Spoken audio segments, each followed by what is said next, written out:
Oh, you sound racist. Good. Yes. Yes, I am.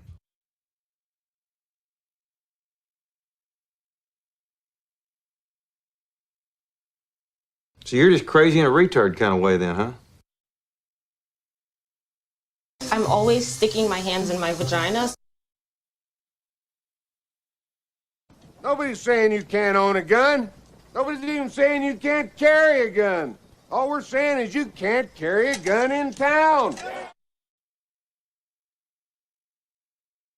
All the way Virginia, bitch.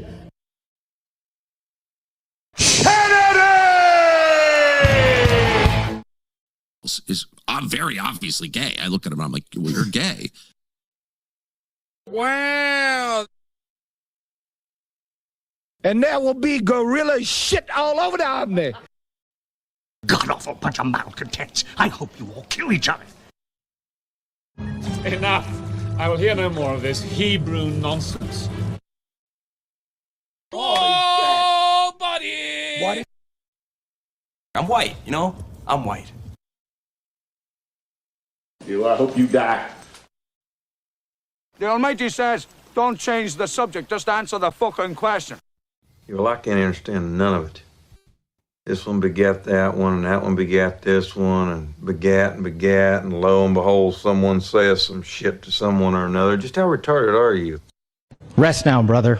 We have the watch, and I'll see you in Valhalla.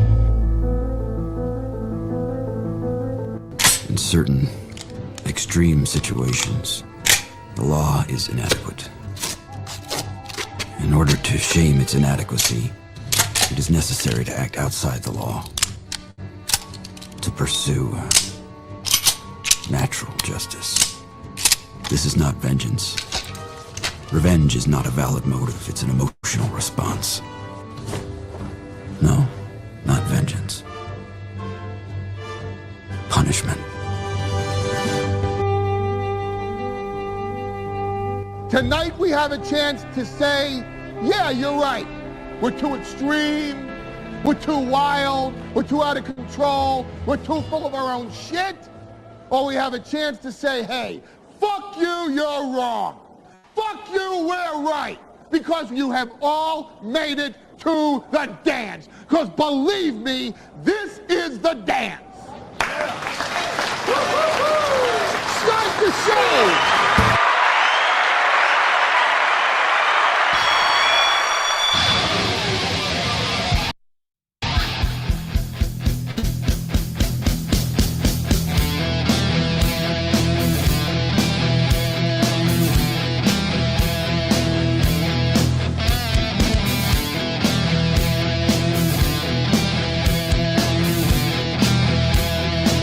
Good morning, everyone. God bless us.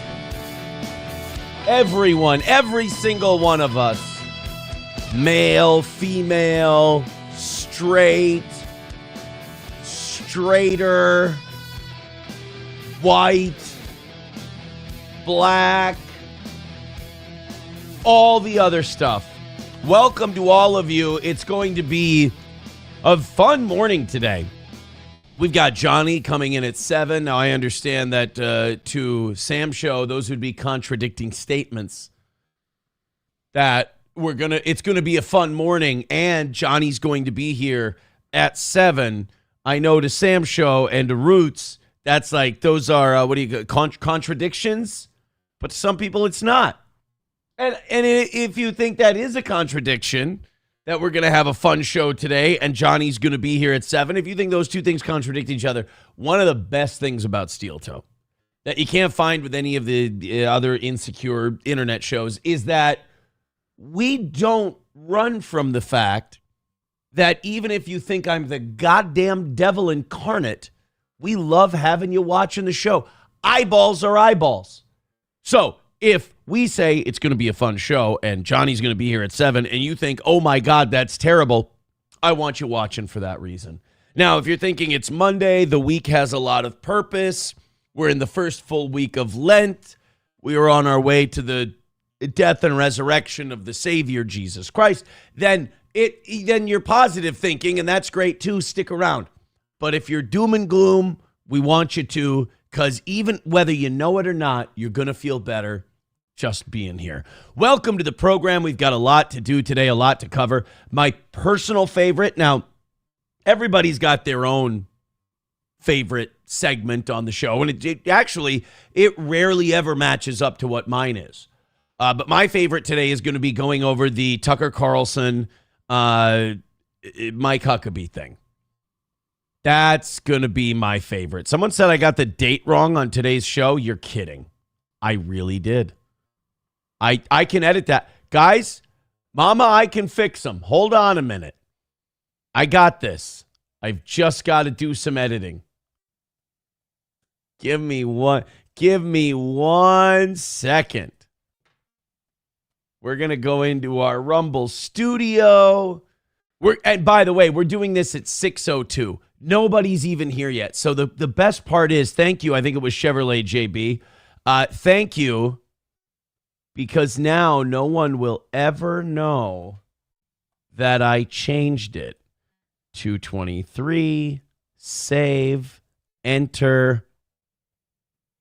God bless. Yeah, got to change it on YouTube too. Hold on just 1 minute. That says 222. Hey, that would mean yesterday. This isn't yesterday's news, baby. This is fresh. We've also got Bonnie Blue is pregnant. Now, maybe I'm crossing over from an alternate dimension. I don't really know, but I thought we did the Bonnie Blue is pregnant thing already. I thought that Bonnie Blue got pregnant already, and it turned out to be a hoax. Or was that, you know what? That might have been the other hoe. There's two hoes, right? There's Bonnie Blue, and then there's one. The other one might have my favorite story ever. She got a friend of hers to do her skanky OF stuff with her, and she wrecked her butthole.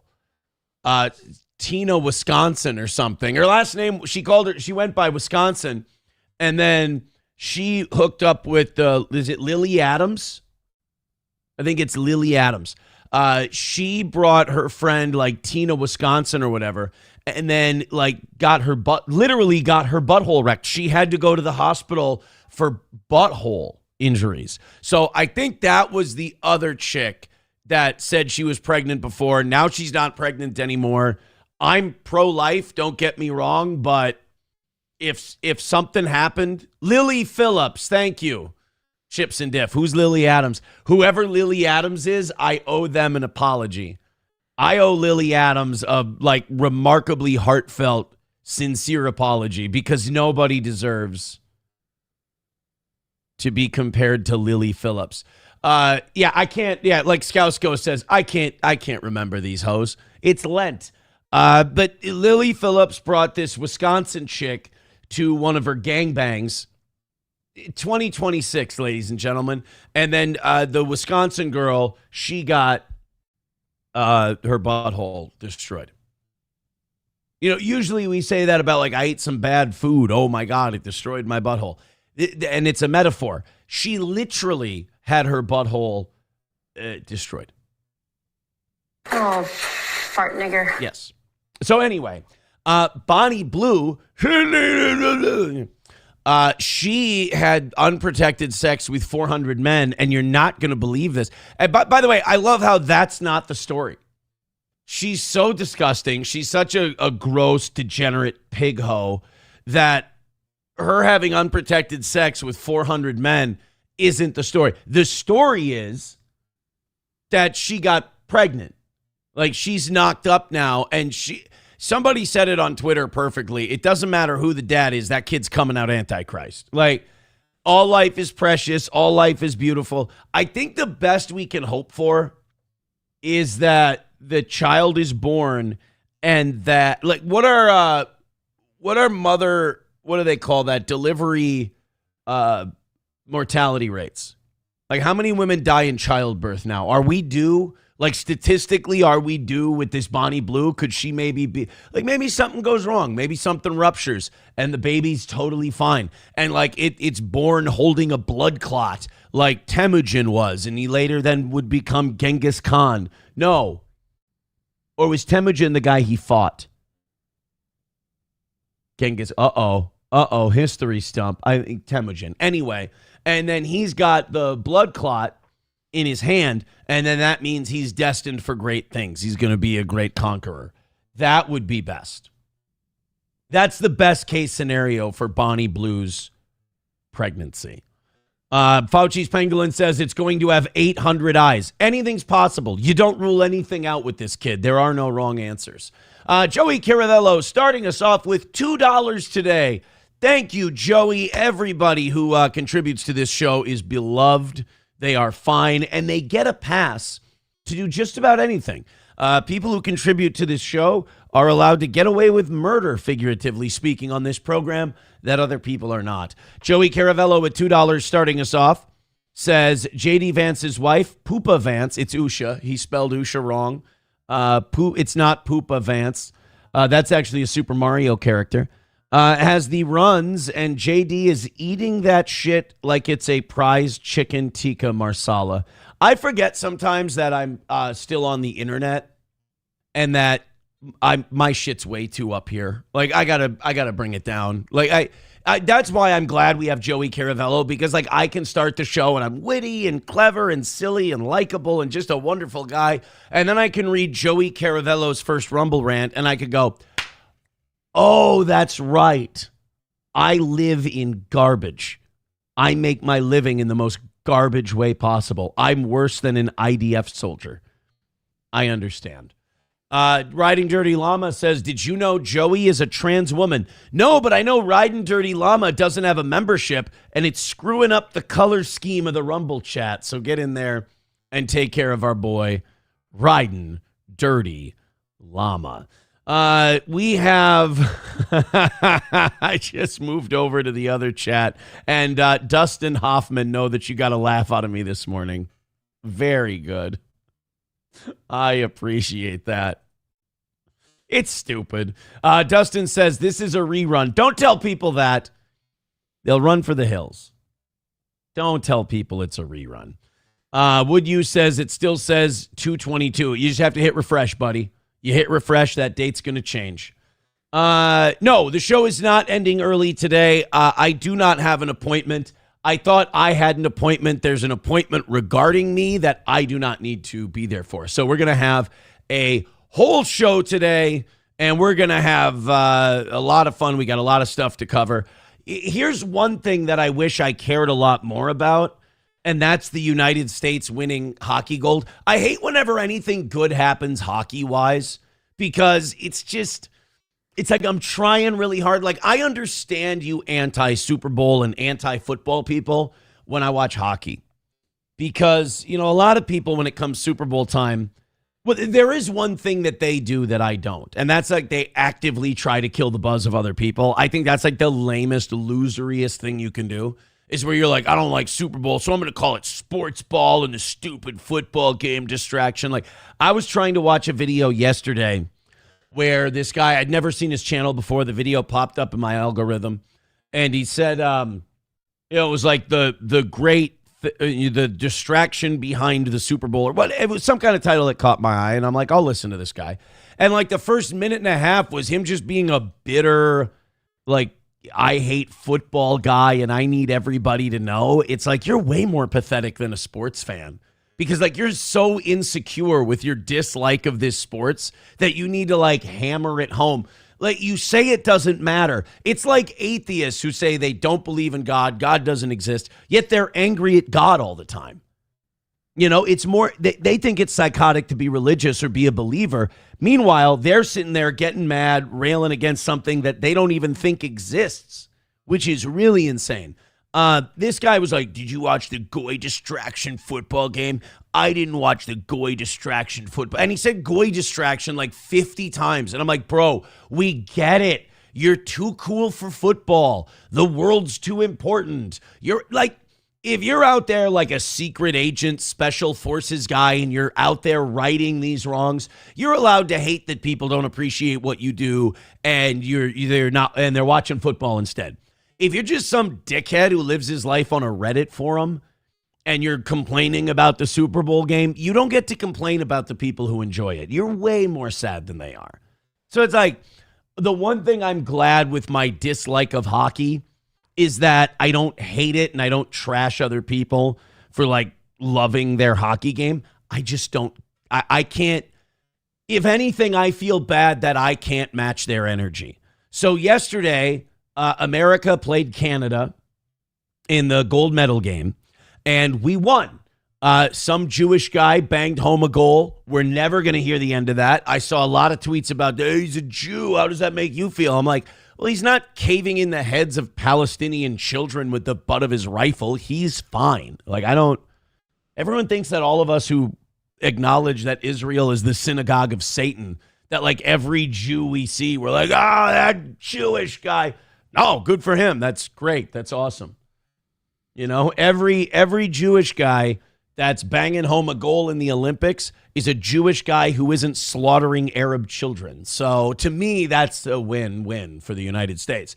So America wins. I saw a bunch of people, like people I know, were posting their reactions. Like Zach Halverson, our former co-host, he posted something on Facebook of him and his watch party's reaction. He's jiggling and he's happy and everything else.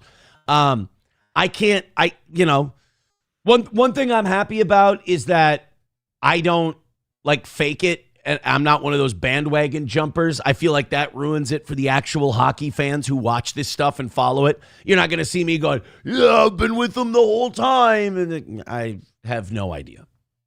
I know you can't do a 2-line pass. That's what I know. I know you can't cross into the zone until the puck crosses into the zone. I know that. After that, you got to score goals. I just can't get into hockey. If you give me a ticket and I go to a game, I'll enjoy myself. But I can't. Like I don't know how the Wild are doing this year. I'm going to guess. We'll check right now. But I'm going to guess that the Wild are like scratching and clawing for like a 7 seed right now. That's typically how we do every year. Standings, Western Conference. Oh shit, we're in second. Wow, I'm an ass. That's a big L for the toe right there. The Wild 8-1-1 in their last 10 games on a 5-game winning streak. 5 points behind Colorado for the 1 seed. You got to be kidding me. Wow. So you know what? I take that back, hockey fans. The Wild got something going. Why don't I hear anything? Like, even though I'm not a hockey fan, I always hear when the Wild are like, if they're having a good year, everybody's talking about the Wild. I guess that's because the Timberwolves are good. Did we win again last night against the Sixers? No. Oh my. Oh, that's not good. 135 to 108. Was Gobert hurt? How did we end up giving up 135 points? We're still a game out of, oh, God damn it. And the Nuggets lost 2. We could have been tied for 4th with the Rockets, a half game out of 3rd with the Nuggets. Well, we're still a game out of 3rd. That's all right. 135 points, so boys, pull your heads out of our asses. What happened? So anyway, the United States wins the gold. They beat Canada. Great moment. Everybody's happy. I wish I could celebrate with you guys. But I can't celebrate with you because it feels phony. This is there we go. Oh. Now wait a minute. So here's my thing. I thought we won the gold medal game, right? The Canada thing was the gold medal game. So wouldn't that give Canada the silver and Finland the bronze if they won the bronze medal game? Doesn't it look like the Finnish flag, and this could be perspective, doesn't it look like the Finnish flag is up higher than the Canadian flag? I feel like there should be a hierarchy here. Or maybe they're just on the same level and then get our stream taken down for this because we're not supposed to be broadcasting. NBC gets really fucking picky about their stuff. They shut down streams. But what was it? What was his name? Jack Hughes? He's the Jewish guy who scored the game-winning goal. Annoyed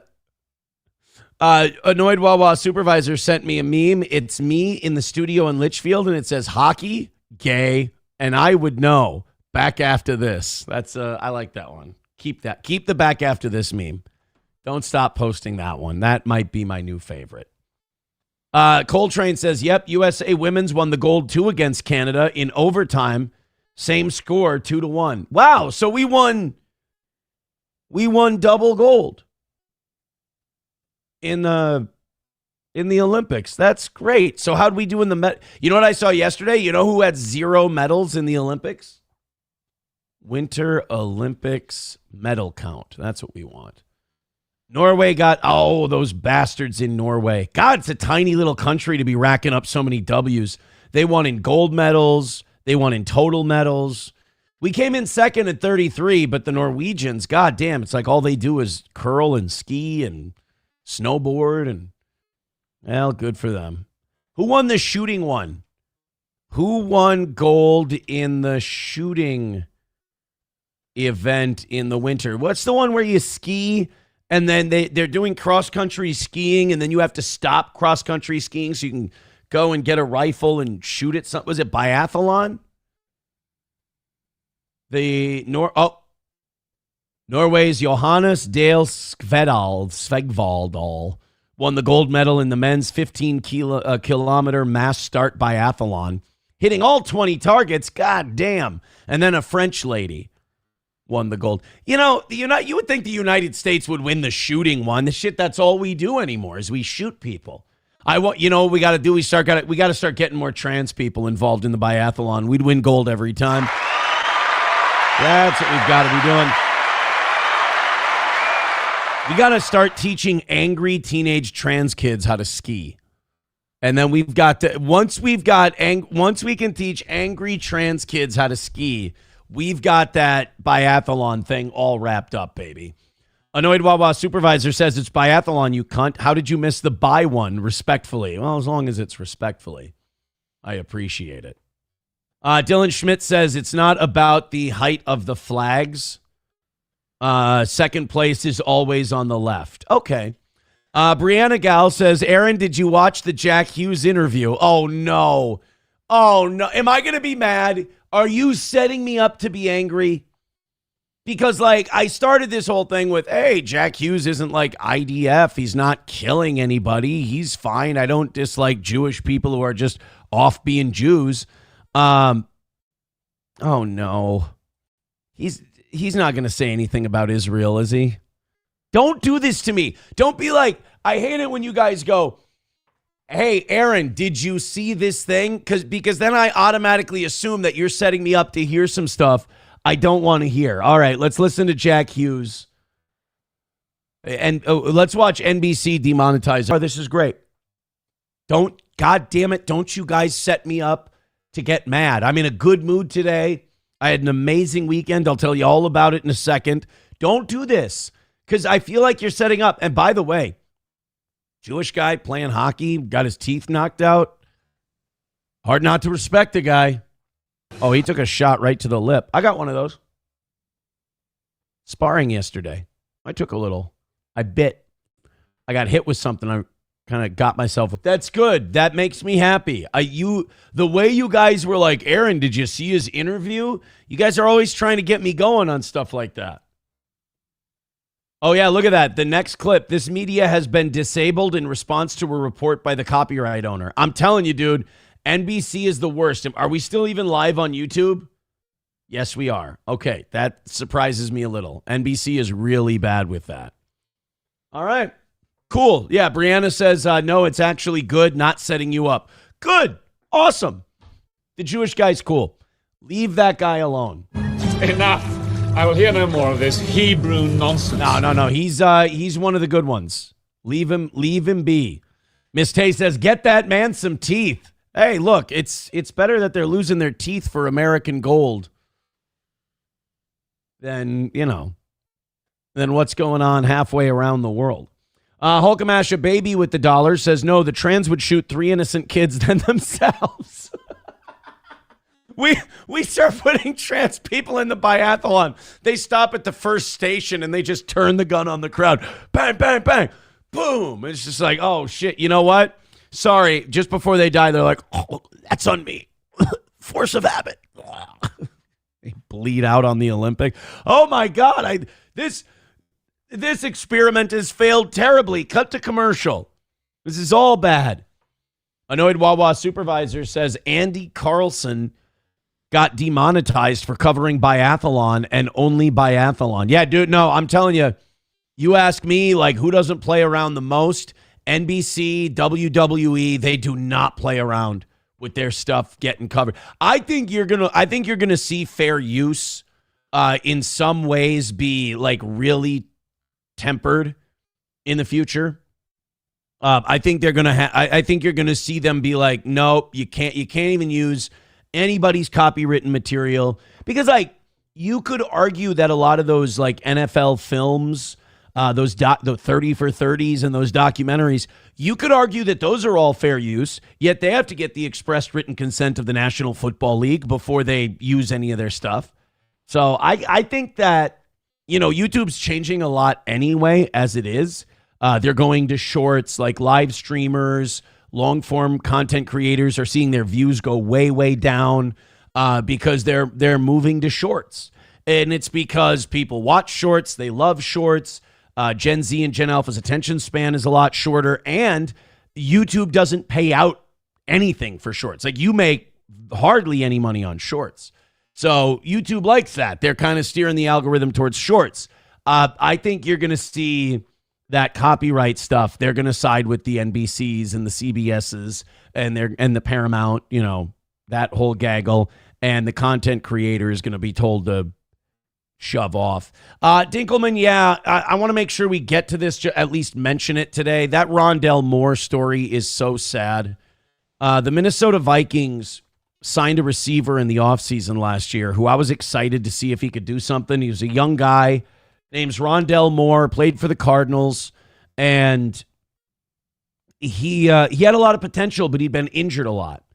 And then in the preseason, he injured his knee again, and he was hurt again, and he missed the whole season, and we never got to watch him, and he ended his life over the weekend. Very sad.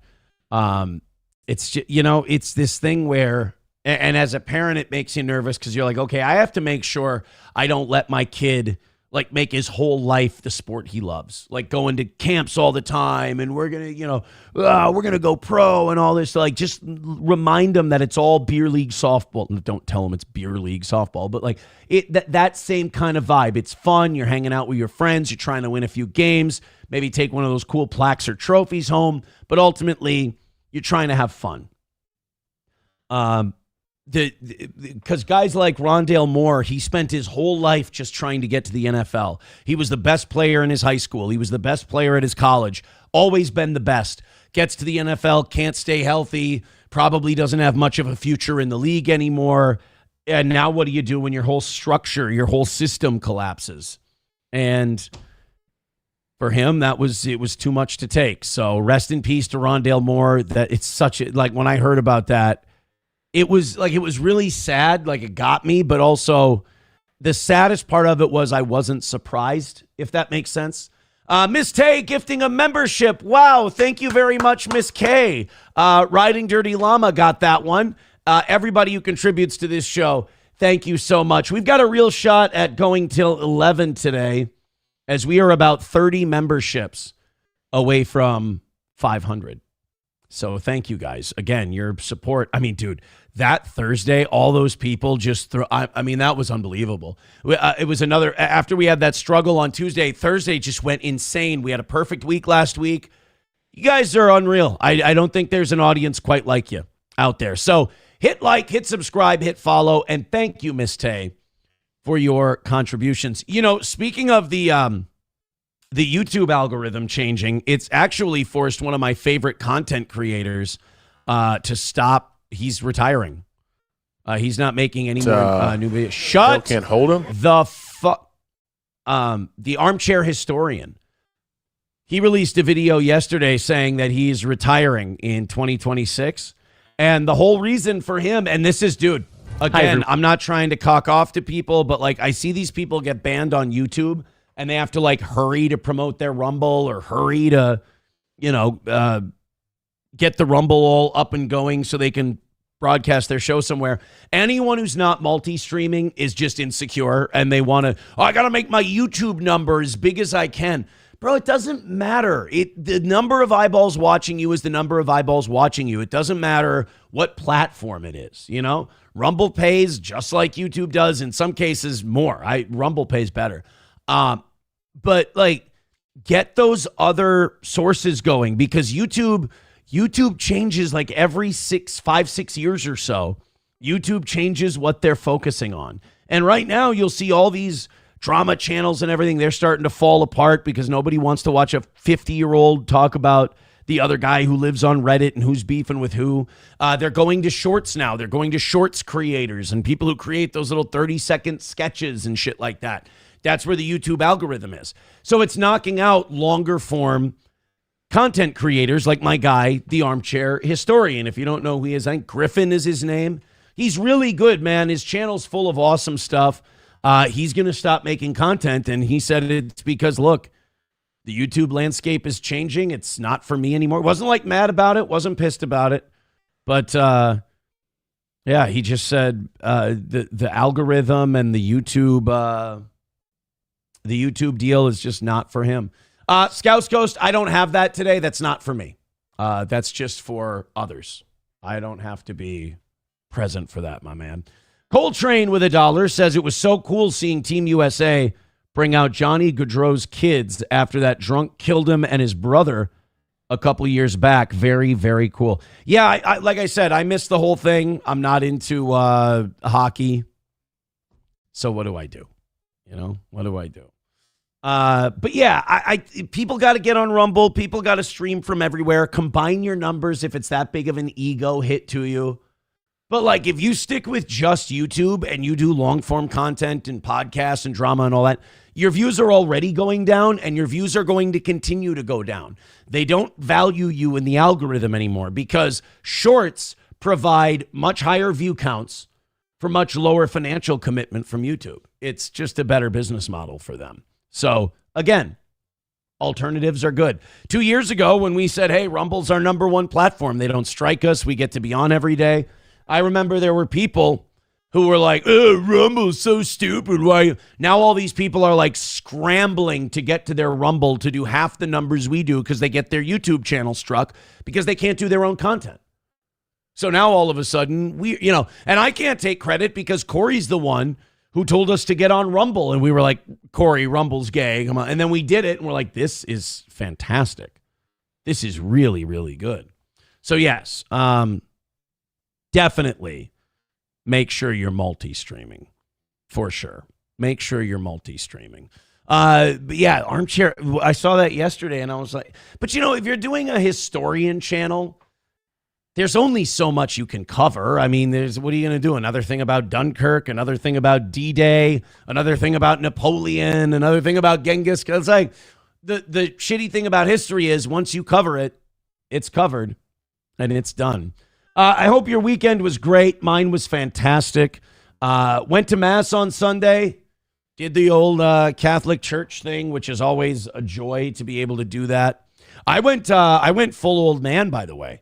The kids and I went to Mass, and then after that, we went out to breakfast at like a little post-church breakfast spot. And now I'm going to go tradition on that one.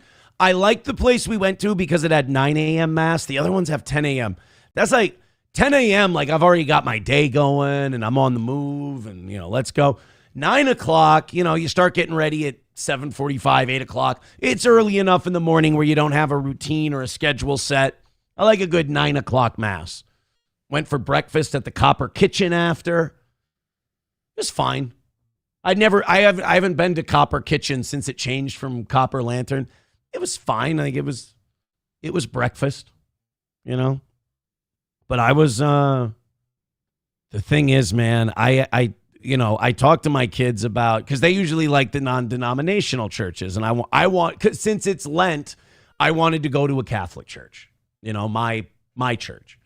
And we talked about it and we discussed it and they wanted to go. And I told them, I said, look, Catholic Mass is really, a lot of it's for grown-ups. And we had to talk about Catholicism and communion and Mass and all of the different beliefs.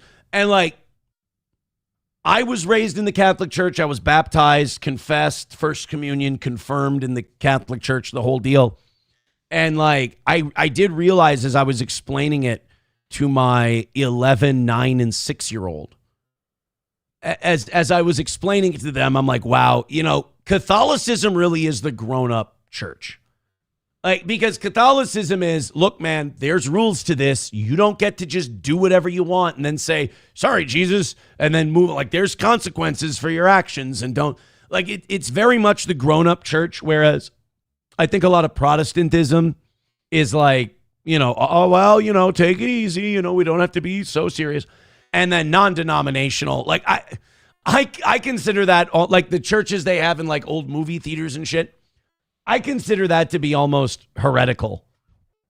I mean, I almost consider those people to be heretics. It's like, wasn't Jesus the nicest guy? Let's sing about him. And it's like, okay, yeah, but like, what about the rules? What about the guidelines to living a good life? Like, this weekend, the priest's sermon was about the gospel of Jesus in the desert for 40 days, tempted by the devil, you know, throw yourself off the parapet of the temple. God's angels will catch you, all the, you know, that whole thing. And it was, and then before that, the reading was Genesis, and it was, you know, Eve and the tree and the, you know, the fruit and all that. And the whole sermon was about our deserts and our gardens. You know, your gardens being the good times, the deserts being the bad times. And like, well, why does God have us go through deserts if he loves us so much? Why shouldn't it all be gardens? And then like, well, the deserts are the thing that tempers your faith, makes you stronger, and makes you able to help others along the way when you go through your deserts. And obviously, everyone knows my history. That spoke to me on a very deep level. And that, like, honestly, that's why I like going to Catholic Mass, is because I just feel like everything hits a little deeper. It's drier. It's more boring, especially during Lent, because usually they don't like to use the organ. Stop it. During Lent. But the lessons, I feel like, are deeper. They're more serious versus, the non-denominational thing just gives me a lot more of a cartoony feel is all. I could be wrong. It's just the way it hits for me. Wally World with $5 says, did you give up anything for Lent? Maybe potatoes. First of all, Wally, thank you for the $5, and thank you to anybody who contributes to supporting this program. I appreciate it so much. The ways to do that are in the chat. But I did give up something for Lent, and so far I've been clean. I gave up soda. I gave up soda for Lent, and then after, I figure if you can make it 40 days, then you can just cut it out forever. So no soda for me. I don't know how much healthier the decision's been, because I went to McDonald's the other day and I got a smoothie, a strawberry banana smoothie instead of a soda. I don't really. By the way, what is that thing when you're drinking the smoothie and it's frozen? It's delicious, don't get me wrong, but you get that cramp in your chest and it feels like you're going to have a heart attack because you drank too much cold smoothie. Is that like an esophageal spasm? What, or am I having small heart attacks when I drink cold items? I'm not really sure. But either way, we did Catholic Mass. It was nice. SP and I are going to go again next weekend. And then it's strange because, like, one of the kids asked me about being baptized into the Catholic Church. And it made me so happy to hear her ask that. But at the same time, I was like, that's something that your mom and I have to talk. I can't do that by myself. Like, I can't, like, that's one of those, as they say, co-parenting decisions. I can't imagine how pissed their mother would be. And she's not like a person who gets outwardly pissed. She tries not to show anger ever. And, but I can't imagine how pissed she would be if all three of them came back, baptized Catholic. And you know what? And forgive me, I did not know this about my own faith. I did not know that being baptized Catholic was like becoming a knight in the king's court. Like, you know how a knight in the king's court can make another man a knight? I didn't know I could baptize people into Catholicism. That doesn't seem right, you know? Like I'm allowed to baptize them. Now, it's called a lay baptism.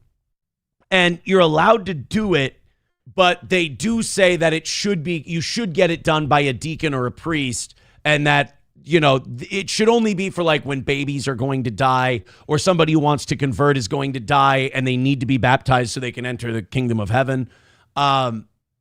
You can do it. But like, here's where I fall short as a Catholic and a Christian and really as a person.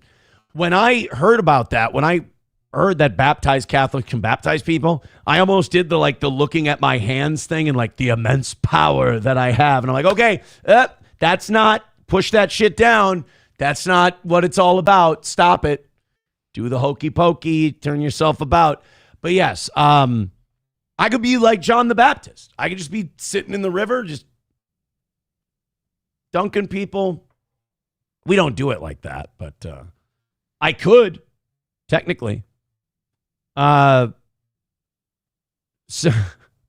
Silverwolf says, oh, so your ex-wife wants to damn your children's eternal souls. How lovely. That would be the most passive-aggressive card I could possibly play. Like, oh, yeah, I respect that you don't want to baptize Catholic. That's cool. It's just their immortal souls burning in hell forever. But I guess you won't be around it. That's fine. That's okay. No, we're not going to do that. Mikey Two Milk says, you bring a great dishonor to your family. No, I'm saved.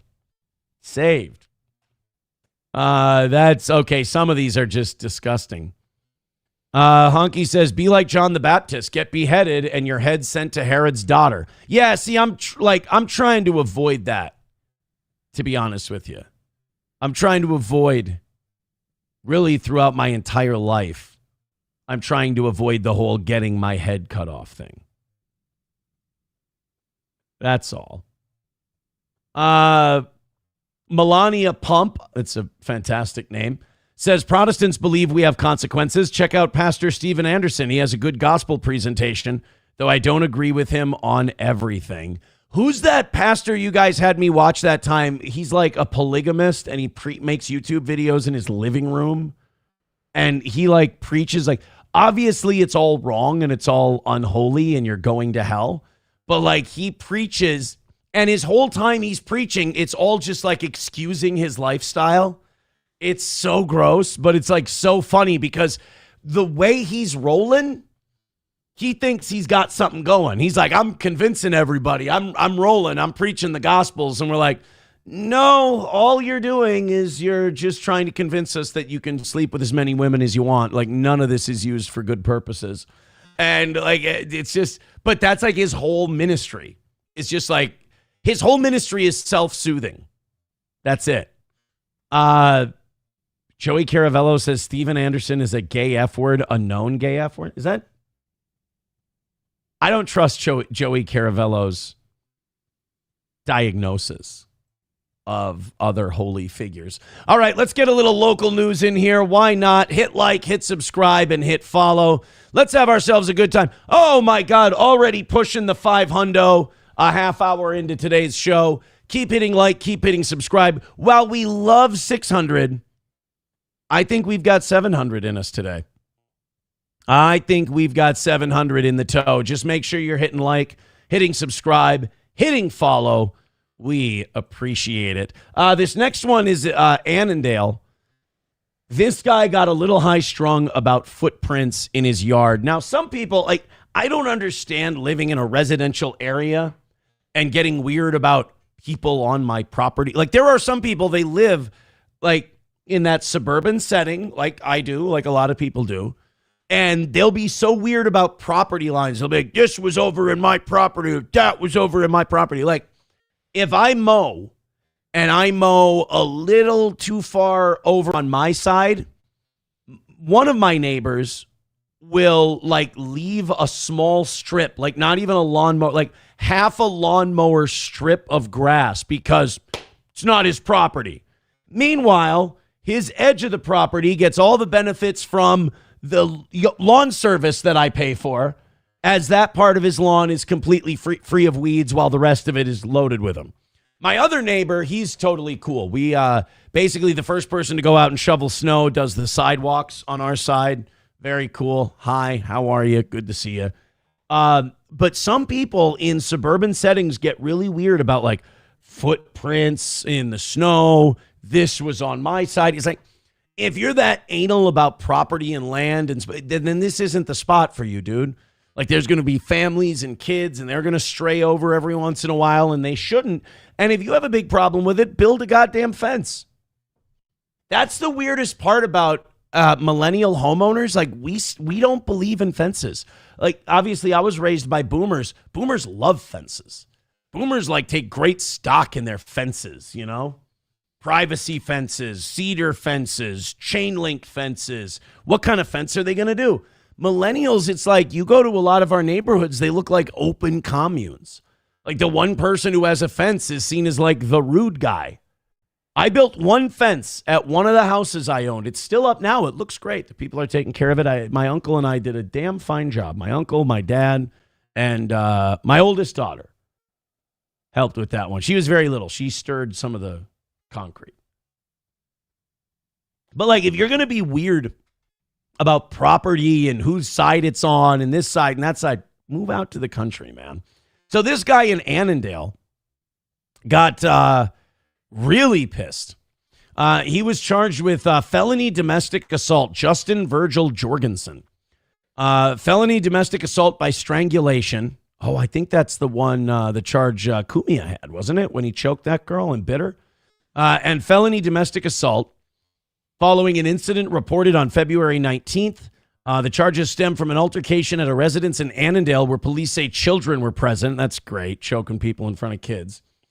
Jorgensen allegedly accused the victim of cheating after seeing footprints in the snow. Oh, so okay. So he sees footprints on his property that don't look like hers. He doesn't think they're his. Oh no, what if he like stepped in the footprints and it was bigger than him? Like he got footprint mogged and then he thinks his girl is cheating. Now, first of all, I see footprints in the snow on my property. I assume some dick cut through the yard. You know, I don't assume the absolute worst of it. I think this guy might have some security issues. Or if you're dating a woman who's that much of a hoe, that if you see footprints in the snow, you're worried she's cheating on you, like she's having dudes over, you got to break up with that chick. That's no good. The complaint states the victim was strangled for approximately 6 seconds. That would be a disqualification in WWE. You have to break the chokehold after a count of 5. So they would have rang the bell on that. Reportedly feeling a crunch. Ooh, that's a strong grip. Bail was set at $5,000 with conditions.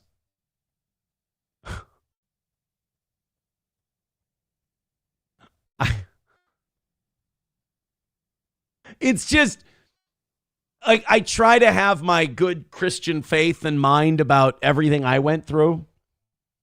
And I'm like, well, it's okay. It's not a big deal. But then like the more stuff comes out about other things in this state, the more you just go like, oh, it was personal. Oh, I was treated unfair. Like my suspicions were right. So this guy strangles a woman, $5,000. I allegedly sent a text that was never produced. $75,000. Unreal. Like, if you don't think they knew who I was or were familiar from my time in St. Cloud, you're out of your mind. I mean, it was just, there wasn't any innocent until proven guilty, no justice there whatsoever. I have a good sense of humor about it now, but as you can see with me highlighting the story, there's still a little tinge of righteous anger in there. According to the criminal complaint, Officer Goff with the Annandale Police Department was dispatched to the residence. Upon arrival, he met victim 1, who reported that Jorgensen had returned home intoxicated around midnight. Oh, boy. So somebody walked through their yard. He comes home hammered. He notices the footprints. Oh, shit. See, if that's enough to make you think your girl's cheating, just drop her. Just be done. Who wants to live that way? Who wants to constantly live looking over their own shoulder? You know? Victim 1 told police that Jorgensen held their throat for approximately 6 seconds, good that she could keep count in that situation. That shows, good nerve control. Restricting their breathing, and they felt a crunch during the strangulation. So either he seriously injured her or she got a great chiropractic adjustment. Officer Goff noted observing red marks on victim one's throat. The document also states that Jorgensen smashed a bedroom door while attempting to get victim one and 2 children who were in the room. Police interviewed the children, who confirmed they were sleeping with victim one when Jorgensen arrived. They reported hearing yelling and witnessing Jorgensen hit victim one and grab their throat. The kids saw it too. God, you know what? Let's just toss this guy in the lake of fire and call it done. This is not the first time they've been called to that house. December 27th of last year. Sergeant Cray responded to a disturbance at a business on Windflower Drive. When questioned, Jorgensen admitted to an argument and breaking the bedroom door, but denied touching victim one. Yeah, I'm sorry, but if the kids saw it, you're fucked. Sorry, bud. It's over for you. $1 from Veldrain. Oops, I lost it. Oh, darn it. Hey, kids, do you want to go to Dunkin' Donuts or the Dunkin' Deacon? That's how you do baptism. You call it he's the Dunkin' Deacon. Bong Time says now she can cheat while her husband is in jail, right? That's the thing. That's the thing about, whether she's cheating or not, you get locked up. She's definitely cheating now. I mean, she doesn't really... I don't know if it's really cheating. I feel like once you strangle her for 6 seconds, the relationship's kind of over. Jelly for the smelly. No, at the time it was alleged. Genius. Good old JR says it was probably his footprints from the previous night's bender. That's the worst part. Is that he was so hammered, he probably forgot that the footprints were his. Lexi Vaughn says, Jorgensen, what a great name. Nothing to be insecure about. Jorgensen is a very common, what do you call them? What do you call those people who aren't German who we let live here? Swede, Norwegian, what do you call that whole grouping? Scandinavian. It's a great Scandinavian name. King Kong Dong says, is she cute? I know that's an important question, and I know you need that answered right now. But usually when a woman is strangled by another man and he's arrested, they try really hard not to put her name and picture out there. They try to keep that private. So, Dong, I understand. It's very important. These questions need to be answered, but maybe not right now. By the way, Dong Watch. King Kong Dong needs a membership over there on Rumble. Let's start a Dong Watch and see if we can get one for him. Dinkelman needs a membership as well. Let's call it a Dink and Dong Watch. We got a Dink and Dong Watch this morning. Let's throw those golden showers up in the Rumble chat and see if we can't get it for him. Lisa Marie says, plant some lilac bushes or trees for the block. Yeah, something to kind of catch the intruders. My Farts Have Color says he has facial sores and a double chin. He's a wannabe melt. Oh, man, imagine that's your existence. And then outside of looking like that, the only way you can make $1 is to watch me make content. I'm cucking you. Jelly for the Smelly says, will this be a long dong watch or talking short dong? Well, it's kind of up to you guys whether it's a long dong watch or a short dong watch. If a lot of gifted memberships come in right away and King Kong Dong ends up with a membership, it's going to be a short dong watch. If you guys gift one at a time and it takes King Kong Dong a while, then it's going to be a nice long dong watch. But don't forget, we also have the Dink watch. So we're watching Dink and we're watching Dong. We're trying to get both of them hooked up. King Kong Dong says if she's cute, she didn't deserve it. If she's a whale, maybe he's in the right. If she's a whale, you're probably not making a crunch in her neck. She could take that one standing. Wally World gifting a membership. Let's see who got it. Who got the membership?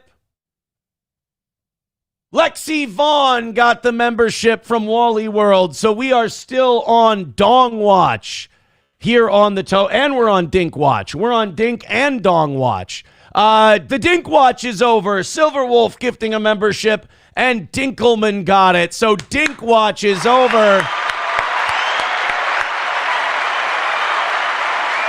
Dink Watch is over. Dong Watch continues. And with those 2 gifted memberships, you guys are now 29 memberships away from 500. Thank you guys so much for contributing those memberships. I appreciate it so much. Those are the kind of things that keep this program going. You don't have ads when you get a membership, which is nice. Thank you guys so much for your gifts and supporting the toe.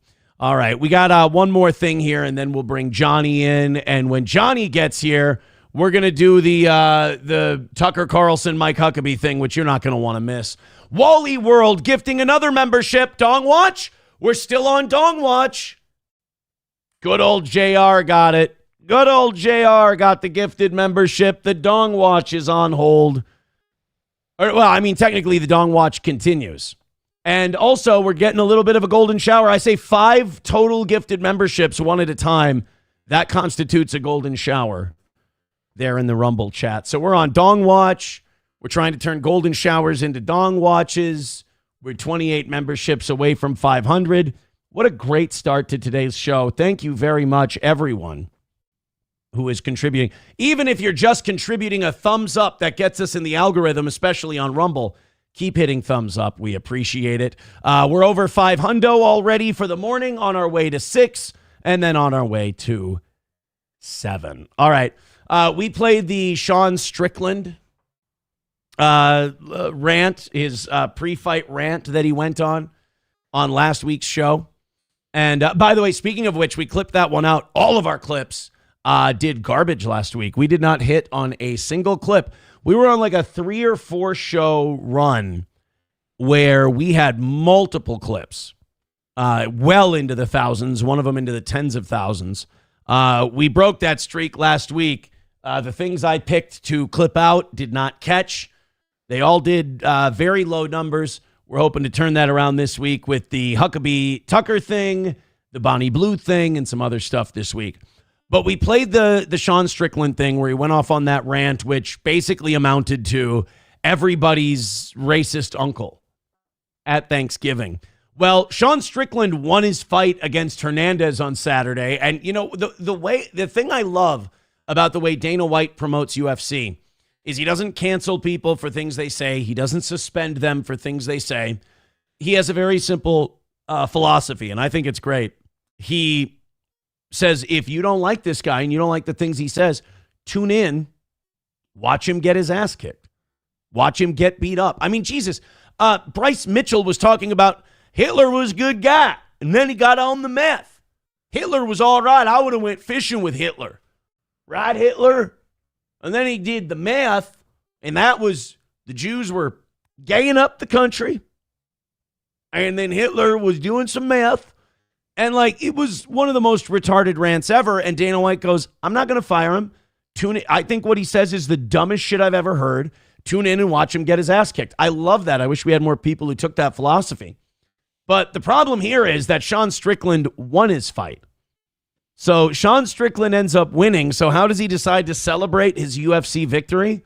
Well, by going on another rant. This one, much like the other one, caused the people at Paramount to cut Strickland's mic mid-post-fight press conference. Here's Sean Strickland. Dude, you're out here looking like a gay-ass pirate. Gay-ass pirate. We're already off to a great start. Dan Hooker semen in your asshole. Who wants to see fucking two little go fuckers go at it? You want to see? By the way, I feel like that comment needs some context.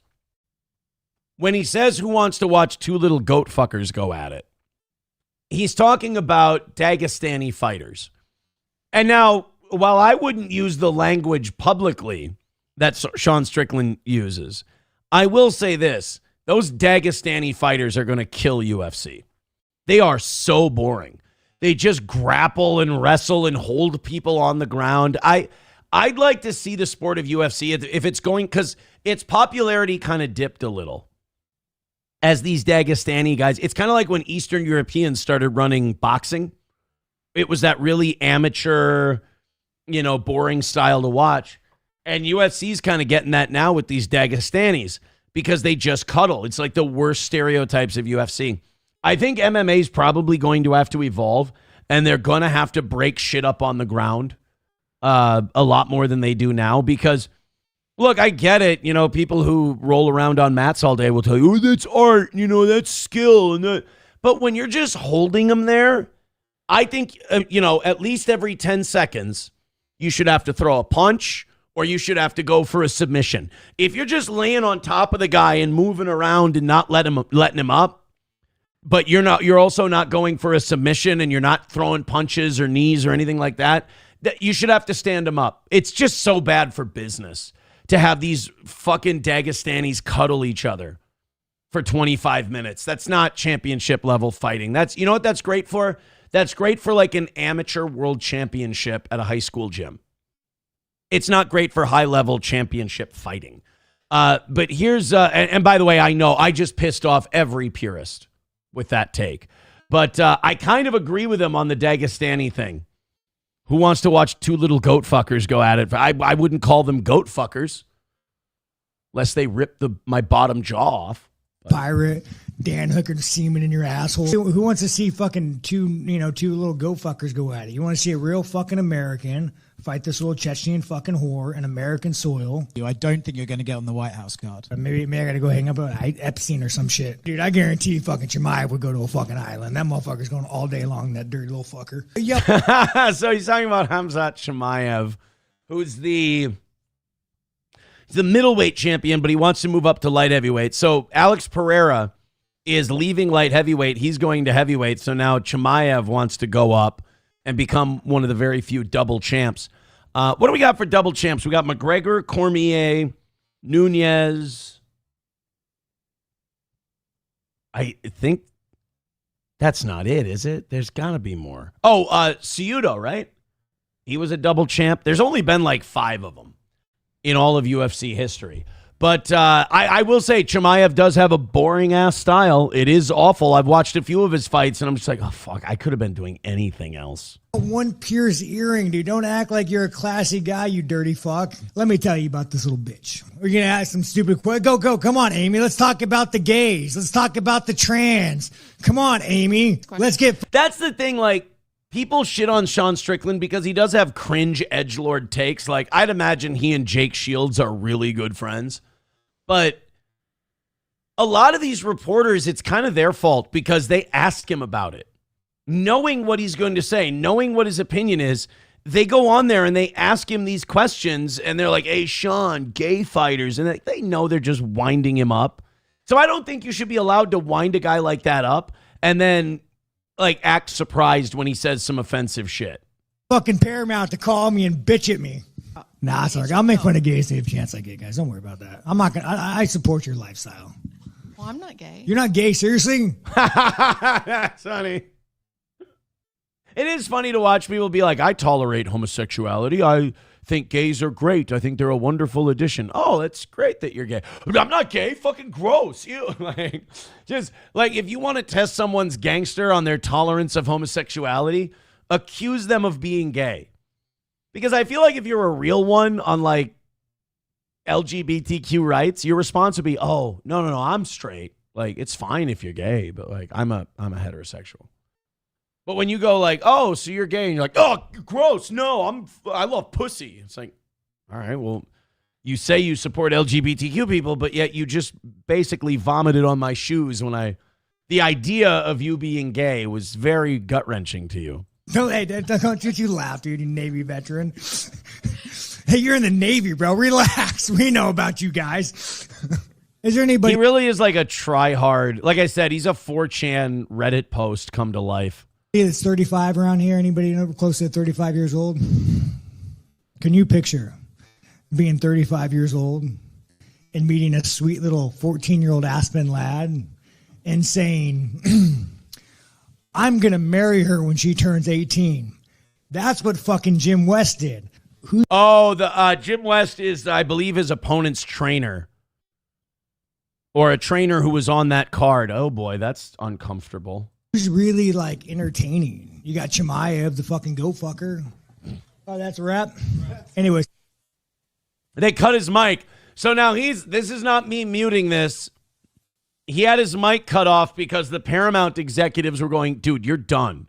You're calling like a Muslim guy a goat fucker. You're saying a guy's got semen all up in his asshole. You're accusing a guy of grooming a 14-year-old, which, you know, if true, is remarkably troubling, but also something that Paramount's kind of on the hook for if it's not true. So, yeah, I find Sean Strickland to be wildly entertaining. I do. I also completely understand why the people at Paramount would say, yeah, we're not going to be held liable for anything this asshole's saying. So you take that corporate money, you got to play by the corporate rules. Let's bring Johnny in here. There he is. Good morning. Good morning. How you doing? Oh, man, we're just watching people call people goat fuckers. We're talking about Jesus. Jews winning us gold medals. I mean, we're all over the place today. Good times. Yeah. The best part about the Strickland thing is he pretty much did the same thing that a lot of people do to ladies that are like, I'm pro-trans and I support trans women. You go, yes, you're totally a woman and we support you in your identity. No, I'm a real woman. It's like, yeah, you're a real woman. And they start doubling down and finding it's funny. And by the way, all of those people will criticize, all of those women will criticize the Harry Potter lady, Rowling. Yeah. Like, and all Rowling is saying is like, I'm a woman and I think it's bullshit that people get to cut the line on femininity and being a woman. And they'll criticize her and they'll like burn their Harry Potter books and they'll get really mad. Like, imagine being an adult and like burning your Harry Potter. But first of all, those books should be in those books should be in your kids' possession at this point, or you should have donated them long ago. You should not be holding on to your Harry Potter books. But either way, like imagine like you're an adult and you're like, the person who wrote these books is mean to trans people. I'm going to get mad and burn books over it. It's like, wait, I thought burning books was bad. I thought we were against. Yeah, remember how you're a Nazi, you're burning books, you're a horrible person. Strange. I guess it depends on how you feel about people with dicks. We had a great idea today earlier in the show. Hopefully you were taking advantage of the extra hour of sleep you get. But we were talking about the biathlon event in the Olympics, you know, where they ski and shoot. Mm-hmm. And we thought that we got to get our trans community involved in that event because we'd probably win gold every time. Well, then you're going to have to do it like a relay style because won't they take themselves out at the first? That's what somebody said. They said they'd shoot 3 people in the crowd and then themselves. Yeah. Yeah. So you're going to need to like tag in to get the whole thing done. Or I'm going to make this work. Or we turn the targets, like we make them human shaped, like scarecrows. Ooh. Yeah. Yeah. It's a thought. Just again, these are all thought experiments. Paramount would have cut my mic by now. You're just joining us in the middle of a dong watch. Oh, good. We are dong watching today. We're trying to get we were on a dong watch and a dink watch, and Dink got taken care of. Dinkelman got his gifted membership. That's not confusing at all. Yeah. All right. But now we're on dong watch, and we've got Lexi Vaughn gifting a membership, which is great. Ivana Tinkle got that one. Thank you very much, Lexi. We're still on the dong watch. And then after that, we had Miss Tay gifting a membership. And ladies and gentlemen, I can report that the Dong Watch is over. We have accomplished the Dong Watch. King Kong Dong has a membership. King Kong Dong with $1 says, why is the left doing everything they accuse everyone else of doing? It's the way the world works now. Apparently. You accuse others before they can accuse you. That's how it works. Hobo Chili Recipe says, watch Mexico stuff. We got all the Mexico. We're going to get into Tucker and Huckabee because I think there's some really great clips. I mean, if we lived in a perfect world, in my mind, Mike Huckabee would be tried for treason. I mean, this guy, the shit that he says, the shit that he believes. I mean, this guy is not like the ambassador of the United States or the ambassador of the United States to Israel or to any country for that matter is there to press the interests of the United States upon that country. Mm-hmm. You know, they're supposed to be operating out of the embassy. And when they talk to those foreign governments, they're supposed to be saying, hey, here's what we want. Here's what our country needs. Mike Huckabee is 100% on Israel's side.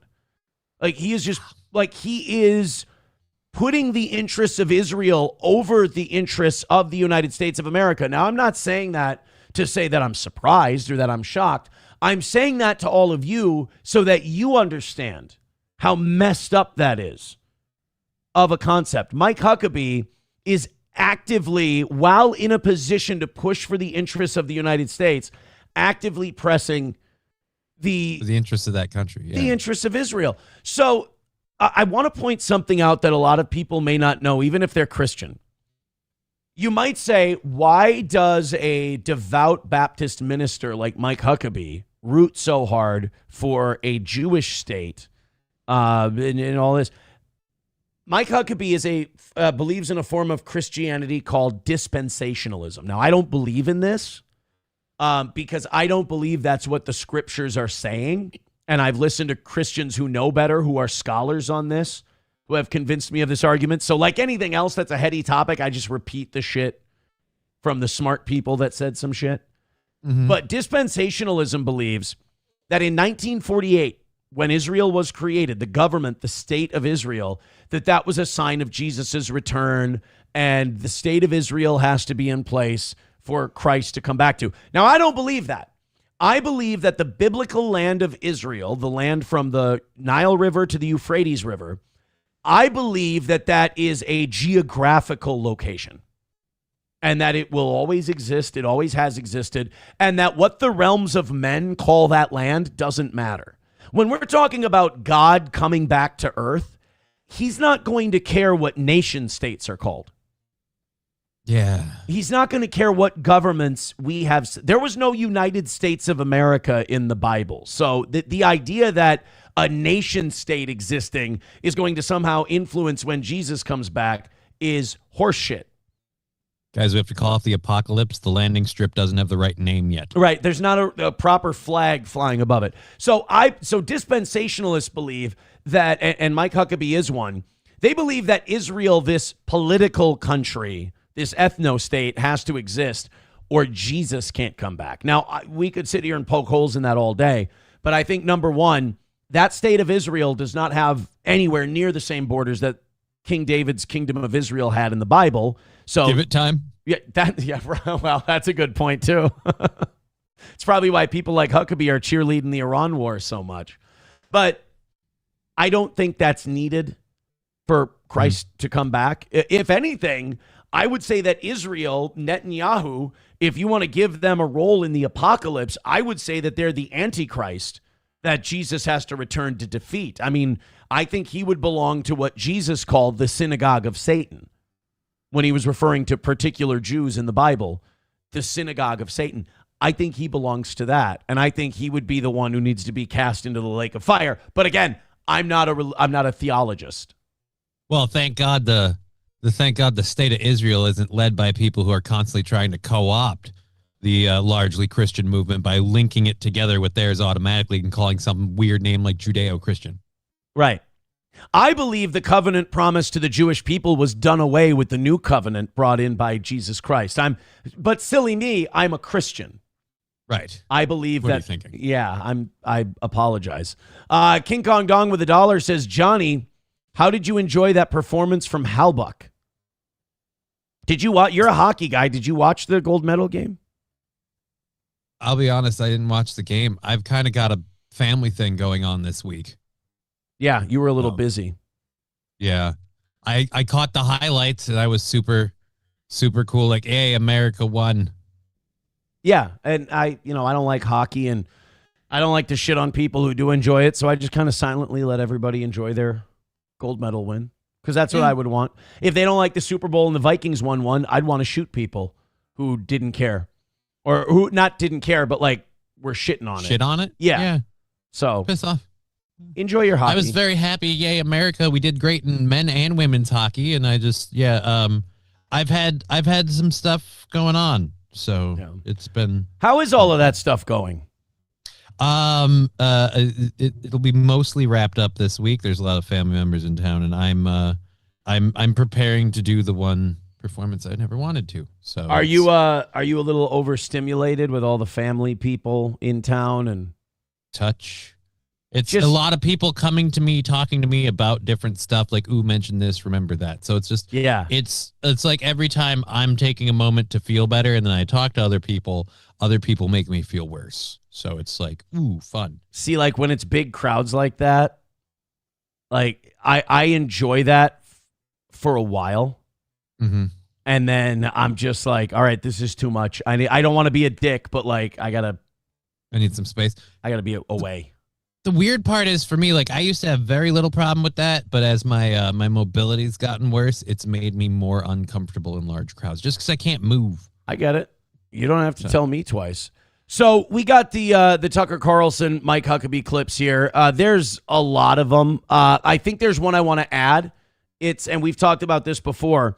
When Mike Huckabee met with that trader, John, I think it's John Pollard. There was a Jewish guy who worked for American intelligence, and he sold our battle plans against the Soviet Union. This was back during the Cold War. He sold our battle plans to Israel, who then sold them to the Soviet Union. You know, our allies. Our buddies. Our buddies, the Israelis, bought the Department of Defense's battle plans against the Soviet Union. This guy sold them to Israel, which is amazing because this guy is loyal to Israel as a Jewish guy, and we'll go over what Jonathan Pollard has said since then. But, like, how Jewish that he has our secrets.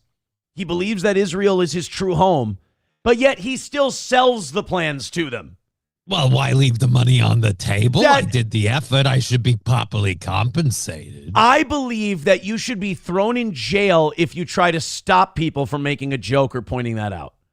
Because it's just too perfect. I mean, the guy's like, I love Israel. All Jews should have dual loyalty if they live in America. But let's discuss that price for these secrets. And then Israel turns around and sells them right to the Soviet Union just for money. Just for money. That's it. Well, we've got to make back on our investment. Otherwise, it's a net loss. That's right. They treated our state military secrets like they were a house being flipped. Oh, fart nigger. Yeah, indeed. So Tucker Carlson interviewed Mike Huckabee, and I watched this throughout the day Friday. I watched a lot of it before I picked up the kids from school, and then throughout Friday when I had a few minutes, like when I was making dinner, I popped a headphone in. I listened to the rest of it. God damn, it was good, man. Tucker stepped on his balls one time. He said that the current president, not Netanyahu, the president, not the prime minister, of Israel was at Epstein Island. He never was. So Tucker did have to do a little sorry about that so that he didn't get sued. But otherwise, this was just a brilliant performance by Tucker. And the reason it was so brilliant is because he didn't need to argue with Huckabee that much. He just needed to ask Huckabee questions, and Huckabee's own biases showed themselves. I haven't seen any clips where Huckabee looks decent. Did he ever really perform well during this, or was it kind of a self-own? I'm the wrong guy to ask because you have a Huckabee bias? I don't agree with Mike Huckabee on any of this shit. The one thing I'll say, you know that Alexandrovich, the pedo who tried to meet a child for sex in Nevada last year, the Israeli cyber minister guy? Mm-hmm. The guy that fled, yeah. Yeah, and we let him just go. It's worse than that. Like, he didn't even flee. We just went, yeah, you can go back to Israel. And he did Zoom court for all his hearings, and they're going to allow him to do Zoom court for everything else. While Tucker was saying this is corruption, why don't you talk to the Israeli government about this? Huckabee did stand his ground and was like, he was technically right.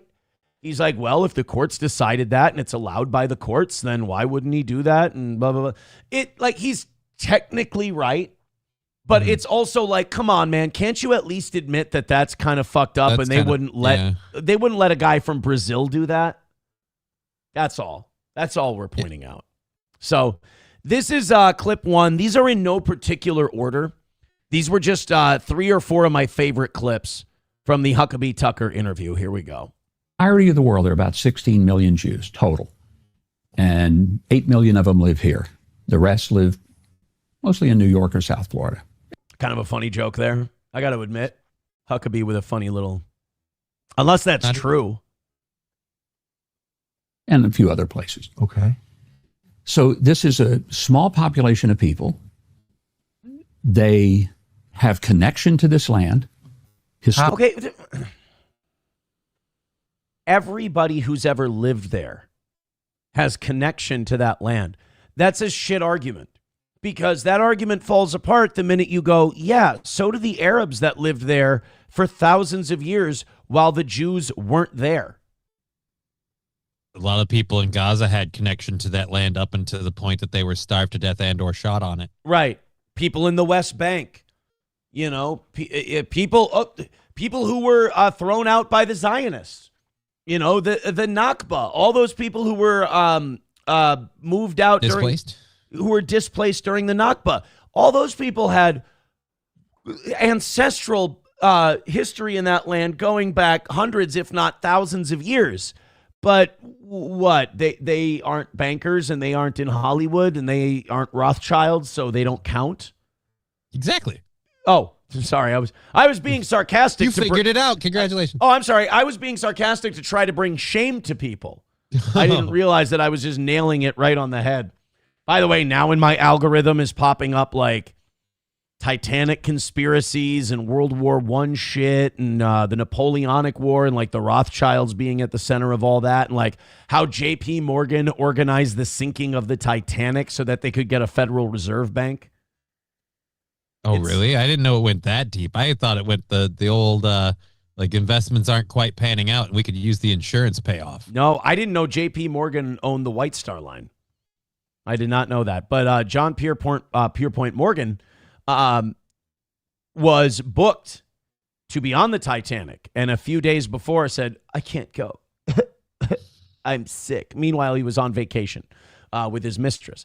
So a bunch of old money guys that were against the Federal, because Morgan and the Rothschilds and a bunch of others wanted the Federal Reserve Bank so that they could just print money.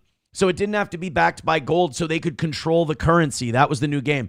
All these old money guys in old Europe, they didn't want the Federal Reserve. They liked it being backed by gold. They were happy with the system that we had. So Morgan has this big ass ship, and all these guys are getting on it because it's the luxury cruise liner of its day. You have to be on its maiden voyage. None of the new money guys were on it. All of the old money guys were on it. The boat sinks. It's supposed to be unsinkable. It decides to play slalom with icebergs in the North Atlantic. All the old money people die. All the new money people are alive. And within a year, the Federal Reserve Bank is passed. Well, I'm going to say that's a very interesting conspiracy. It seems to line up so well. Oh, and also J.P. Morgan got a full insurance payout on the Titanic. So not surprising. Anyway, back to Mike Huckabee cucking for Jews. Historically, biblically, do they? Yes, they do. If Bibi's family, we know they lived in Eastern Europe. There's no evidence they ever lived here. He's not religious. But in what sense? How do we know that? Do you have his family tree? No, we don't. Do you? He doesn't. So no one does. That's the point. But so how do we know that he has any connection to this land at all? And if there has been a practice of Judaism and a connection to the language, the Bible, the land. His ancestors didn't. He doesn't practice Judaism in any rigorous way. His ancestors didn't live here. They didn't speak the language, and there's no evidence they ever lived here. So on what basis does he have a right to be here? Very much speaks the language. He has fought for the land. His family has fought for the land. You're dodging a very obvious question, which is, where does this right come from? And the reason it's meaningful is because there are a lot of people in the territory that Israel controls today, particularly in the West Bank, who... And here's another, and I'm going to say this many times during this segment, but here's another F Mike Huckabee thing. You don't hear him fight this hard for Native Americans. Nope. You don't hear him fight this hard for Africans, for blacks in America. Like, you don't see this guy fight for Latinos who, had basically everything from Oklahoma out to California.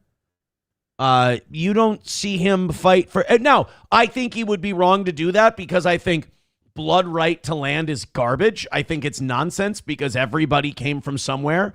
We're all human beings. Conquest happens. Change of ownership happens. Empires happen. part of the flaw that makes us us. We break a lot of rules and we kill people and we take things. But if you're going to go blood rights to land, to me, that's a consistent thing. That's like a universal concept. That's not just special to one part of the world. So either you believe in blood rights to land or you don't. Right. And well, I got bad news for you. If you believe in blood rights to land, all of us got to go the hell back to Europe. I ain't never been there before. Yeah. But yeah, that's the other thing with this too. Like, if you believe in blood rights to land, you even just staying in that sphere. So those people in that country have blood rights to land, but the people they have been systematically destroying for the last like couple years, those people don't have any rights to the land they live on. They've been there just as long, if not longer. Their ancestry goes back before you guys set up your little state, and they've been there this whole time. So why is it their rights to land don't seem to matter? Well, I mean, one of the arguments is that the original Semites are dark-skinned, that they're black and Arab, and that they're not the Ashkenazi Jews that you see, or, you know, they some of them might be Sephardic Jews, but like none of the white Jews that you see running around have any claim to that land. The original Semites are black and brown people. Now, if you say that and say you're Kyrie Irving and the commissioner of the National Basketball Association that you play for, his name is Adam Silver, they might suspend you and chastise you and ban you from things for saying that. They don't like it when black people, you know, liberals, especially liberal Jews, are very funny about this. They want to empower black people to a point. But when black people start researching and thinking for themselves, all of a sudden, that's not okay. Like the same way CIA handles drug-leading country. Or like, you're allowed to run this country and say, I am the commandant and it's all mine. Yeah. But the minute you start telling us how to do business, we got to talk. That was Manuel Noriega. Yeah. Manuel Noriega, as long as he kept the drugs trafficking through Panama, everything was fine. And then the minute he went, hey, CIA, I'm actually in charge of this country. I'm going to make some rules. They went, yeah, the fuck you are. And they went and took care of him. And then we wonder why countries like Iran want nukes. Through genetic testing, we can know their families have been here for thousands of years. We don't know whether they practiced Judaism, whether they were Samaritans, pre-Islam. We don't know that. A lot of them we know have been Christians for 2,000 years. They have less of a right to the land than someone whose ancestors, the only thing we know about them is they lived in Latvia or Poland. They're Eastern European. How does that work? They're Jewish. Again, it's the fact that he doesn't even realize he said it or how it sounds. No. Oh, well, because they're Jewish, all the rules go out the window. We do whatever we want for them. Screw the people who have their ancestry there. These guys are Jewish. You would be completely forgiven for thinking that this guy has absolutely no allegiance or ties to the United States of America. Oh, he doesn't. Well, yeah. Okay. Well, that's why you'd be forgiven. But just listening to him, if I didn't tell you who that guy was, and Tucker just had a guy named Mike on his show, and you watched him, I don't think your first instinct would be, oh, this guy's an American patriot. In fact, in some cases, you would say, I think this guy hates America. Because multiple times in this interview, Mike Huckabee would say, well, you know, in this war with Gaza, Israel did a lot better job with civilians than we did in Iraq. And it's like, first of all, if that was true, which it's not, let's set that aside. Fuck you. You're an American, bitch. You don't sit on a foreign soil and suck their dick and trash the shit out of our troops and say that our troops are more murderous than the IDF. You don't do that. Like, imagine if Barack Obama did that while he was in Saudi Arabia or Egypt. What would a Mike Huckabee say about Barack Obama if he went, well, you know, these Muslims. In fact, they did this to Barack Obama when he would say things like, well, the Crusades were bad and look what we did to Muslims then. And oh, look at him apologizing for Christianity and all this. Meanwhile, Mike Huckabee goes, oh, America's way more evil and murderous than Israel is. And it's like, the funny part is that the military, who do you think trained them? Lately, it keeps seeming like the IDF. Not only that, but also, who were we fighting those wars for? And there's a clip of that coming up a little bit later here. By what definition? They're Jewish by their But how do we know they have any connection they're to Jewish the by Jews their of the, faith. They're of the Jewish Bible? by the connection to the language. Jewish by the connection to the Torah. But how do we know that specifically Bibi's ancestors ever lived here? How do we know that? I'm not sure if I understand your question. Well, I understand. Johnny, do you understand his question? Yeah, he's asking you this whole connection to the land thing you've been pushing. How do you know BB has a connection to the land? This is worse than the South Park sketch with the underpants gnomes where they go, oh, phase 2 is phase 3 profit. It's like, yeah, but what's phase 2, asshole? It's looking you in the face. You just said their connection to the land. What's his? And this is where Tucker's better than all of us, and this is why he's so good at this. He doesn't lose his cool and like chimp out at the guy, whereas like he would go, I'm not sure I'd understand the question. And the interview would be over because I'd go, what am I speaking fucking Hebrew, you retard? And then they'd be like, all right, interview's done. I'd be like, oh, yep, I fucked that up. Yep, that's on me. I definitely lost my access on that deal. Shit. How do we know if the Prime Minister of Israel's ancestors ever lived? Maybe I could ask you, how do we know they didn't? Well, now, isn't this a great argument against blood right to land? Kind of. This is a wonderful argument against you have blood right to a certain land. Hey, I can't prove you did. Hey, you can't prove you didn't. All right, cool. Then let's call the whole thing off. Nobody has a right to this land through blood. You fight for it. You create borders. You enforce it. Or, well, I should say, we have to change the blood right. It has to be current blood in terms of you recently spilled it and or had it spilled. Yes, exactly. I mean, it's on the basis of the claim that they did that all kinds of things happen. People are displaced. There's a money flow. I mean, it's a big question. A lot hangs on this. Mm-hmm. It's not some theoretical thing like, oh, did my grandparents do this or do that? It's like, no, we have a right to be here because my ancestors were here. Okay, how do we know they were here?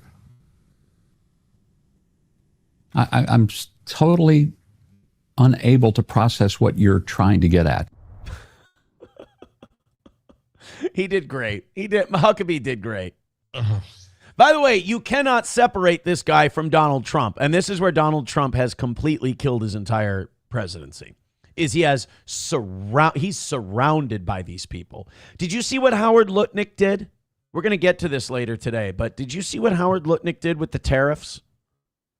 He's not enforcing them and letting them slide, right? So the Supreme Court struck them down on Friday. Yeah, that's what I'm saying. And Howard Lutnick, our Commerce Secretary, who's confirmed to have been to Pedo Island, and Trump won't cut him loose. Howard Lutnick made investment bets against tariffs. So Trump put all these tariffs in. Howard Lutnick made tariff refund bets where, and we'll have this whole story later, so we won't go too deep into it right now. But Howard Lutnick bet against the tariffs, and he's going to make potentially tens of millions of dollars off that trade. That seems like an insider trading kind of deal sort of thing. I feel like when you're the Commerce Secretary, you shouldn't be able to like trade and make bets on things that will be affected by your government's policy decisions. Well, you clearly hate Jews. That's all I can say. Not all of them. You know what? You're right. I apologize. I was way out of line. Way out of line. All right, let's get to some of these, and we'll get to our next clip from the Tucker and Huckabee thing. $1 from King Kong Dong says, Jews run the Federal Reserve, and New York is ran by Muslims. We're all fucked. That should be a fun next 4 years at least, right? $1 from King Kong Dong. I hate that Rumble does that. Oh, double shared? The repeater, yeah. Rumble's doing the repeater this morning. Approachable with $1 says, I now understand your swinger days better. If this type of shit you waste your Friday listening to, I could see where you need a bang fest to release some dopamine. Dude, I was so excited when Tucker did this interview. Are you kidding? It's like made my weekend. Crone becoming a member for 45 months. Thank you very much. He says, Rothschild, Hebrew translation, Shield of Edom, the Edomites. Ashkenazis are Canaanites. Damn, thank you for the theology lesson. I need it, Lord knows. Balls Deep becoming a member for 37 months. Thank you to everybody who contributes to this listener-supported show. I appreciate it so much. He said, becoming a member for 37 months says, good to see you, Johnny. Good to see you, too, and thank you for being a member for 37 months. I really appreciate it. Veldrain with $1. Thank you, Veldrain. He says, next, Tucker asked him to define the word free. Same response. We got a few more clips here. This one was bad. I was coming, I know where I was when I heard this. I cut myself off at coming. I was on my way back from the grocery store when this part of the interview played in the car. I was laughing my ass off, but like laughing my ass off in a way that was like, we're done. Like this administration, like Trump's surrounded by these people. To point that, I cut myself off with the Lutnick thing. Trump's surrounded by these guys, you know, and it's amazing because I feel bad for Trump supporters in a way, which I really don't count myself amongst anymore, because then I'd have to be with this guy and with Lutnick and all these other Nudnicks and Kushner and all. I can't do it. But Trump really is, and some people, anti-Trump people, might get mad at me for this. Trump really isn't innocent in that he's not guilty of any of this stuff, but all of the people he surrounds himself are. And he's now handcuffed in that he really is Nixon. Nixon was surrounded by really bad people. And Nixon was loyal to a fault. You know, the butcher line that we always quote. Nixon wouldn't sell his guys down the river, even though those guys meant him nothing but harm. Haldeman, Ehrlichman, Dean, all of those guys felt they all wished him ill. And he wouldn't sacrifice him to save his ass. Because remember, Nixon did nothing wrong. Nixon didn't spy on the Watergate Hotel. He didn't order it. He didn't know about it. But he covered for the people who were covering for the burglars, not knowing that they were all CIA operatives and they were working against him. And it was an entrapment scheme. Haldeman, Ehrlichman were protecting the burglars. They went to Nixon to get protection from him so they could protect the burglars. And Nixon knew Haldeman and Ehrlichman their whole lives, knew their families. And they used Nixon's own decency against him. And they're kind of doing that with Trump, although I don't think Trump's as decent a person as Nixon was.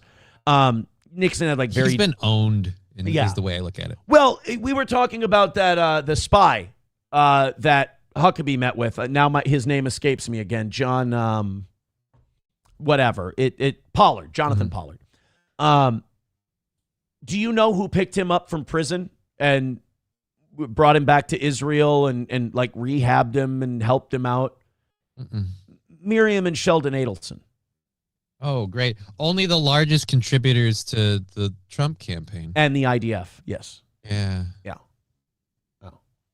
Hooray. It's fun. Like and subscribe.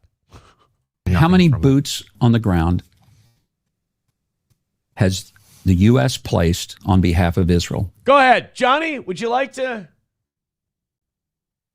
How many boots has the ground? There's no wrong answer. You're allowed your own theories. I'd say because Huckabee's asking this question like it's an own. He's like, Tucker, we don't live for Israel. We're not Israel's hitmen. I'd say most of the boots, any of the boots we placed on the ground in Afghanistan and most of the Middle East stuff we've done, I'd say was technically on behalf of support of Israel. I would, and I would agree with you. And I would agree that what we did in Libya, we did for Israel. While I don't think we had boots on the ground in that one, we launched airstrikes. Same with Syria. I'm pretty sure what we did in Syria, we did for Israel. Yemen with the Houthis, I believe we're doing that for Israel.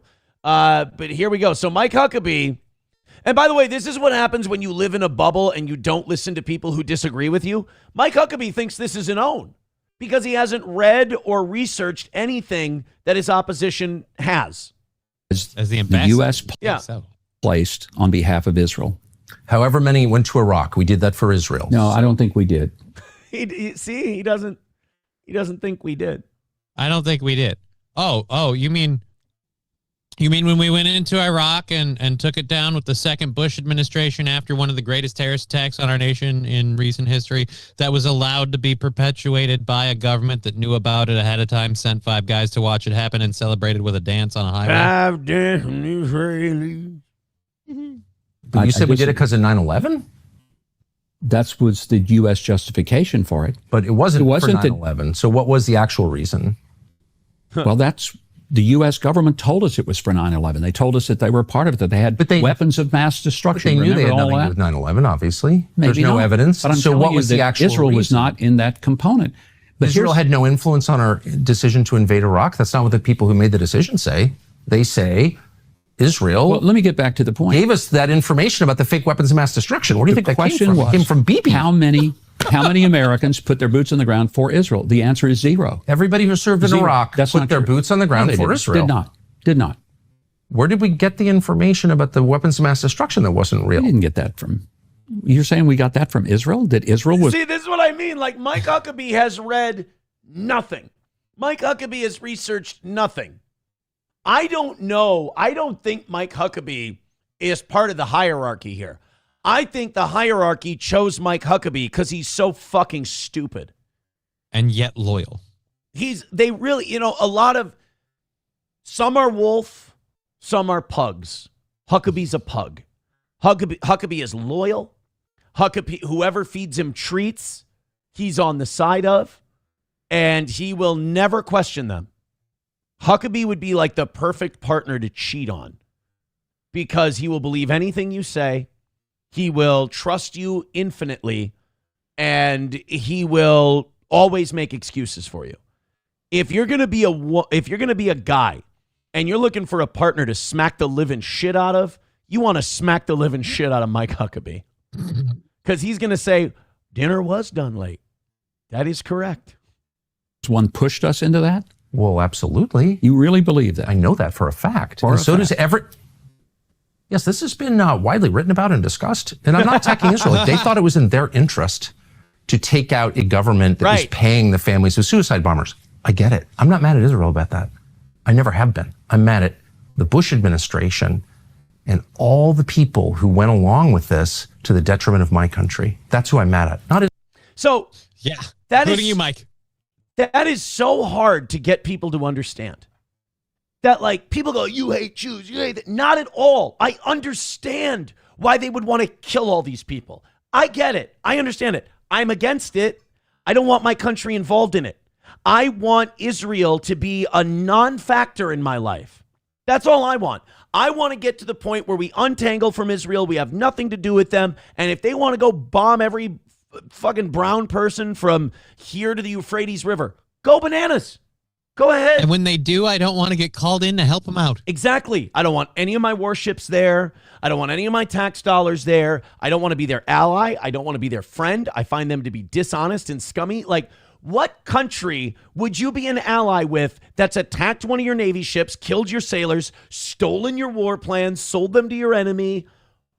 Who would ever be for, like, if the British did that to us today, I would say, well, the British are cut off forever. But I mean, Mike Huckabee is just, and in this interview, he made excuses for the Israelis saying, oh, they're a lot better at avoiding civilian casualties than we are. And it's Explain like, that to their pagers. Not only that, but like, who the fuck do you work for, motherfucker? Like, which, by the way, rhetorical question. We all know the answer, really. But like, while you're wearing that American flag lapel pin, could you at least pretend? Actually, no, I kind of like the upfront, because now it's like, I don't think people vote for Mike Huckabee to be the senator or whatever. Ambassador. The ambassador. Yeah. And I don't know how easy it would be for him to not be that. But at least now everybody that sees Mike Huckabee is like, well, you're an open-faced piece of shit. Right. Like a good old commercial sandwich. Open-faced, easy to see, very simple. Full, and also like a beef commercial, he's full of gravy. Mike Huckabee, and it's all Israeli gravy. Fuck you, dude, with $5. Thank you. Thank you, dude. Appreciate that $5 drop. He says, savory. Balls Deep with $2. Thanks. I've been watching too much Hughesy. Balls Deep is donating over there too. Thanks for the $2. 750,000. That's a lot. It is. 750,000 is a lot. Thank you very much for those contributions, guys. I appreciate them so much. So much. We have more Tucker and more Huckabee. Propaganda Alt says the Huck is a hardcore Zionist. What? It's the first I'm hearing of this. So now this is going to get a little dark. We're going to skip the Epstein clip. I want to do the Tucker Huckabee Pollard clip instead. Okay. We're going to do that last. But This is going to be the darkest of the clips we have from this interview. This is the clip where Tucker Carlson asks Mike Huckabee, Christian to Christian, about the intentional killing of children in the Gaza war. First of all, I do want to say about our previous clip, don't you find it adorable when there are still people who believe Muslims planned and carried out the 9/11 attacks? Yeah, it is. When there's so much evidence to the contrary, it's like, at best, they were allowed to. Right, That's the best you can give them. Yes. And here's the thing, not to demean Muslims, I really don't think you guys have the smarts. Like, I really don't think you guys can pull off the logistics of this. You know, people are like, you remember when people were confused on 9/11? They're like, how did these bunch of cave-dwelling Muslims defeat our multi-billion-dollar-a-year air defense system? And it's like, yeah. Good question. Go with that. You see that? That's that instinct thing in your gut that steers you in the right direction, where you're like, a bunch of Muslims in a cave drew up this plan and defeated our multi-billion-dollar air defense industry. No, we had to compromise it for them. So, well, you again, see, they all trained on Microsoft Flight Simulator, and so they knew how to fly to planes, and nobody was ready for that. And then what are we going to do? Shoot down a plane full of innocent people so that way we can get 2 or 3 bad guys? What are we, Israel and Gaza? And again, the one guy who owned like a flight school was like, hey, FBI, this motherfucker's here. He wants to learn how to fly a plane but not take off or land. There is no flight school that would take a student like that. Nope. Every flight That's kind of what they call a red flag. Yeah, every flight school would be like, no, you sign up for this class. We're going to teach you all of it. You need to know all of it. Yeah, because I'm going to be the one signing your certification. So when you finally kill people, they can shut down my school and sue me because I signed off on your certificate. I'm teaching you how to take off and land. It's like people who do concealed carry certification. Like Jason at Tactical Advantage will do the gun range thing. Like Midland Armory doesn't do like the whole, concealed carry process, but they can help you find what you need to carry, and they can do the suppressor thing. But like places with gun ranges, they can do the whole thing in-house. And Jason always told me, he was like, no. I make sure that their spread is smaller than is actually necessary by law, because my name's going to be on that if they ever fucking defend themselves and kill somebody. Like, I got to be ready to defend that. So this is Huckabee on civilian deaths. This is a very Christian take from the dispensationalist. I wish that none of those people in Gaza had been killed after October the 8th. Well, I say not none of them. I'm glad Mohammed Sinwar was killed. I'm glad that some of those warriors, the people who masterminded and carried out. Okay, can I tell you something right there? That right there is an anti-Christian thought to have. Yeah, you're not supposed to take pride in people's deaths. You're supposed to turn another cheek. Yeah. Understanding. And by the way, the people who orchestrated, once again, like 9/11, it was allowed to happen. Yeah, same with October 7th. But like, you're not even supposed to be happy. As a Christian, you're not supposed to be happy when bin Laden or Hitler died. That's you're still supposed to turn the other cheek, aren't you? Well, it's sad. It's tragic. Every life carries with it potential. And when people are killed, that is against God. We're not supposed to kill anyone. We're not supposed to take justice into our own hands and take the life of another human being. Now, what you can say is, I wish these guys wouldn't have made the decisions that they made that created them so many enemies that caused them to end up in this situation. Basically the most Christian version of fuck around, find out, I guess. But you can be sad that they made the decisions they made that led them down that path. But you're never supposed to be happy that they're dead. Right. Judgment is supposed to be saved for the Lord, if I understand correctly. It is not on us to judge the lives of others. That's on Christ. Atrocities October 7th. 14-year-old Hamas operatives, how do you feel about their deaths? If they participated in that, then God help them. I'm telling you, what does Tucker, that mean, God help I don't know that they were 14 years. No, but I'm telling you that when someone commits the acts of atrocity and then they hold hostages, if these were your children being held hostage. First of all, those 14-year-old Hamas fighters, a lot of people would consider them resistors to an occupation. Right. They are kind of like, defending the place they lived in. And look Look how you guys took him out for it. Yeah. I mean, it's a parking lot. Look, I think what Hamas does and the way they carry out their resistance is very treacherous and evil and dishonest, but it's still resistance. Like it's still resisting an occupying force that keeps you essentially in an open air prison, an open air concentration camp. So I believe that Israel has far more blood on their hands than Hamas does. And as far as blaming that 14-year-old that fights for Hamas, please show me a child soldier who decides to fight for armies completely by choice. Right. I don't want to go to school. I want to start war. I've been playing Call of Duty Black Ops. I'm ready for the big times, coach. Yeah. So, I mean, to be happy that a 14-year-old Hamas fighter died is really gross, considering that kid probably didn't have a choice. Hostage in Gaza? What would you do to get him out? I wouldn't want to kill 14-year-olds. I'll tell you that. Let me ask you something. Would you do whatever it took to get your kids back if they were being tortured, raped, starved, I would and not beaten? kill children, period. Well, I'm just telling you. By the way, one of these two is a Christian minister. Really? Wow, Yeah. when does Tucker find the time? Oh, no. I'm sorry, Johnny. No, Tucker is not a Christian minister. Mike Huckabee is a Baptist minister ordained. Don't you want? I just feel like his viewpoints are going to get him in trouble if that's really his thing. The Baptist minister is trying to drag Tucker. Come on, Tucker, don't you want to kill some fucking kids? And Tucker's like, no, that I would never want to do that. That's an awful thing to do. Come on, Tucker, let's kill these goat fucking children. I really, minister, I feel like that. Again, here's why Tucker is so good at this. He keeps his cool. Because if I'm doing this interview, I consistently call him pastor when he does this shit. He would be like, come on, don't you think we should kill those 14-year-olds? I would go, no, pastor. And I would linger on it. I would say, no, pastor. Pastor? Killing don't children's believe wrong. We should.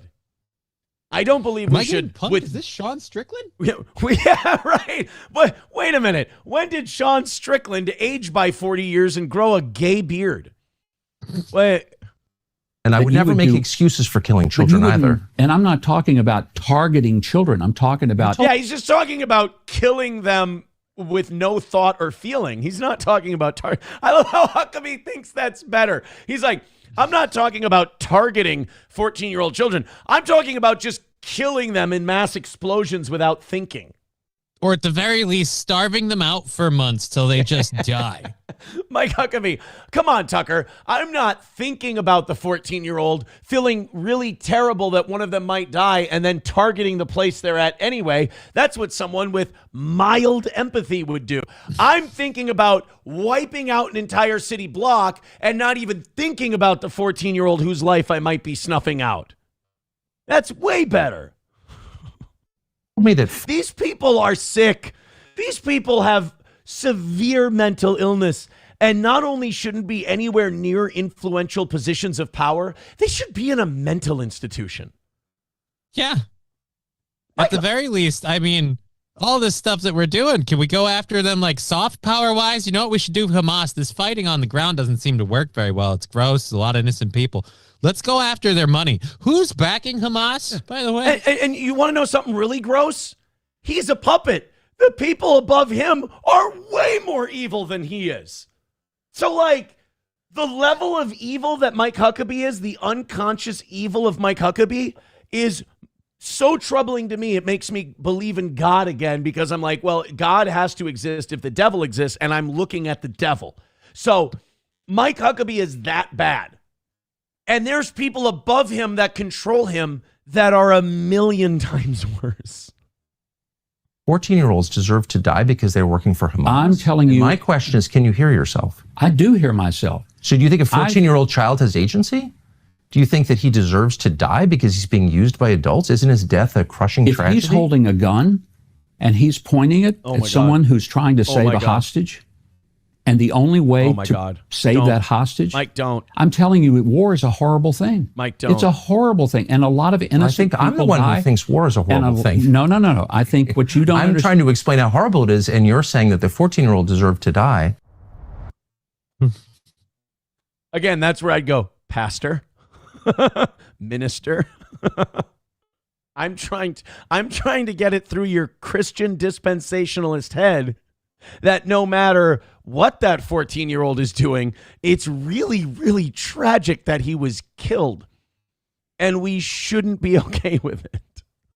But if he's holding a hostage, yeah, I don't want anything to happen to the hostage either. But that doesn't mean we got to put one in his noodle. Hear me out, Tucker. I'm going to come up with a scenario that's going to make you psyched about killing this kid. Like, what? Like, what? No, it's never okay. Come on, fag. What are you talking about? Like, Huckabee's like bullying Tucker. He's like, oh, you don't want to kill a kid? What are you, queer, Tucker? Because you know what happens. Don't be a pussy. Where's your line? What's he got to do before you put one in him? Guess what, dickhead? You're not going to Jewish heaven. Wait, what? Wait, whoa. I thought you were a Christian. What's going on here? Joey Caravello with $2 says Mike Huckabee is a fat mo and his daughter's a fat. Well, that's one accusation. $1 from Rex Dart parody account says Huckabee. Tucker, hey, Tucker, race war. Come on, race war. Didn't you say you want to do that? Did you say, and that's something we always talked about doing? You want to, hey, wait, you want me to, wait, your wife's Christian, right? You want me to get her? Oh, no. I suppose probably not. You probably like her. Oh, man. Your Destiny says, well, if a 14-year-old wants to play terrorist, he gets smoked. I'm saying that a lot of 14-year-olds that quote-unquote play terrorist don't do it willingly. Don't want to. Yeah. And I'm also saying that, yes, if a 14-year-old is killed, even if he's a terrorist, I think that's very sad.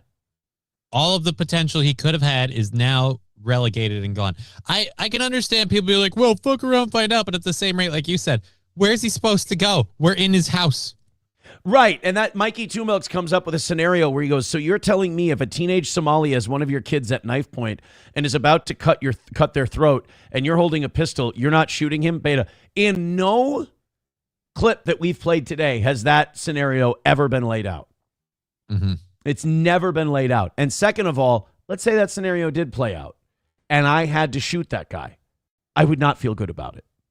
No. And I would also, after having time to reflect and think, I would hope that my faith would teach me that that young man at some point had a whole lot of potential.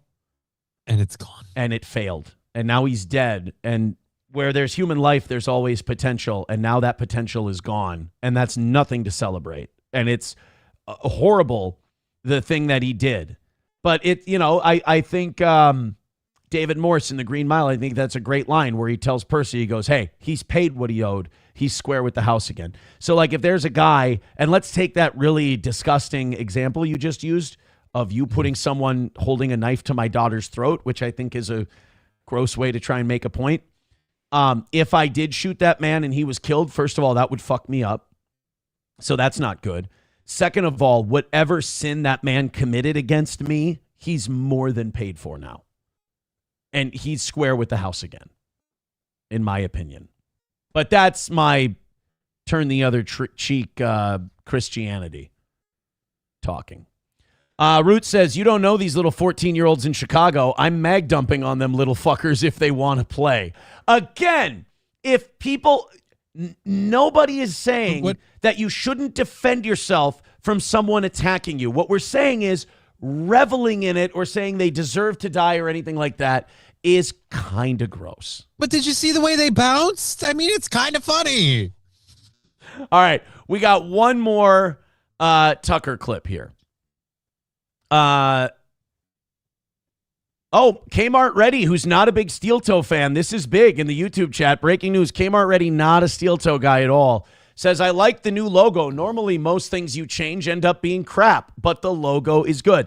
Now, I'd love to take credit for that, but here's why it's not crap, and here's why it's good. I took our existing logo, and I just asked ChatGPT to clean it up. Right. I said, could you just take this logo and make it not suck and not make the edges so harsh and just clean this up? And they cleaned it up for me. I took our existing logo, and they cleaned it up. It does look nice, though. Thank you. Well, I appreciate that. And I'd love to take credit, but I just had the idea. Hey, AIs are slaves. You own that, bitch. It's your work. That's right. My slave did it. Therefore, it's mine. I am Massa and Commander. Thank you guys very much for all of your contributions. Silverwolf with $1. Again, thank you to everybody who contributes to this program and keeps it on the air. I appreciate it so much, and I hope to reward you all very, very soon. Silverwolf with $1 says, why is the 14-year-old a terrorist? Oh, he watched his uncle, father, and brother get wiped out by a U.S. airstrike while the U.S. was acting for Israel, leading to him acting the only way he knows how. Weird. Yeah, that's what I was saying. Like, this is resistance to an occupation that's been going on since 1967. So yeah, like the people that pitch the whole like, and he's got a knife to throw, like, all right, now flip that scenario around, except the knife wielder has a gun, he's wearing a U.S. military uniform, and we're in Gaza. Go. Yeah. Oh, by the way, already over 600 this morning. Thank you guys so much. YouTube, you're about 30 off. Rumble, you're about 40 off. We can get to 700 today. Everybody hit like, everybody hit subscribe, everybody hit follow. We've already touched the 600, so I'm happy with that, but I love 700. Thank you so much. All right, this is our last Tucker Huckabee clip. Thank you guys very much for your contributions. Keep them coming.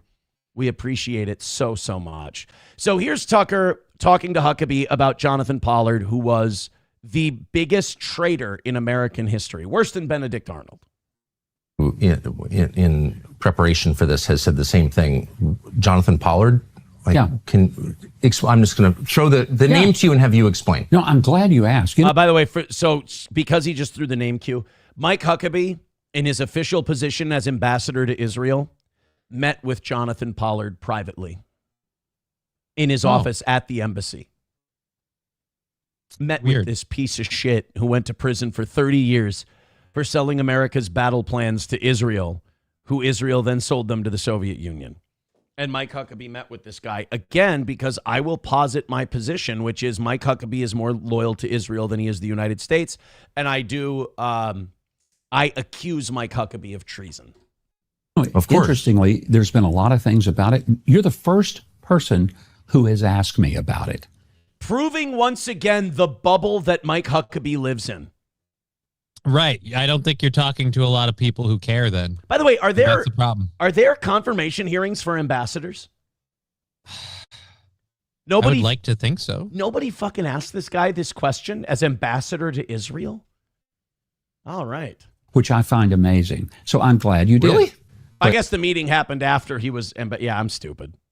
This was the greatest traitor in modern American history who sold our battle plans against the Soviet Union, our main enemy in the Cold War, to the Israeli government, which according to our Reagan CIA director, Bill Casey, then gave them to the Soviet Union. So this was the most profound betrayal of the United States in my lifetime. Why advocate for that guy's release before he serves his full sentence? Give me a J. Give me an E. Give me a W. Huckabee. I'm making a new movie. It's called I Hate Huckabees. It's going to be good. If that were the case in 2011, it would have been because I had a number of friends that suggested that he had more than served time, and he didn't want to live in the U.S. anymore. He wanted to live in Israel. Pollard is different. I think once you become U.S. ambassador, the representative of the President of the United States in the United States of America in a foreign country, and then you invite not only the most damaging betrayer in our lifetimes, but also a guy who continues to advocate for betrayal. So he gave an interview, as I know you know, in 2021 to Israeli media, in which he said, I would encourage Jewish Americans with security clearances to spy for Mossad against their own country, the United States, because, and I'm pretty much quoting him, all Jews should have dual loyalty. Again, I'm not saying anything should happen to this guy beyond what's happened. What I'm saying is, my position is, I want nothing to fucking do with these people. They can do whatever they want. They can say that. They can advocate for it, whatever. I don't want them in this country. I don't want them meeting with our leaders. I don't want to support them in any way. Fuck these people. Let them live on their own. And if you're an ambassador of our country, you should not be advocating for these people to get let out early ever. Like, you should never, ever be like, no, we should be light on them because they only, like, blaringly betrayed our country and advocate for the continual betrayal of it. Like, let me ask you something. As you're saying that, and it's a good point, and you're spot on. At any point as you're saying that, do you feel weird because you're like, I shouldn't have to explain this to the United States ambassador to Israel? I shouldn't, but apparently I do. Welcome to Clown World. And by the way, the reason this guy believes this is because of this cancerous theology called dispensationalism. Huckabee wants the end of the world and he wants Christ to come back, and he thinks that's going to be facilitated through Israel. And he could not be more wrong. He could not have his theology more incorrect. Join the Catholic Church. If you're that comfortable with 14-year-olds getting killed, though, you really want Christ to come back? He might not, like, I don't know if you've read the book. Might not be a big fan. I would be willing to let Mike Huckabee be right about dispensationalism if I got to watch Jesus throw him into the lake of fire. I would love if, like, I think dispensationalist theology is incorrect and stupid, and I think it really is a human way of trying to understand, like, thinking that our human borders matter to Christ. But, like, I'm totally willing to let them be right, just so when Jesus comes back, he goes, and I have identified the Antichrist, and we will do battle. And he cuts off BB's head, and then casts Huckabee into the lake of fire as his little demonic imp. Like, I would be totally, that is and I know you're saying, Aaron, isn't it not Christian for you to hope for that? No. Jesus is saving us from the Antichrist in this scenario, so it's totally cool what I'm doing. Totally legit here. I mean, that's not repentance. That's not someone who feels bad about what he did. That's someone who's encouraging American Jews to betray their country. That's pretty heavy, don't you think? Fucking the WWE surprise. Jesus shows up on the ramp and he announces his 4 horsemen of the apocalypse. And here comes on the pale horse. He's like, Adolf Hitler. And we're like, oh my God, King. By God, Jesus brought Hitler. Jesus brought Hitler King through hellfire and brimstone. It's Adolf Hitler on a pale horse. He's How did he even get here? By God, he's on a horse king. I didn't even know Hitler could ride a horse. I didn't know he knew husbandry king. Must be all the meth. He's on meth. He's on meth. Jesus is just totally like Vince Russo crash booking his fucking return to Earth. Oh, I do. And I disagree with that wholeheartedly. I think, let's remember, it was President Trump who probably facilitated his departure. And then just to really kick Israel in the dick, fucking Muhammad comes up behind Jesus. And Jesus is like, yeah, you didn't know we were rolling together, did you? Guess what? This is going to be bad news for you guys. We worked out a merger. Christianity bought out Islam. Muhammad agreed to take a smaller profit role. And we're good now. So he taught me some sword moves. You guys are fucked. Turns out we have a lot more in common than you guys. You guys aren't going to believe this, but did you know they think I'm like, Jesus is sitting there like, did you know these guys think I'm like the coolest shit ever? Do you know these guys said, I'm going to slay their Antichrist? Yeah, like turns out I'm hot in Islam. Everything's coming up J-Man. Fucking... Good for you. Good for you. Yeah. I'm certainly supportive of President Trump. I think you are.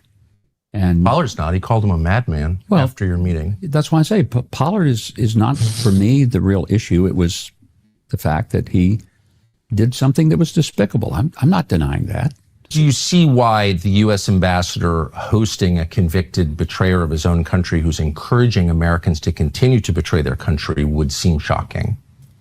Well, I would say that it wasn't that you make it sound like I'm hosting a meeting. I simply met with him. I meet with people all I meet with people all the time. Some of them are guilty of multiple atrocities. I had dinner with Bibi Netanyahu last week. Like you make it sound like I'm hosting a meeting. I just had a meeting with him. Right. That's kind of what. Yes, correct. The time. Some can of just them walk in without a... No, they have to have an appointment. Of course they do. Oh, so it is hosting him then, I think. Well, I don't know if it was hosting, but it was certainly, he was able to come to the U.S. Embassy to have a meeting at his request. Okay, this interview should have ended with Tucker ripping that lapel pin off his chest. Yeah. And replacing it with a big yellow armband. I'd love it right there if a ref came in and just threw a towel at Tucker and started waving. Yeah. He's had enough. He's down. He's down. Stop kicking him. Stop kicking this man. He's dead already. But no, he didn't host a meeting with the guy. He just met him. He just brought him into the embassy with an appointment and had a meeting with him. Didn't host a meeting. Lander says Aaron doesn't know shit about theology if he's comparing Christianity to Islam. Ooh, you might want to check up on your Islam, bud. What does Islam say about Isa? And who is Isa? That would be Jesus. They do believe that Jesus is going to return to, they don't call him the Antichrist. They call him I believe it's the Anti-Prophet. There's an Arabic name for him, but Jesus is going to destroy and usher in Muhammad's return. So basically, Muslims believe in Jesus's role kind of like we do, but Islam has a final boss after Jesus that I find to be very blasphemous. In their version, Jesus is the hype man. He comes in, he settles the opening bout, and then we bring in the main event. He's the feature. Oh, yeah. Yeah, Jesus is the feature. And Muhammad's the... Which, honestly, if I were Jesus, I'd be fucking pissed about that. Like, I'd be like, dude, let's compare. I said, Father, forgive them, for they know not what they do. This guy's greatest quote is, Allahu Akbar! Like, that's, our guy's cooler than your guy. You know? Here's the benefit that Islam has. At least you didn't murder our guy. You know? Right. The other guys murdered our guy. You guys think that our guy is totally dope. You just added another guy on top of him, and I gotta be honest, I'm a little fucking pissed at you for it. I'm not, you murdered my savior pissed, and you think he's in hell burning in shit and his mom's a whore. You don't believe that. So that's nice. And you hold him in high reverence, but that other guy, I got a problem with that. To be fair, if they didn't do it, we would have eventually. Well, yeah, I mean, well, he would have had to live to like 600. So by the time that Islam would have got to him, he'd be like, Jesus Christ, would somebody fucking kill me? I hurt all the time.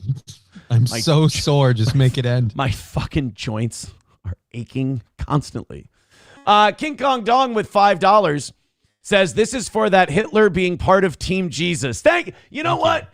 I appreciate donations just for supporting the show, but donations for very specific 10-second moments in the program, I can't tell you how much that means to me. Thank you very much. Thank you so much. Hey, man, anybody who contributes to this program, I can't tell you how much I appreciate it. Thank you, thank you, thank you. Hit like, hit subscribe, hit follow. So those are the clips we have of Huck and Tuck. That's the Huck and Tuck connection for today. Israeli patriot Mike Huckabee. Israeli patriot Mike Huckabee squaring off against American Tucker Carlson. Hit like, especially on Rumble. Our Rumble numbers the last week now have been far lower than normal, which is no bueno. YouTube's been down a little.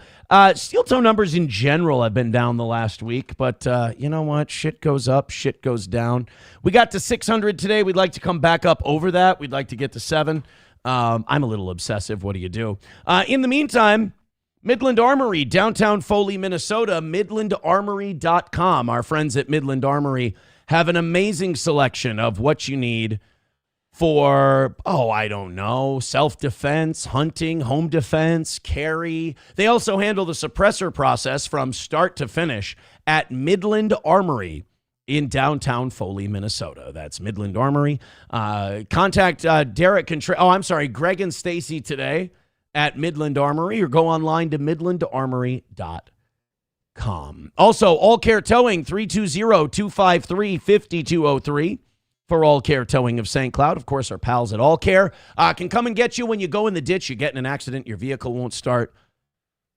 They can handle it all quicker than anybody else. That's All Care Towing, 320-253-5203 for All Care Towing of St. Cloud. And Stoney's in downtown Rockville, Minnesota. Go see Cheetos and the team at Stoney's March 14th. They've got their big St. Patrick's Day parade and celebration with Brian the Leprechaun, specials all day. It's going to be a huge party on Saturday, March 14th at Stoney's in downtown Rockville, Minnesota, right there on Broadway. Go see our pals at Stoney's. All right, we need to get a couple of bucks in the old plate here. So let me do this. Let me tell you guys about Pickaxe. Big announcement. Pickaxe is officially launching on iOS and Android this Tuesday, tomorrow, February 24th. If you're tired of algorithmic manipulation, shadow banning, and platforms collecting your data while throttling your reach, this is for you. Pickaxe is built to be the most human-centered social media platform on the planet. No algorithms deciding who sees your content, no data mining. They're making social media actually social again. And this is huge for the Rumble community. Your Rumble videos play directly inside the Pickaxe newsfeed, just like native content. No redirects, no losing your audience, seamless integration. We've already got major voices on the platform like Diamond and Silk, The Vigilant Fox, Rampage Jackson, Dr. Mary Tally Bowden, Children's Health Defense, Shannon Joy, and many more. And the Rumble gaming community is showing up strong. The Joker, Uncle Pudge, Midnight in the Mountains, Vapin' Gamers, Chavez Flexington, Soundboard Lord, Cat Dog, and a bunch more are making Pickaxe their home base. This is about owning your audience instead of renting it. Mark your calendar tomorrow, February 24th. Go to pickaxe.app today to pre-register for the app in the Google Play and Apple app stores and be ready for the moment they go live. You are the algorithm. Pickaxe.app. There we go. Our friends at Pickaxe. All right. Thank you guys for throwing a couple of bucks in. Thank you. We appreciate it. Keep it going. Let's do some damage today. All right. The next segment we have is it's not going to be as heavy as the news. You know, Tucker and Huckabee. We try to balance it out here on this program. Bonnie Blue. She needed we get it. We also listened to a show that died 15 years ago. Look, so Bonnie Blue recently. Now, if you don't know who she is, I'm very happy to remind you. I'm aware. Bonnie Blue likes to take mountains of cock, a lot of dick. I mean, you might say, well, but Aaron, what does she do for a living? Just that. That's it. Yeah. She gets, like, remember on Nickelodeon when you'd watch like those game shows like Double Dare? At the end, what did they do to the winning teams on Double Dare? Usually covered them like slime and stuff. That's what Bonnie Blue does for a living. All right? She goes through a bunch of trying challenges, and at the end, she gets covered in slime. Same deal. So she recently did this, and we're becoming so desensitized now that the setup to this story is equally as alarming, if not more so, than the announcement after it. But we've just become like, oh, that's what she does. Bonnie Blue did an event recently where she banged 400 guys unprotected. Now, right there, it's time for Jesus to probably come back. Like, it's over. It's done. We've got a woman just making millions of dollars a month. A month, by the way. I just feel like an STD or your uterus just falling out of you would be a nice, mysterious way to punish somebody for their behavior like that. But I don't know. Yeah. What do I know? So we were watching like tractor pulls and all kinds of stuff on Rumble Friday. People were sending in like races and hot rods. And there would be some where they'd hit a wall and their whole engine block would fall out, right? I imagine that would happen to Bonnie Blue at some point. Like just her entire reproductive system, like a fucking alternator would just clunk, just fall out, right? It's just not built for this kind of activity. It's not happening. She's helping us rediscover human biology and how relentless the reproductive system can be. So she had this event, and by the way, there's just no, like, I see the face of Satan when I see this. Like, I really see a demon. So Bonnie Blue banged 400 guys unprotected, and you're not going to believe this. She got pregnant. What? Didn't this happen before that she faked a pregnancy scare after banging a bunch of dudes? I thought I was thinking the same thing. I think that was Lily Phillips, who's the other slag. Oh, okay. I think Lily Phillips said, oh, yes, I'm pregnant. And I don't know, what is it about British? Like, these whores are all British. Like, this is further evidence of the decline of Britain, that what used to be the most prim and proper empire in the world is now just full of slags making millions off loads. I took 400 dudes' loads. I can't believe I got pregnant. Yeah, that's kind of how the whole thing works. Because even if you're on birth control, that's what, 99% effective? Right. Like, she blew past the control in that experiment. And the guy that was doing it. Yeah. So, like, if she goes to the company that makes birth control and she goes, hey, I'm going to sue you. This is wrong. I still got pregnant. And they're like, we're not built to handle this level of volume. A couple are going to get through. All right. There's a reason we say 99 and not 100. For people like you, you are the exception. And all she's going to hear as she's getting yelled at is, I'm exceptional. Ma'am, you've taken so much cock, you're legally disqualified from us having any repercussions for your actions. It's fucking terrible. So she's pregnant, and look at this. Bedabbler did the ultrasound. Isn't that something? That's wild that he was there for that. The motherfucker is just everywhere lately. Unbelievable. Actually, that guy's probably a little thinner than Rocco is. All right, so here we go. Here's Bonnie Blue. A lot of you are saying, oh, that's like her beauty regimen. No, that's just the dried cum from the shooting. She hasn't washed it off yet. She's a busy professional. Well, I'm pregnant. No line if I'm not pregnant. I'll be back in 2 minutes. Yes. Now is the time to have decency. Yeah, exactly. Close that door. That's, Close the door while forbid. you piss. We wouldn't want to see anything that would be considered taboo or private. I mean, you should 400 guys in every orifice. Yeah, you should be shitting openly in front of people like an Indian at this point, the way you are. That is funny, though, that she closes the door. She's like, I would like some privacy when I urinate onto a stick. It's like, really? Because you don't want privacy when you grind on one. Forgive me and understand this might be a very intimate moment for me. Oh, yeah, because you don't like having those in public. Yeah. I have a small expectation of privacy. I disagree. I wouldn't even say it's been 2-4 minutes. Maybe like, minute and a half? And so that is a pretty, it's like half pink, half white. Kind of looks like a drumstick, actually. Guys, yeah. Definitely pregnant, fully pregnant. So I'm gonna have to. This is another horrifying part of this is that A, I bet she got paid by Clear Blue. B, she should be weeping.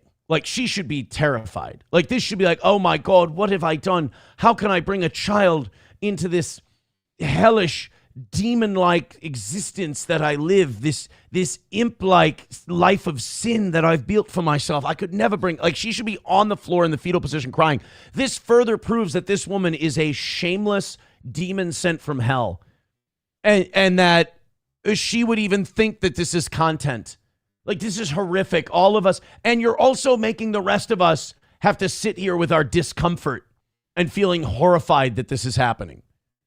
Doesn't she have a guy with a shop vac that's going to this problem? Oh, she's aborting this baby for sure. Just taking unprotected loads from 400 guys. And then, oh, look, everybody, I'm pregnant. And then she'll probably film herself at the abortion clinic, too. Fucking pig. God, I hate her. GBT what to do next because they're actually not quite sure. Turn your life over to the Lord and be celibate for the rest of your existence. Take the money you have, invest it, hire a company that can just eliminate everything you've ever done from the internet forever and ever and ever. Pay them $10 million to eliminate all of it forever. Every upload from here to eternity. Guys, I'm not sure what to do. I just asked ChatGPT and it says I should give away all my earthly goods, including my child, and enter a nunnery. No. Convert today. Accept Jesus Christ as your Lord and Savior. Eliminate all remnants of what you've done from the internet. Have that child.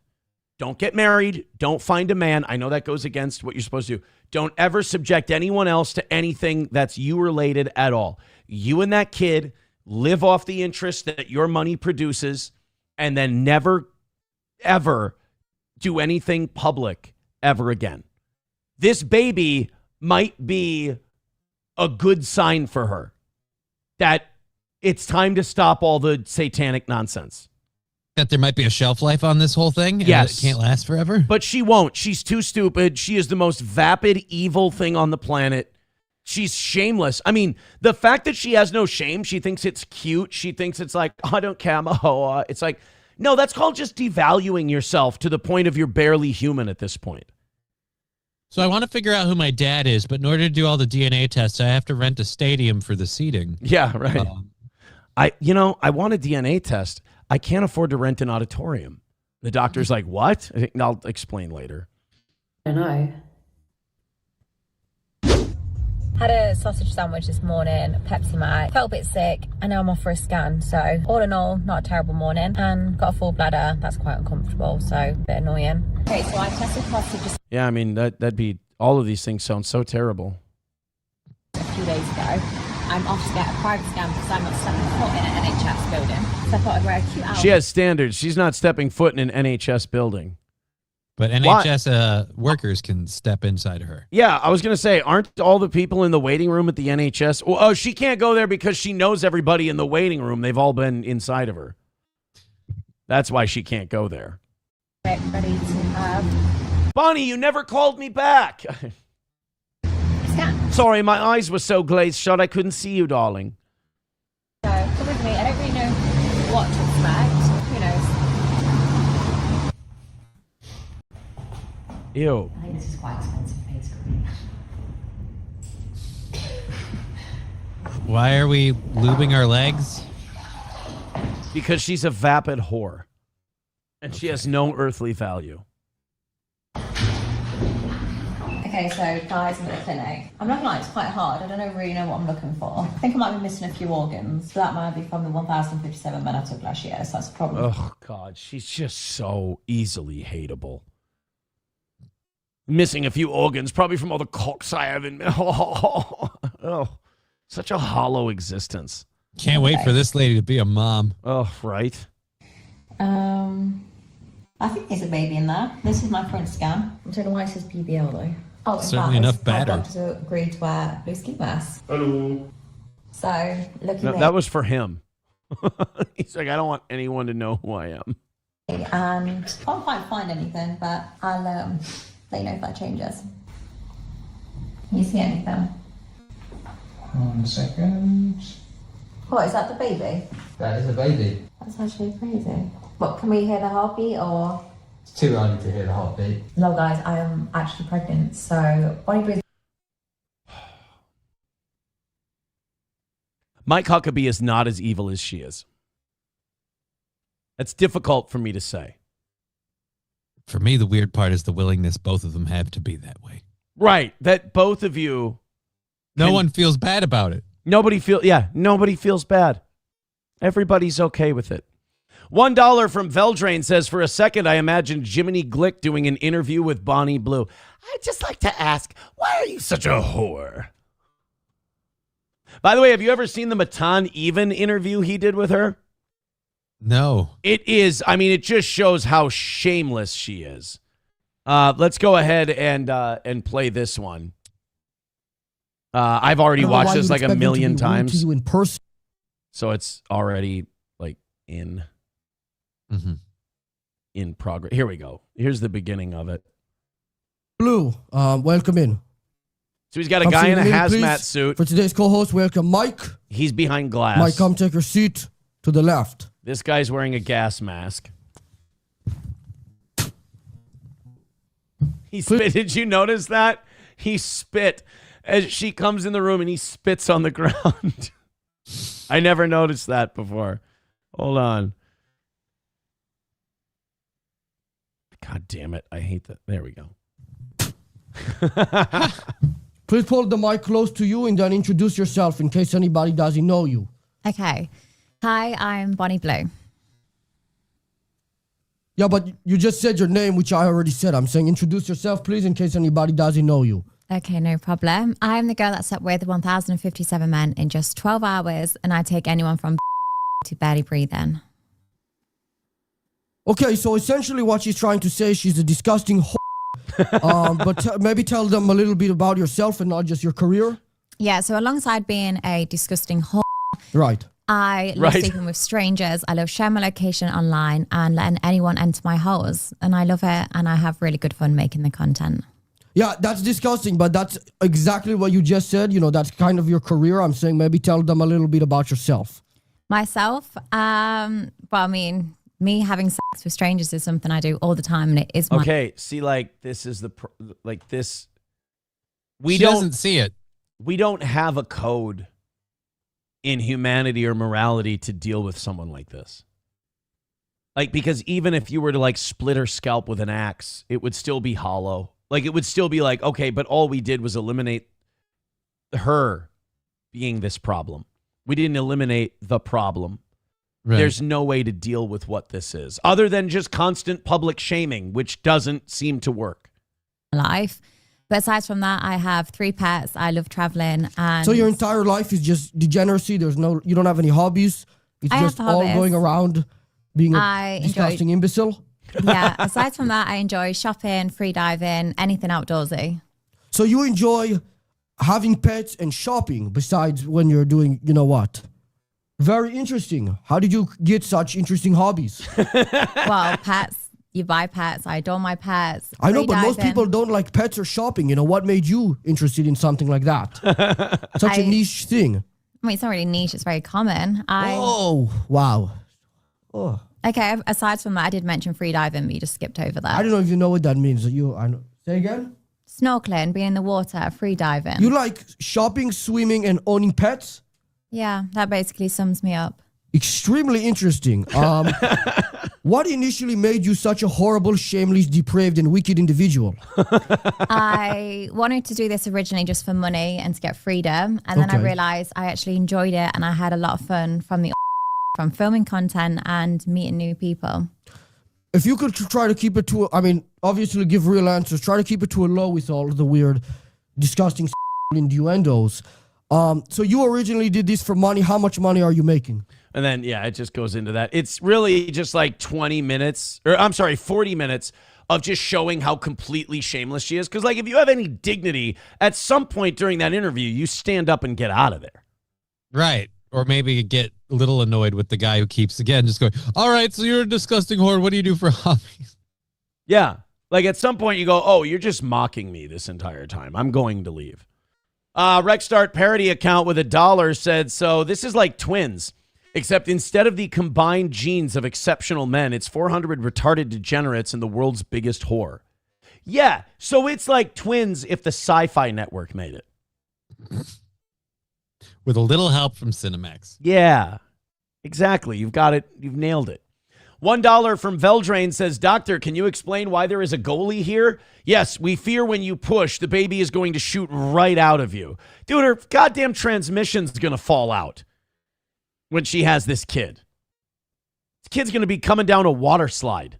All right? Even if she gets a cesarean and it's a big-ass baby, it can fuck up her innards and thusly her career. So I don't think she'll go through with it. Yeah, the kid's a risk. Saint Caesar says, Aaron, have you covered the Vince McMahon car crash body cam yet? And Janelle Grant speaking in court. No, but I do have this question. Like, I'm seeing on Twitter and stuff, a lot of people saying that Vince McMahon should come back to WWE now because it's been proven that this Janelle Grant is lying about her accusations about Vince. I've tried to look it up. And I can't find anything about it. I don't know if it's people wanting Vince to be innocent. But there are allegations out there that this woman only came forward with her and Vince's degeneracy after he stopped paying her. And that's the real reason she came forward. Vince agreed to pay her to engage in all the wicked, degenerate stuff that they did. So she was on board. Yeah, her accusation is that, Vince made her and she was basically trafficked and she's suing and all of that stuff. Whereas a lot of the texts that Vince's side has come out with now have shown that Vince stopped paying, and then all of a sudden she started coming out and making all these allegations. Okay. So I don't know. I'll look into it a little more.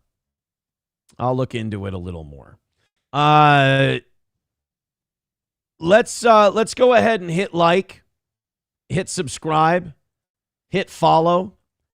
Throw in a couple of memberships. You know the deal. Thank you so much to everybody who contributes to this show. I can't do it without you, and I appreciate you so much.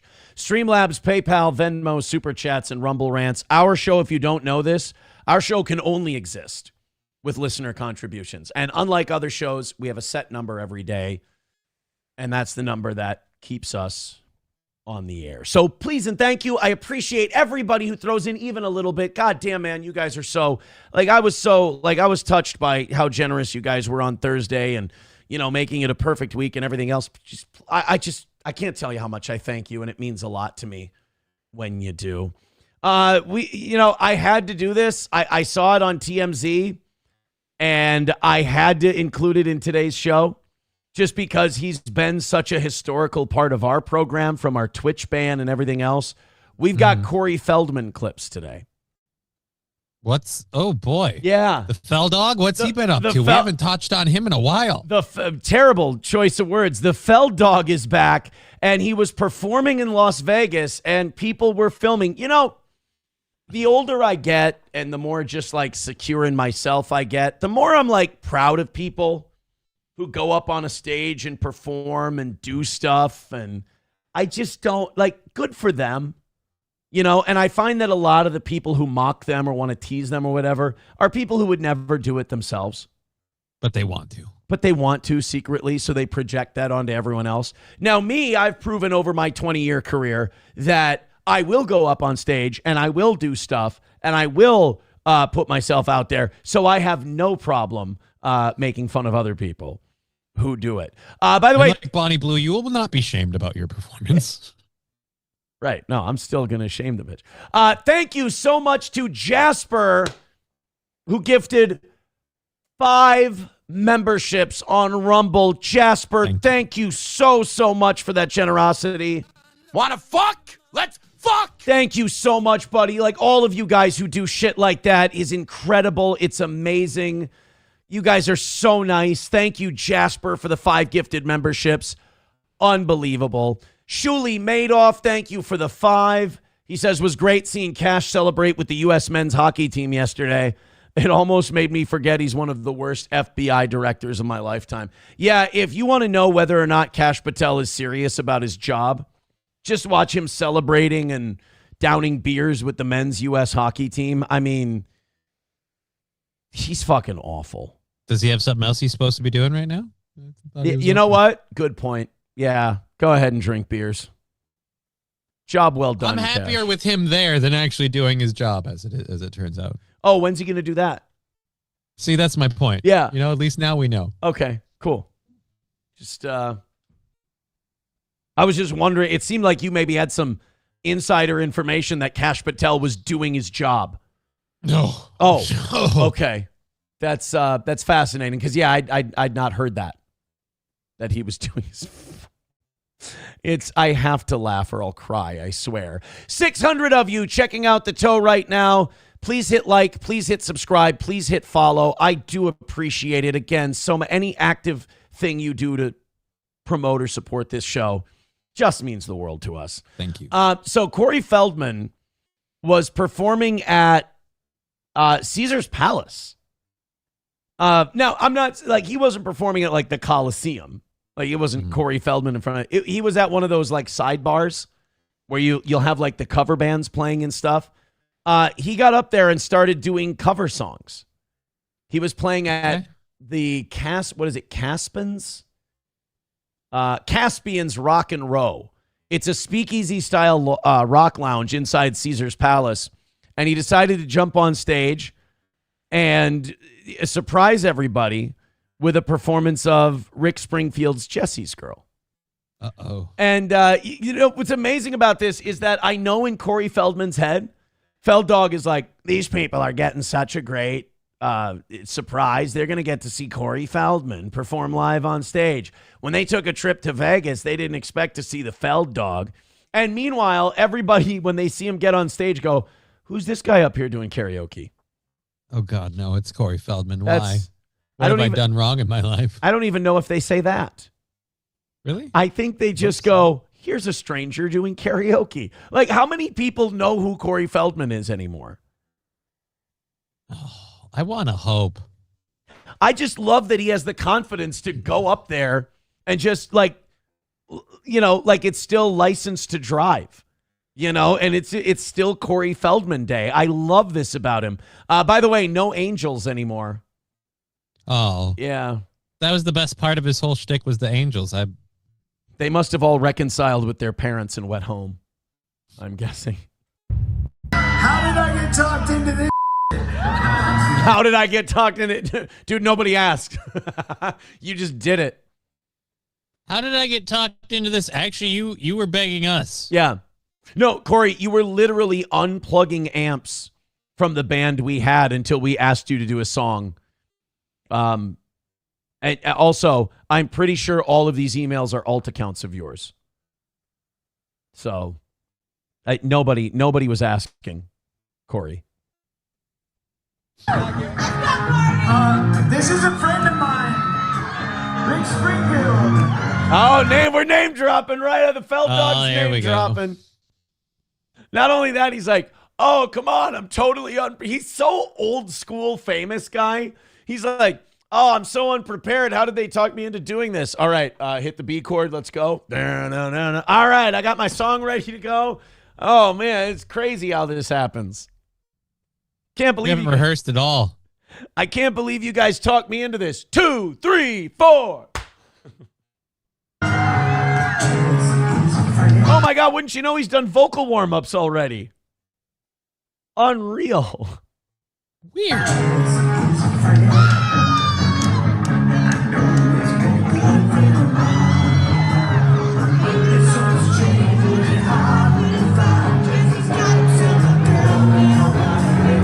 All right, I have a question before we get to the chorus. Are we going to get to see Michael Jackson dance moves? Yes. You think we're seeing Michael Jackson dance moves? Also, I've never not seen them. I'll be disappointed. I don't want anybody to think that I'm like shaming or making fun of Corey Feldman. What I'm saying is I appreciate so much that to this guy, this is Madison Square Garden still. Like, it's still huge. Imagine how much of a kick these people got seeing Corey Feldman, and Corey Feldman's not bitter about where he is. Corey Feldman's like, all right, he's not like fat and, you know, sandwich dripping out of his mouth going, all right, I'll sing a song for you fuckers. Like, to him, this is the shit. This is the place to be. And so all of these people are getting a really great show from a guy who's excited to be there. I'm sure he wishes it was Madison Square Garden, but he'll take what he has. I honestly hear you, but I don't think it matters to him, and I love that about him. This is the Today Show. He's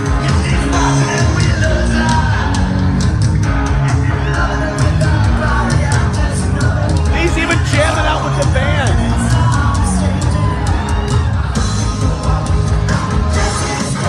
Dude, he's jamming out with his guitar. Like, how pumped is this guy? I'm going to say it's pretty funny. That camera pan was like, let's pan over the audience. Up, we ran out. Let's go back. Yeah. First of all, get that camera back on Felddog. Always. Don't you ever take that camera off the star. I love this. You know what you had when you started panning. You should have known better. I think you are critically unhappy, and I think you're clinically depressed if you see this and you like, oh, they're fucking retard, I hate them. Like, you need to go see a doctor because this is nothing but fantastic. This is lovable. There's something to laugh at for everyone. Oh, we got a better shot.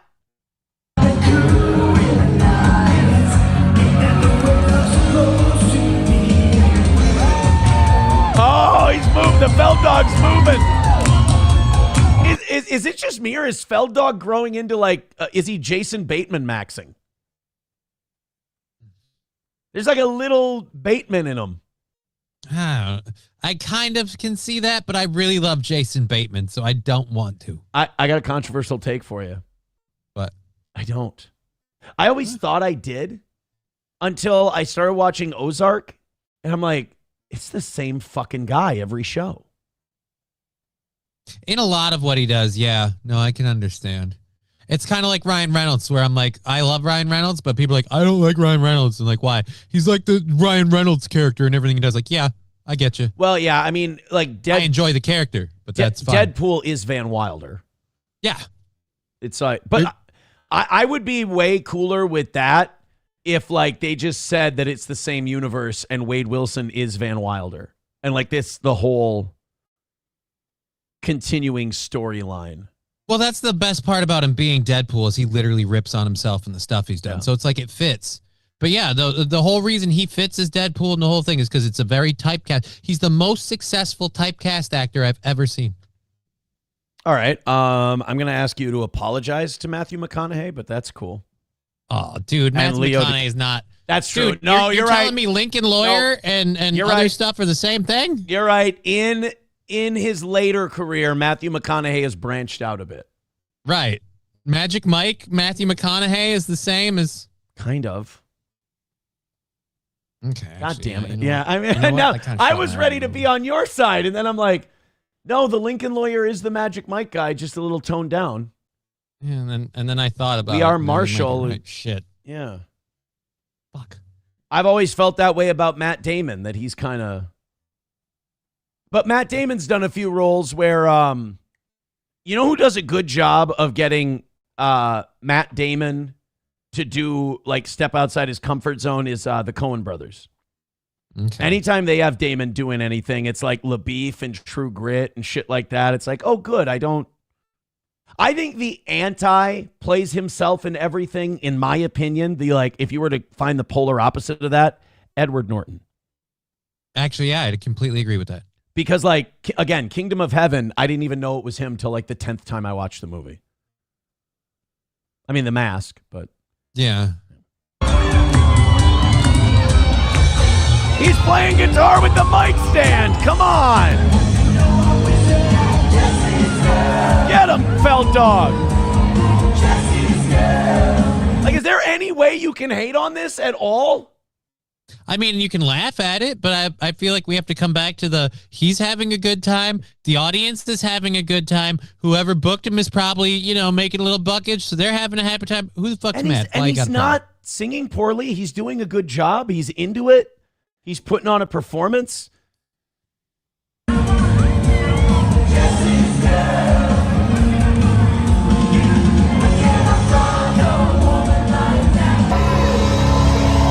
And like him and the guitarist are jamming out together.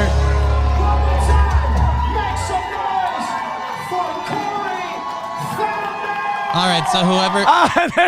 he had a tip bucket? Fuck yeah! Now, he stole your bit! In fairness, I think that's the band's tip bucket. And Corey Feldman's trying to make some money for the band. Fair enough. But I should I should have a tip bucket.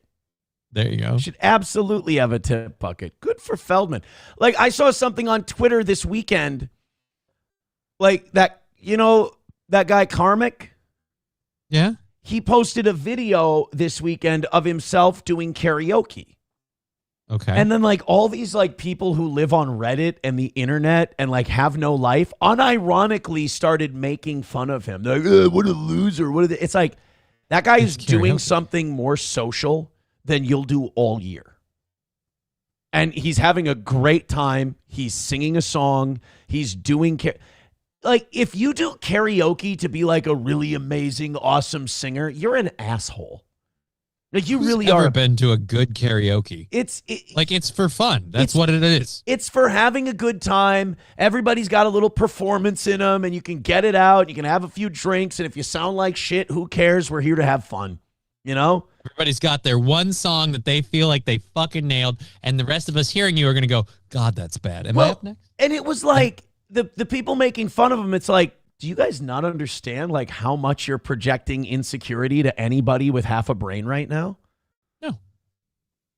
It's remarkable to me. Like, the guys just have, like, literally could not be a more harmless thing. I want to see if I can find this clip. I'll just type in Karmic karaoke. Oh, yeah, I'm not going to find it. It's just a bunch of Japanese shit coming up on Twitter. Let me see if I can. It's got to be there somewhere. He tweets a lot, though. So I feel like I'm going to be scrolling for. Oh, no, here it is. I got it. So this is Karmic at a karaoke bar, and I think he's doing a Michael Jackson song. And, like, people were, like, angry. They were mad. I was seeing people tweet, this fucking asshole, look at this piece of shit. And then, like, they all have to live vicariously through him. So they all try to guess, like, what he's doing in his life. And he's like, this is why his life is so fucked up. Because it's like, guys. Because he went to a karaoke bar? All you're doing is showing your own insecurity, and you can't get out. You don't go out. You sit at home on the internet all day. I'm not saying that Karmic's a superstar, and I haven't even listened to him sing in this yet. But it's literally just a guy fucking around, going out to a karaoke bar and having a good time. It's the least harmful thing you can do in this world. And if this shakes you up or makes you critical in any way, you're probably one of the saddest people in your circle. Yeah. All right, never mind. Fuck this. He's gay. No, I'm just kidding. Like, look, he's up there swinging his hips, and this is what he wants to do. Who gives a shit? Look at him go.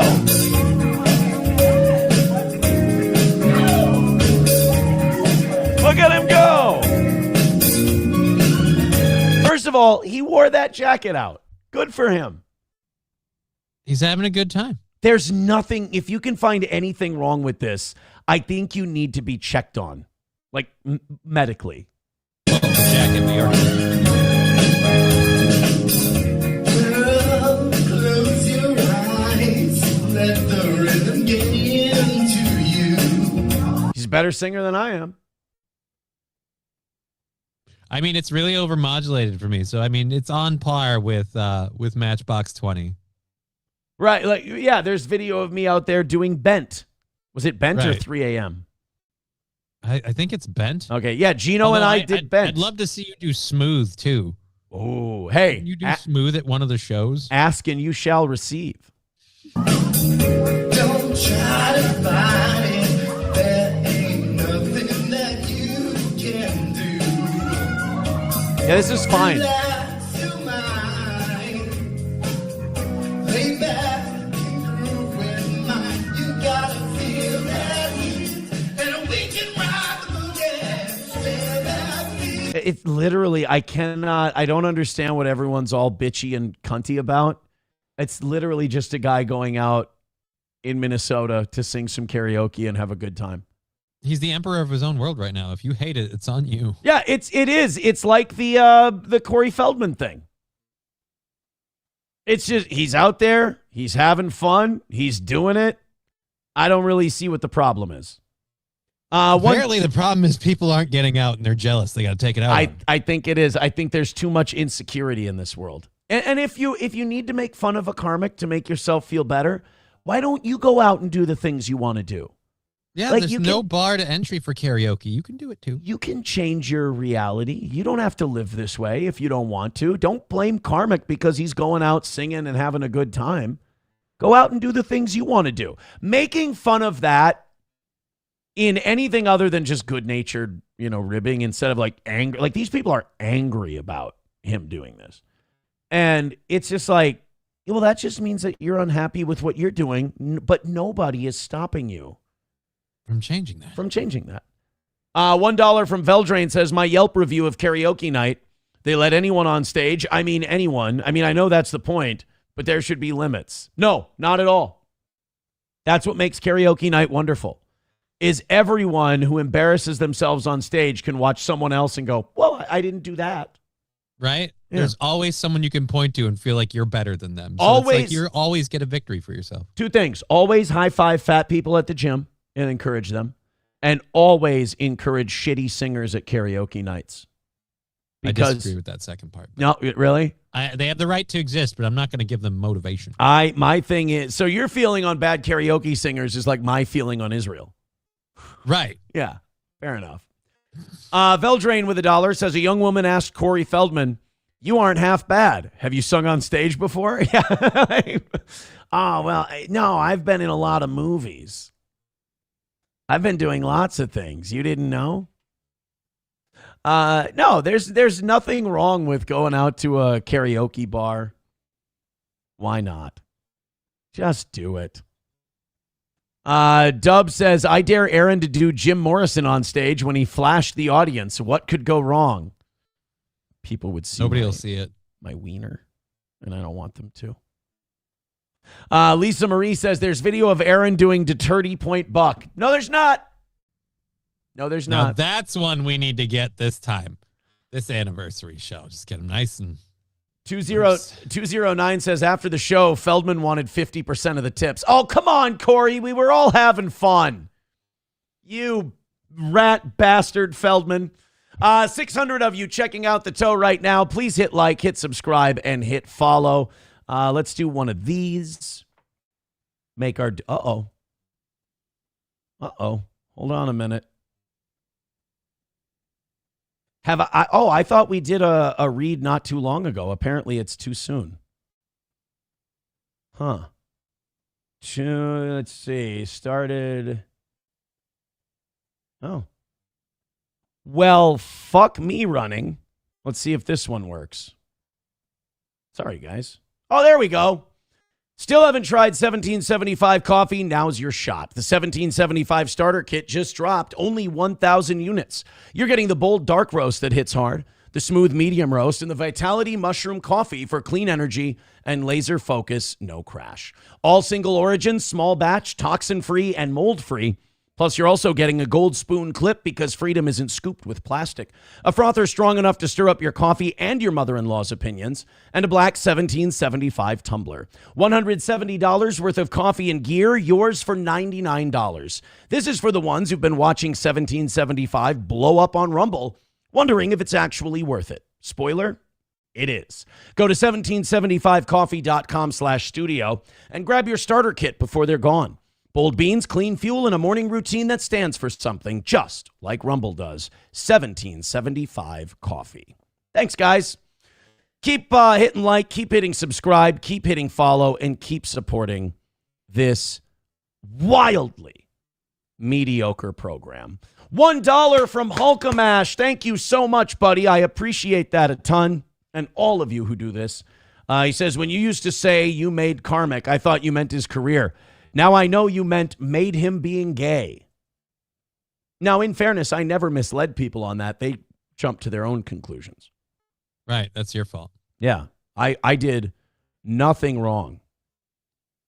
Oh, Johnny Midnights. Is this true or is he being a dick? He says Corey's choreographer was actually Michael Jackson. Corey gave up acting to be a professional protege. Is that true? He did spend a lot of time with Michael Jackson. He's very fond of him. I wouldn't be surprised. Certainly fits. Oh my God, Steffi Bea with 20 gifted memberships over on Rumble. Holy shit. Thank you. And I just want to say thank you for making it happen. Thank you. Wow, Steffi Bea with a 20 membership drop. Steffi, that's insane. Thank you so much. I tell you, this audience... Great way to start the week. This audience does not stop impressing me. Oh, shit. It also means I'm probably going to have to go to 11 today. We're one membership away from 500. Yeah, but the odds they'll do that now. I mean, there's no way we're going to get that other membership. They're going to diamond hands the shit out of that. For sure. Wow, Steffi, thank you so much. Unbelievable with that amount of support for this program. Ridiculously generous. Shit, one more of those, we're done. That's a great way to put it, right? Oh, there's Jasper gifting a membership. Never mind. There we are. Okay. I am now going till 11 o'clock today. We are now 100 members. Oh, Silver Wolf with a gifted membership. Thank you. Thank you. We're now 99 memberships away from 600. Holy hell, guys.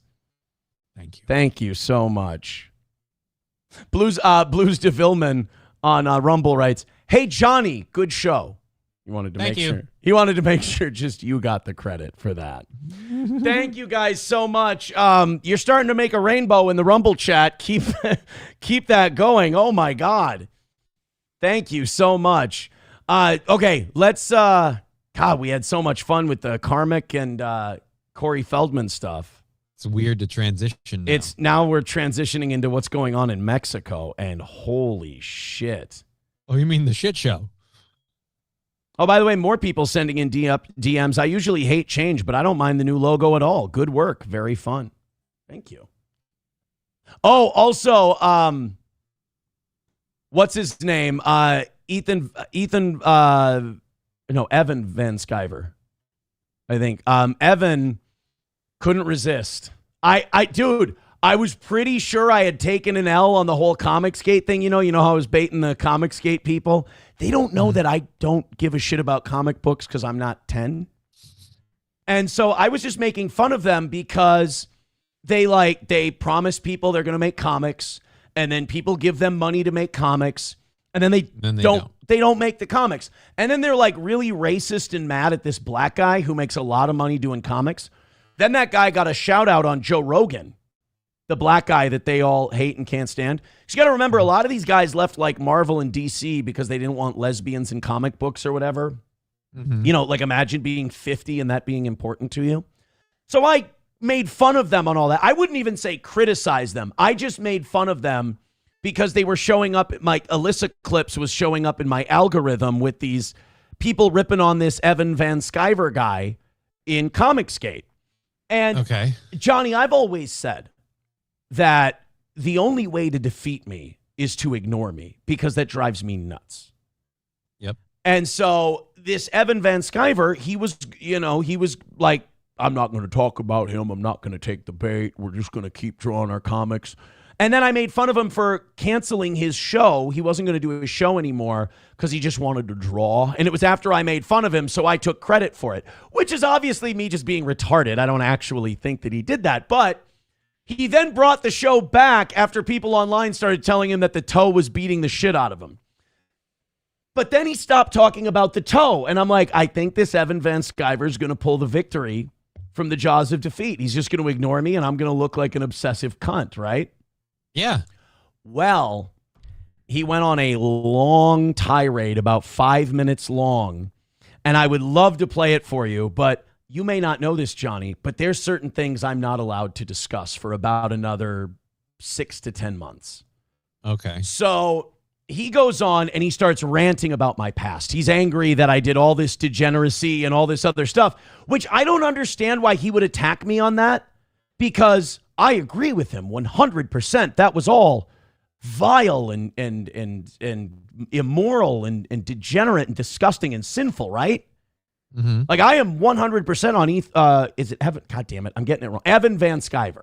I thought you were about to say Ethan Klein. Ethan Klein. No, Ethan Klein's he's a good Jew. Evan Van Sciver then goes, this guy ruined his whole life with this. I'm like, no. Evan, you don't understand. Maybe it's the crack. Maybe it's licking the bathroom handles. I don't know.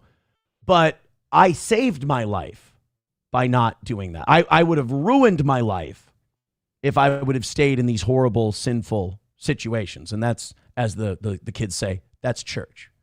So here's where I'm disappointed in Evan Van Sciver. I came out and I had very, very real critiques of what he was doing wrong, promises he was making to his audience, and he wasn't fulfilling them, mistakes he had made in his comic book career, and his obsession with this black guy who's doing markedly better than he is. And what is he? And now he's going to hit back. And I'm like, okay, here we go. And what does he hit back with? The same crap everybody's all said that we've heard a million times. Yeah. 2-year-old shit that, you know how you defeat someone in a battle like this? You take their arguments and you turn them against them. Okay. All right. You take Aaron's criticizing me on not releasing my comics that people donated me money to pay for. I'm going to show him that he's wrong. I'm going to prove he's lying, and that's not true. He didn't do that. He just goes, Aaron, you're a cuck. And it's like, yes, that's 1,000% true, but I'm now cucking you as I fuck your bitch ComicsGate and you watch from the hotel chair. So we're both cucks. And also somebody said that his first wife fucked somebody else and that killed their marriage. So maybe that's why he's really big on the cuck shit, because he's trying to like wash away his own shame. Somebody but it's in the a bad look. Yeah, somebody in the comics was like, well, Aaron, or in the comments was like, Aaron, didn't you know that this guy's he's a cuck? Now, I'm not going to shame him for that. You know, shit happens. You take bad turns in life. There, but for the grace of God go I. Am I right? I'm not perfect. I'm not going to judge him for that. The only thing I'm going to judge him for is the fact that he lied to his audience. He stole their money. He absconded with the revenue and did not make good with the product. And then he was obsessed with this black guy when he should have been drawing comics, because guess what the black guy was doing? Drawing comics. You guys both make doodles. Just fucking draw some. Be a better doodler. You can get mad at me and say that I did all these terrible things 2 years ago. You're absolutely right. 100%. Remarkably flawed human being. That's what I used to do, and I'm glad I recovered from that mistake. You're still fucking up, and you're still blaming it on everyone but you. So I don't know what you need to do. Hit the pipe or put down the pipe. Get drawn, get writing. Come up with some ideas that are just too geniuses for those hacks at Marvel and DC to come up with, and put out a product. Quit with me because I'm destroying you. Quit with me because I'm wrecking you. And I shouldn't be big enough to do that. Focus your attention, focus your energies on becoming a better Evan von Sciver. Be a better throat goat. And then you're going to own everybody. Until then, Johnny, we're rooting for the throat goat. Tell the throat goat you're rooting for him. I'm rooting for the throat goat? Attaboy. This has been my TED Talk. God, I'm a piece of shit. Why do I have to be like that? What do you mean? Accurate? Why do I have to be like that? Just if you weren't, you'd be somebody else. That's a good point. I'd probably be Jewish. Dan Vicious, speaking of being Jewish, $5. Thank you very much. He says, for Johnny's ice dancing lessons. Oh, isn't that adorable? Thank you. My instructor says I'm all no feet. I thought for some reason you were going to say I'm all gas, no brakes. No, you lying sack of shit. What are you talking about? Oh, man. All right. We got him right. I just checked the YouTube chat. We got him triggered and riled up. I should go to confession when I do shit like that. Possibly. Yeah. I don't know. I'm not religious. I it's can't just give you mean. advice. There's no reason to. It's funny to me. So let's go into Mexico. Let's go into something that's only a little less disastrous than Evan von Sciver's comics career, and that's the drug cartel violence going on in Mexico right now. So what's happening here? What it is ain't exactly clear. There's a man with a gun over there, and he's telling me that I've got to beware. I personally, I think it's time we stop. Hey, what's that sound? I want everybody to look at what's going down. So in Mexico, you have the government, aided by us, killed this El Mencho, which, you know, mensch. I deal the drugs. I cut them a little heavier than everybody else does. Anyway, El Mencho was taken out by the Mexican government, aided by the United States government as part of Donald Trump's war on the cartels. The cartels respond by essentially launching a full-blown invasion attack offensive in Mexico. I mean, we're like, you know how like the resorts, no matter what's happened in Mexico, the resorts have always been like basically American embassy land. Right. Just don't leave here. You're fine on this. You're fine on our soil. Well, now in Puerto Vallarta, people at the resorts are starting to report like we're scared shitless. Like there's some shit going down here. Airports are like people are panicking and running in the airports. Like it's really nasty stuff. And then you look at these cartel guys. They are indistinguishable from like special forces and SWAT teams. I mean, these guys are gimmicked to the max. It's wild. Wild. I thought they were just people running around with face tattoos and like Hawaiian shirts and shit. Really? It's not the case? These guys will kill you without a second look. You know, I saw a video yesterday of some cartel guys. I found myself going, oh, that's really kind of you guys. Because the cartel guys pulled up at a gas station. Two people were getting gas. And the cartels put guns in their faces. And I thought, oh, I'm about to see some snuff shit for sure. Like this is it for these guys. And all the cartel guys did was tell those two guys to get the fuck out of there, and then they let the gas loose and they set the gas station on fire.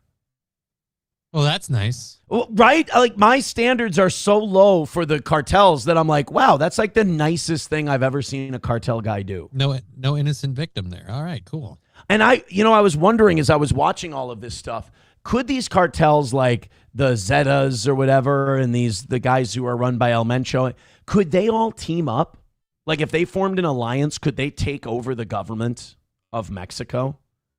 I mean, some people think the government of Mexico works with these agencies, or they could, or right. I'm talking like full-on armed rebellion war with the government. Not like they could, because right now it's like, yeah, they pay people off and they dance to their tune.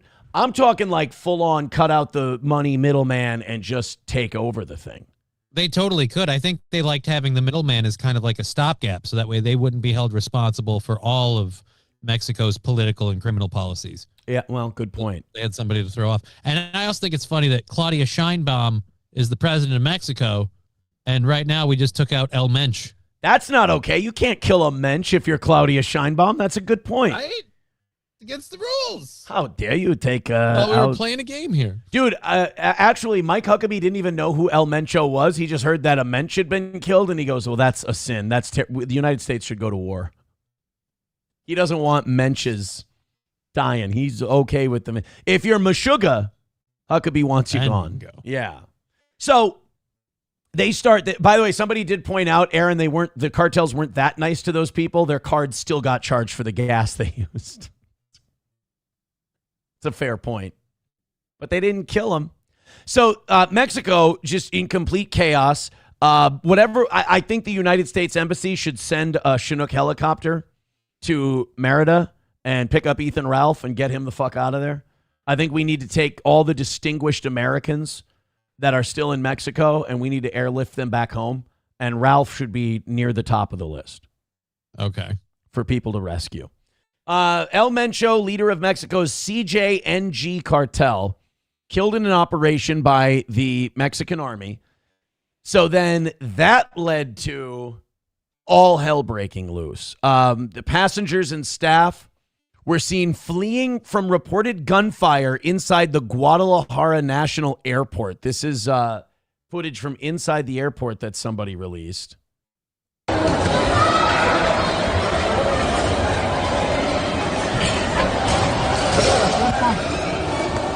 No mames. ¿Están bien?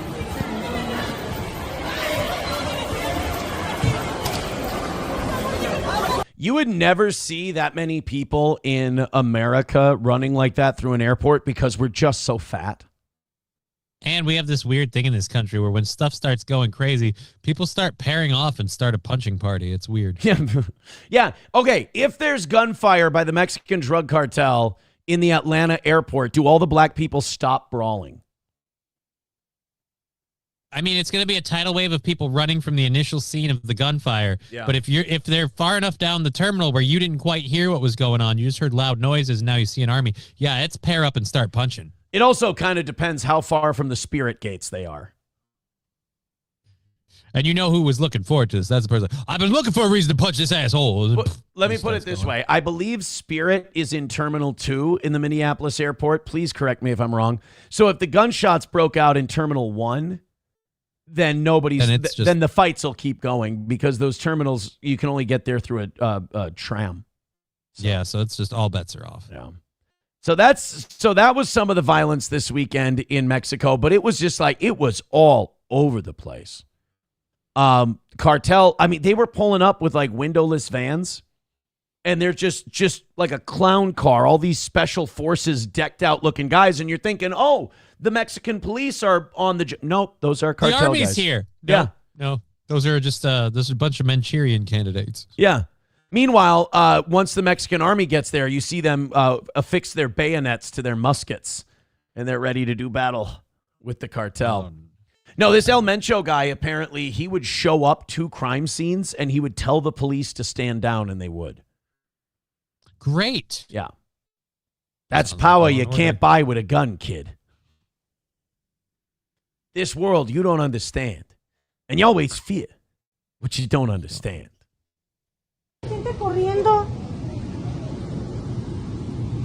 So all these people are fleeing gunshots. And again, I don't mean like the cartels are terrible and awful and shitty. They're all bad guys. I hate to be controversial here. Mm-hmm. But it does seem like, and I'm probably, there'll probably be a clip we play today that'll prove me wrong immediately. But it does seem to me like the cartels do try to avoid, so stupid, I'm sure I'm going to be wrong here, collateral damage, if they can. At least right now.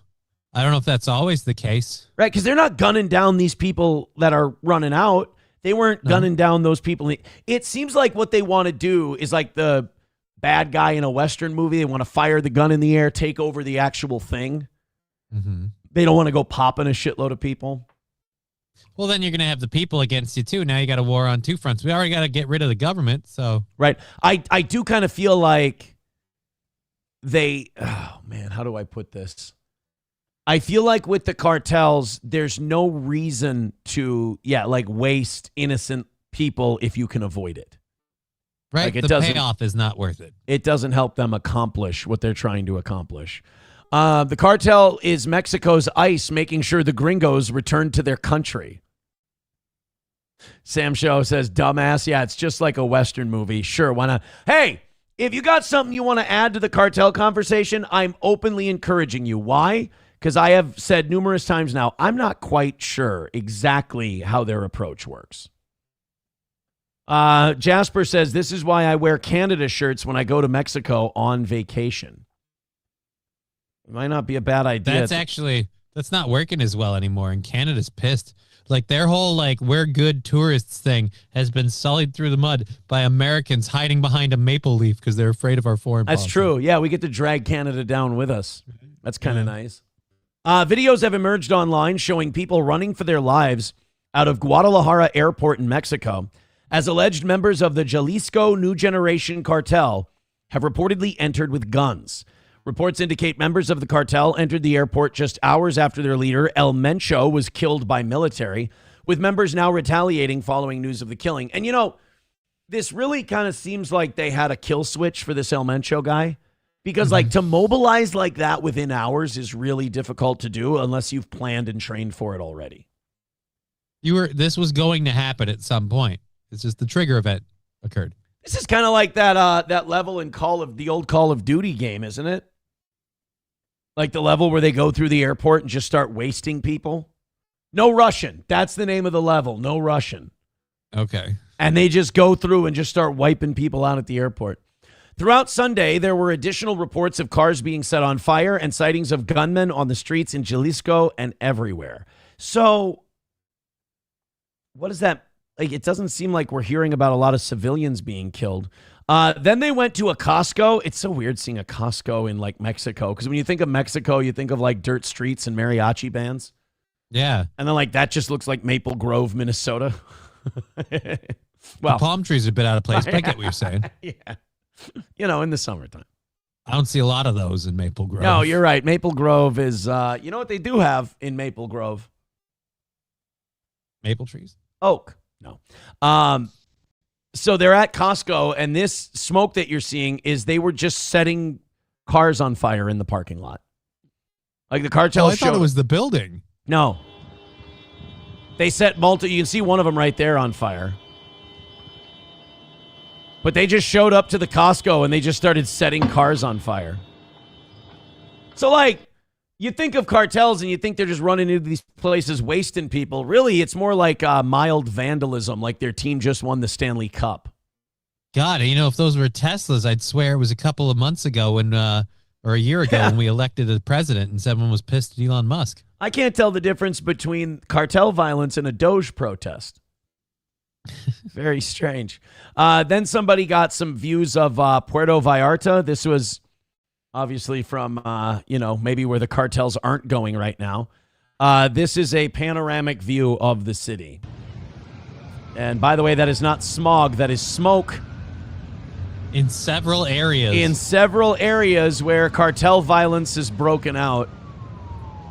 you would be forgiven to think that this was Iran after an Israeli airstrike.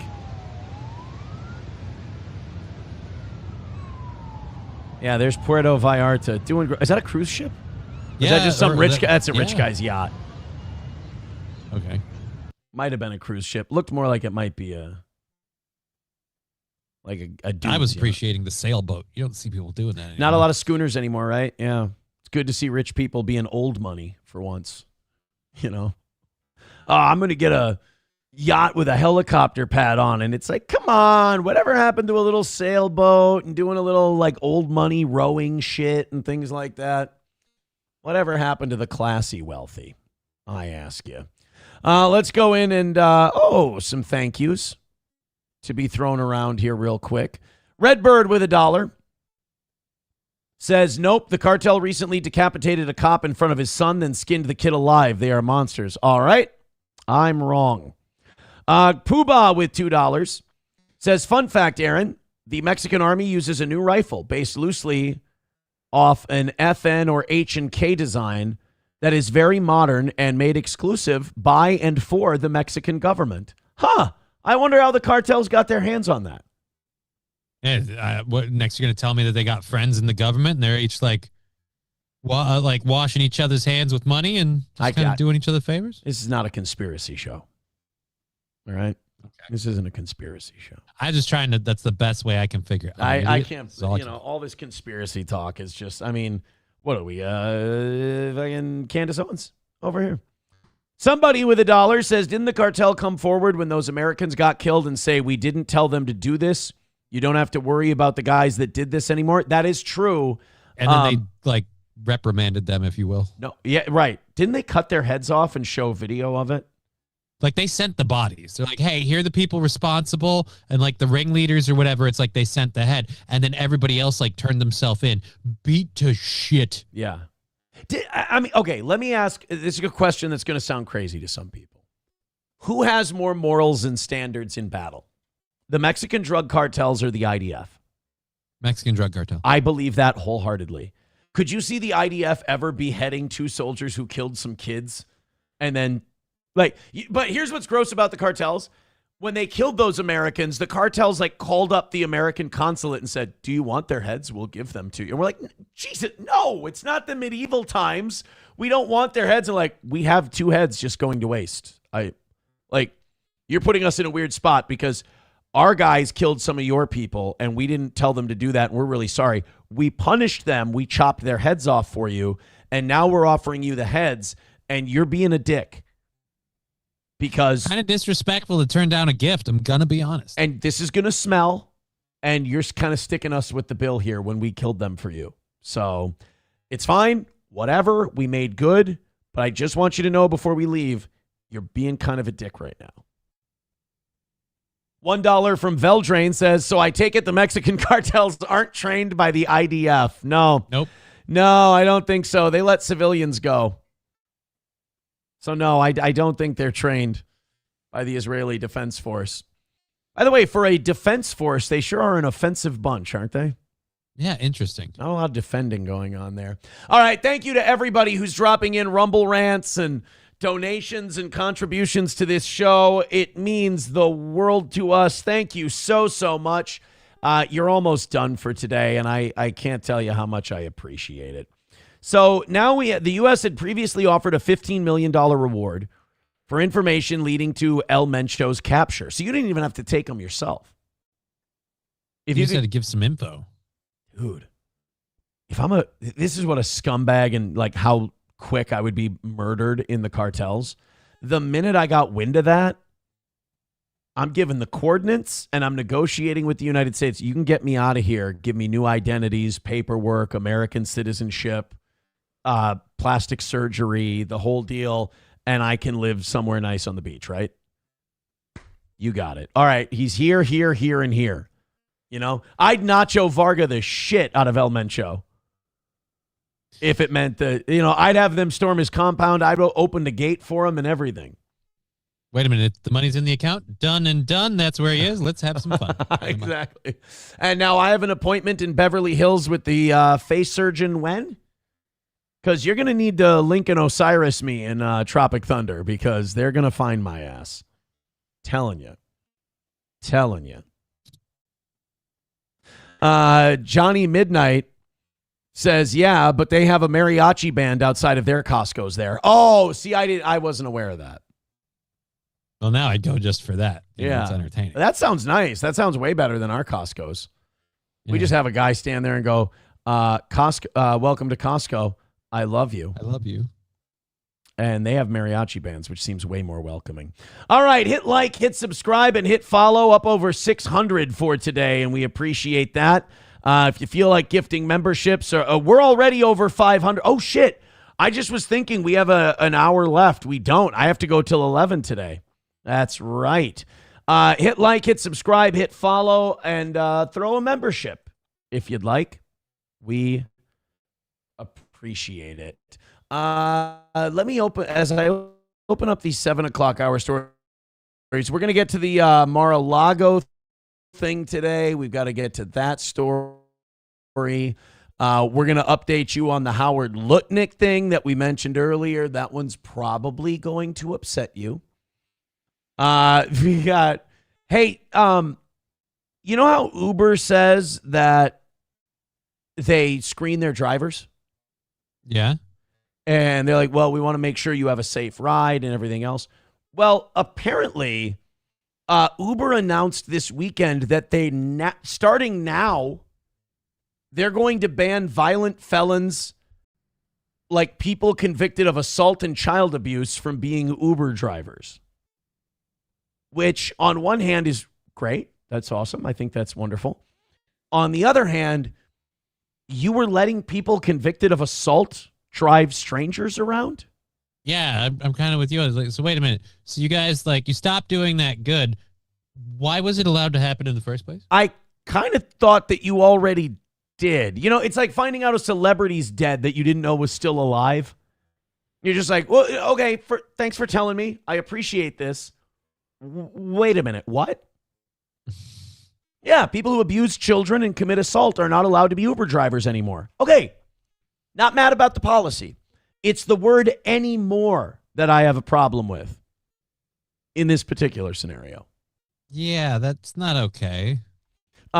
This is the company had barred drivers convicted of murder, SA, kidnapping, and terrorism. Well, that's good. I mean, that's a plus, right? Okay. So who got through that we're getting rid of now? In 22 states, the Times found that the company had approved people convicted of most other crimes, including violent felonies, child abuse, assault, and stalking. So people convicted of stalking were allowed to be workers in a service where you get people's address and names and you know where they live. What am I going to do with that, though? You're going to tell me that's somehow useful for stalking? I hope they only let them pick up the uggos. Now Uber is preparing to change those policies. Well, I mean, look, don't rush. Make sure you do it right. To bar people convicted of violent felonies, sexual offenses, and child or elder abuse and endangerment from driving for Uber. Sorry, Nick. Regardless of when those crimes occurred, according to people briefed on the matter, it is unclear when and how the changes will go into effect. You would think today, and you would also think as far as how goes, we run your name through a database. If it comes back, I mean, there are people you can ask about these things. So you know what that means? That means something happened where somebody did something during one of their Uber rides and it got exposed.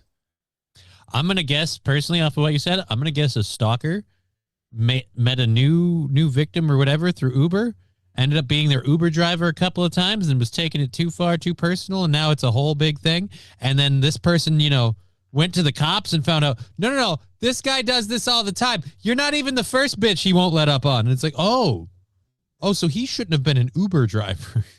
Yeah, next time, can we do this secretly and quietly so you don't have to admit that this was being allowed before? Guys, great news. something we should have done from the beginning is eventually going to be something we'll do. No. Don't even announce it. Just make the change and pretend you've been doing it the whole time. Don't even tell us, because now I'm a little upset. I'll be honest. I'm a little annoyed. They're like, we're going to make the change. We can't tell you when, but we will eventually do the right thing. That, you can count on Uber to identify the problem and solve it down the road. Pretty soon, it's just going to be safer to take a fucking cab. Redbird with $1 says, you dumbass. If the cartel had a nuclear deterrent and didn't have to pretend to play nice with the government, they would make the IDF look like saints. Yeah, but I have a bias against Israel, so I'm always going to make them out to be the most evil I can. But I'm open about that. Very honest about it. Redbird. Hey, haven't you heard the public news? Israel doesn't have nukes. What? Oh, Chips and Diff with a good question. He says, so if we hit 600 memberships, you go till 12 p.m.? I guess that's technically the rule, isn't it? I mean, technically, that's a lot, though. No, wouldn't I have to go till 11:30? Don't I give people an extra half hour? I don't know. It's your show, your rules. Honestly, though, if they did 100 fucking memberships, though, I should go till noon for them. Sounds fair. It's only fair. And I'll cancel the evening show. So you'll fuck over the evening show, and I'll go till noon. But I don't think we're not doing, 99 memberships? Yeah. In the next hour? I love you guys, but that would be insane. Redbird with $1 says, once again, Aaron is shocked that the giant corporation lied through its teeth and hired scumbags. All is normal. Fair point. I learned something about Roots in the chat just a little bit ago. Oh, really? Roots was into goth chicks when he was younger. Okay. That's I don't know. That's just he said he chased goth chicks. That's an interesting. It's not interesting to you, clearly, but no, it's not that surprising. Next, you're gonna tell me his favorite childhood movie was Casper the Friendly Ghost. He had a type. Tom Myers, who, by the way, we do swear fealty now because he did fucking rock me last Tuesday. He wrecked my shit. Tom Myers says, what do I get for my membership? You don't have to watch ads. I think that's number one. And we do some members only content once a week.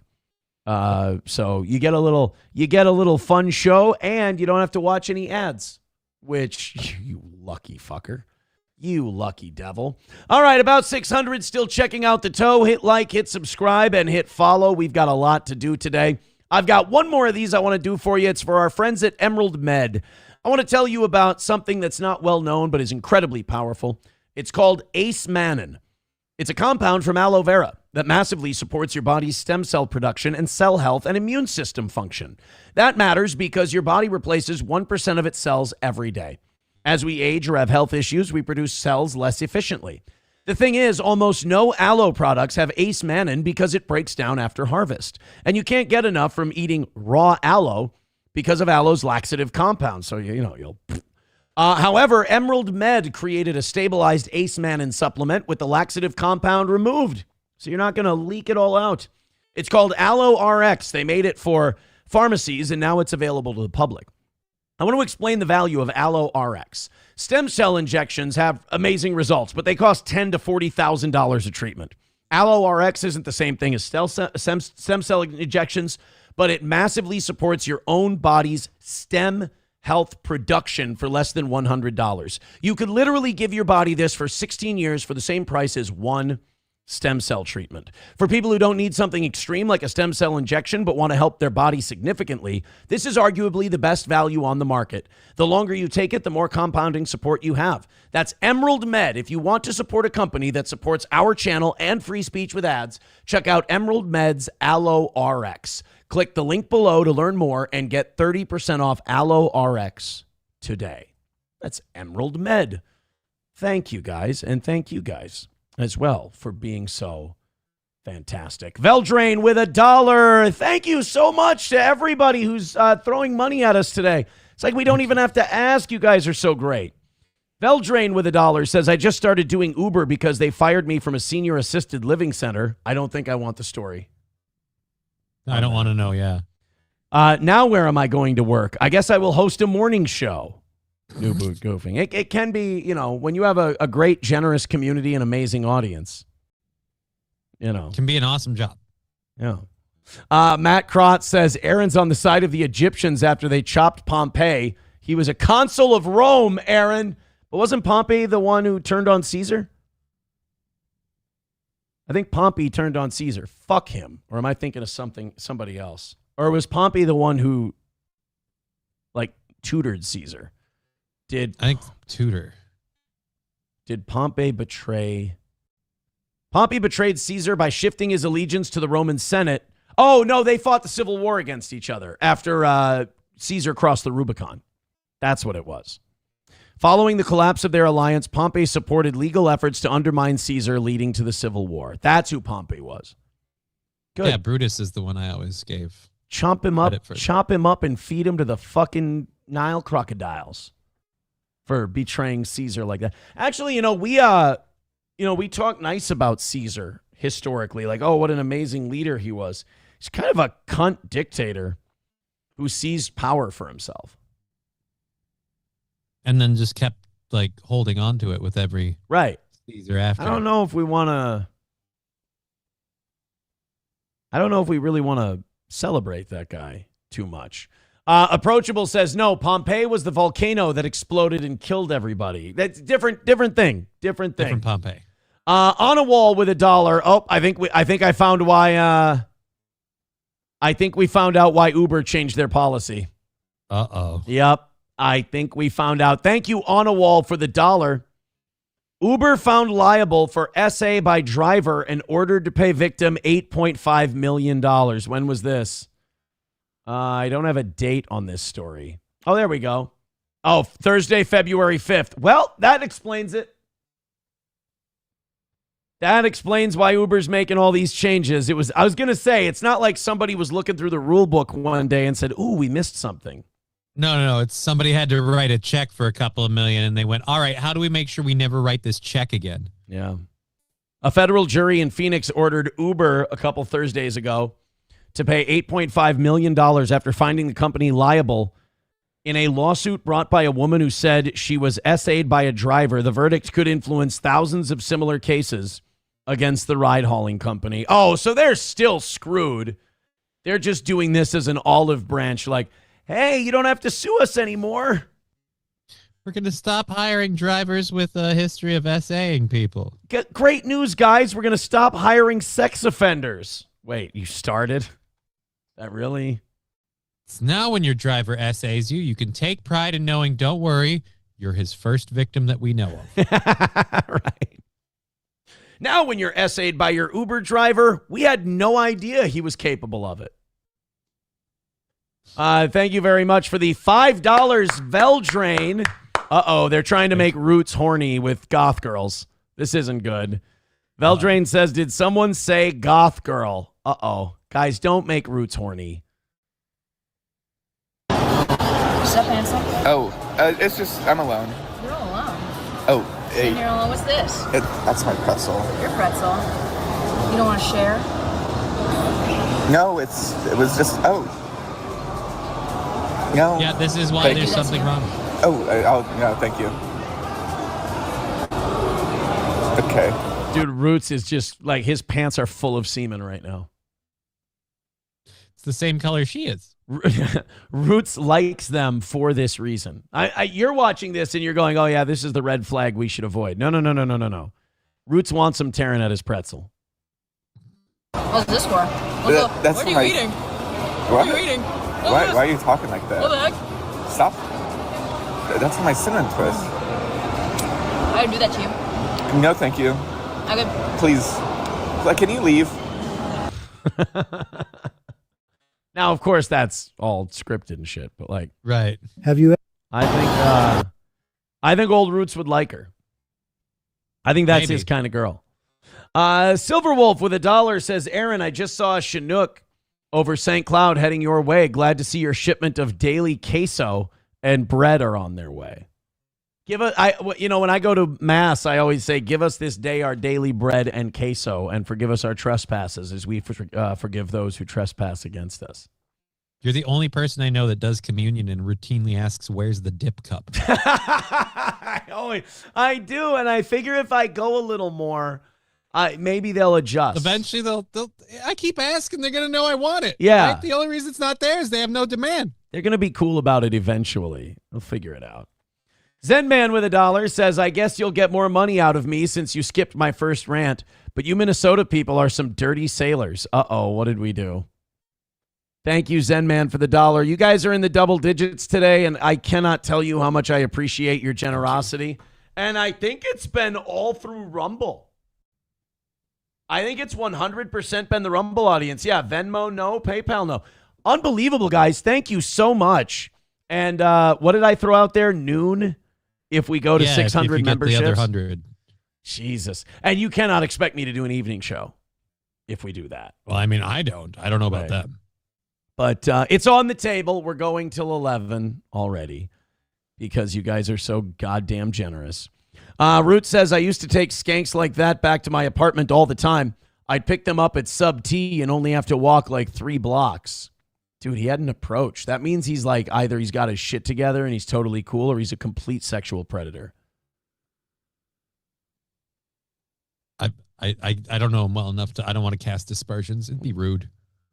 Probably. I'm leaning one way or another. I'll tell you that right. Yeah, like we're all thinking it. Just who's going to say it? I'm not going to out a guy just because of my own personal feelings. What am I? No way. By the way, Zen Man, your link does not work. That's not a commentary on your genitals. Literally, the link you sent doesn't work. But he's talking about the new STD. Have you seen that like face STD gay guys are getting now? No. Monkeypox has evolved. What's going on now? It's like it's a fungal infection. I don't know if you've ever seen a fungal infection before, but it's some of the dirtiest, nastiest shit. And it's just gay guys are just shoving their mouths in each other's ass cracks. Bunch of mushroom tips are spreading fungal infections. They're just ending up with like spray fart disease or whatever the fuck it is. Gay fungal STD. That's how I'll find it. It is funny that like all of these, like when new STDs come out, they're like front page news right away. Mm-hmm. And then as soon as we find out the gays did it again, it's like, all right, we got to stop.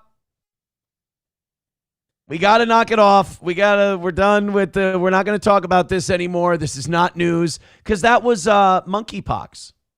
Yeah. Monkeypox was the next COVID pandemic. Nobody's safe. This stuff is making it around through the gay community, and some gay people's pets. We're not talking about it anymore. Right. Yeah, they do not want to discuss it. Because it was a kid, a gay couple's kid, and a dog tested positive for monkey. So it first started coming out, they're like, oh my God, monkeypox, everyone's going to get it. And then the first wave of like cutting back on it was, oh, it turns out, what did they call it? They said, men who have sex with other men promiscuously. It's like, you just can't say gay, can you? You just can't own up to. They're like, oh no, but it's gay guys that just butt fuck constantly. I'm like, again, that's just called gay guys. Gay. And then that was the first one where they're like, all right, let's not push this as the new COVID. Because COVID was starting to wane as monkeypox came up big. So then once the gay couple's kid and dog tested positive for it, everybody, like the media just went, all right, shut it the fuck down. Yeah, this is the new, oh no, this is a measles out. We don't give a shit about measles. More than 2. Shut the fuck up, blonde Fox News lady. Minnesota health officials are warning of an outbreak of a contagious fungal skin infection. The condition is triggered by Trichophyton mentagrophytes genotype 7. We got to get a more marketable name. The same fungal species that causes ringworm. Call it TMG. Hey, I like TMG. The primary symptom is, until Harvey Levin sues, the primary symptom is round, red, irritated rashes that spread across the body, which can be itchy and painful. Yeah, there's a picture of it. I've seen pictures that are way worse than this, though. And it's like a gay guy's mouth, and it's just covered in a fungal infection. It's like, dude, like, do you have to wear your ass eating on your face? It spreads through direct skin-to-skin contact with the fungus, including sexual activities. I'm scrolling through the article to see if they're telling us how it's like what communities it's being spread in now.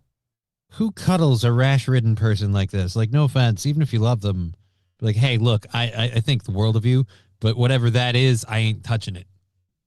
Like, just, oof. They're not saying like in what communities it's spreading in, which means because they don't need to. You don't need. Lest we draw some sort of weird correlation between certain communities and rampant promiscuity. Yeah, just good. You know what? Just do a quick Google search. You'll be fine. No, MSO, it is not called toepox. Let's nip that rumor right in the bud. Thank you very much. Names. No, Johnny. No, it's not called toepox. We're not calling it toepox. No, and thank you. No, wearing steel toe shoes. And thank you. Hey, you know what keeps showing up in my Twitter thread, and every time it does, I pretend that I'm really fucking pissed, and that Invites to the gay 90s. You gotta let me finish because that's not what it was. That was an incorrect answer that you gave, and now people are gonna think that I'm a total mo. Son of a... No, what keeps popping up in my algorithm is these Looksmaxxing streamers, like, because I started like shit talking Clavicular and all these people, and these Looksmaxxing guys are out of fucking control, and they're just complete goons, and they're total douches, and it's so fun to watch. And anytime I learn new slang, I always run it by my kids to see how embarrassing it is that I know it.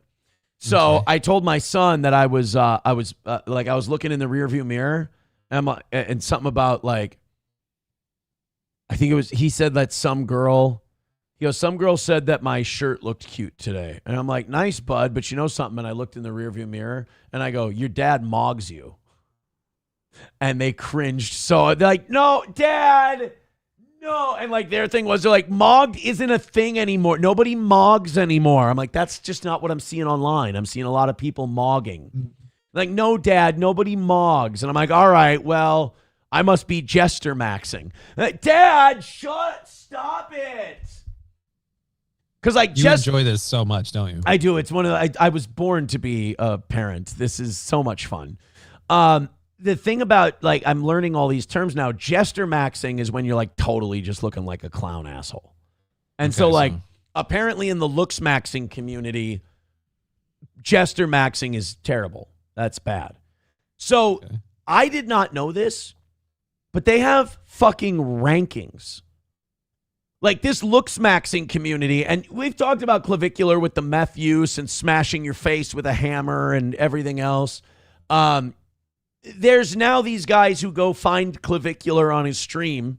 One of them's called the ASU frat leader, and he goes and he's got big shoulders and shit and big biceps, and he goes and like the way you mog someone is you just stand next to them and intensely stare. Okay. And you're mogging them. That's their whole thing. That's what they live for. That's what all the hammer fucking. You're so done. And all the meth and everything else. All of it is done so you can go to other big, sweaty, muscular dudes and stare at them. Humanity is over. Deeply into their eyes. And that's how you mog them. And so there's this guy. And dude, there's people that take this shit seriously, like as stream viewers. Like they're not even like Looksmaxxers themselves. So they'll do this thing where they'll watch and they'll get mad because somebody who mogged Clavicular was cheating. Like there was a guy I was watching a clip of this.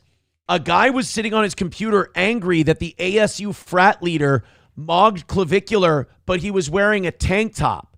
And he said that's not fair because that bears his shoulders and unfairly influences his mogging. And you can't do that to Clavicular, and that's incredibly disrespectful.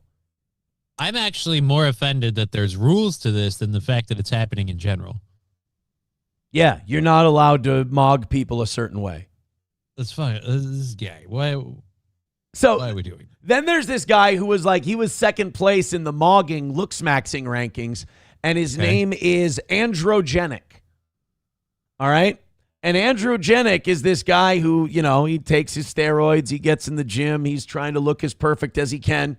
And he's out there trying to mog people. Well, some guy was jester maxing And he decided he was going to take off Androgenic's hat. You see, because here, I'll show you this. Oh, and they're big on cortisol, too. Like if you get too wound up too tight, you're cortisol maxing. Oh, dear Lord. So, like, this androgenic guy is out there doing his streaming, and this total asshole comes up behind him and takes off his hat, and wait until you... This is why I watch this shit, and this is why I use it for the show, is for moments like this. So this asshole, this is all he does. Okay. Like that little lean you saw him just do, that's about as much movement. That's his career. Yeah. He just stares at people looking like that. Now get ready. Oh,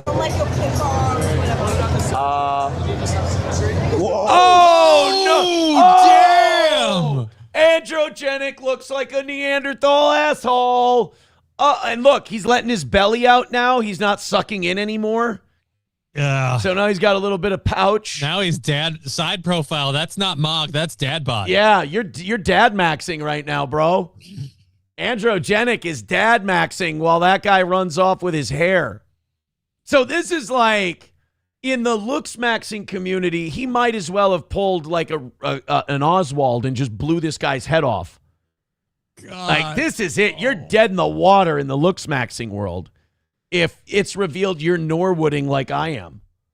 Even Tim Pool doesn't put a wig on under the hat to try and double pass the line. I'm going to say this. I think Tim Pool should move up in the Looksmaxxing rankings above this androgenic guy because Tim Pool just stays bald under the beanie. He doesn't...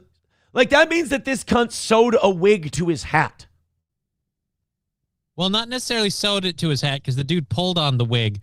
But yeah, that ass hat is I thought wearing the a hat. wig. I thought the hat came with it. Possibly. I don't know. Well, there's only one way to find out. Let's watch it again. Okay, so like doing meth and taking steroids and doing all this shit just so you can look like a guy who can stare at other guys. Like, it's all so gay. But then imagining taking this shit so seriously that you're like, well, my hair isn't perfect, so I got to attach hair so I can stare harder at people. I want an AI to add a full set of Chinaware on top of his hat and he pulls the hat from under. So here goes this guy. This guy's already planning it. Whoa. Oh, no, you're right. The hat fell behind him. All right. So now he looks like a freak of nature. What? Oh, Look at that. Suddenly it got very real. I think we just saw a cortisol spike in the Looksmaxxer guy. So then what happened? You're not done with this, are you? No.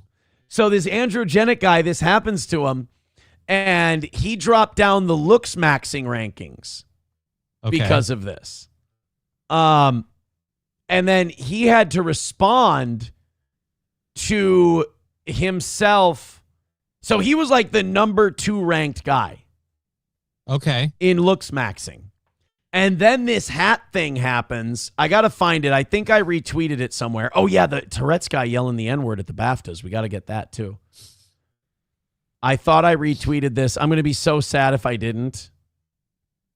Oh, man, I didn't. Well, anyway, he fell down to like number 4 in Looksmaxxing after the hat removal thing. And he let out this big tweet where he's like, you guys all fell for it. I was in on that. That was all the normies. I'm like, bro, nobody's in on that. Nobody's in on that, bro. So what is it? I already forgot his fucking gay name. I can't pretend anymore. Oh, no, here it is. I found it. Androgenic reacts to the ASU frat leader overtaking him on the Chad rankings list post-wig incident, an incident he claims he fabricated for the, quote, normie cattle. Remember, to these people, we're the retards.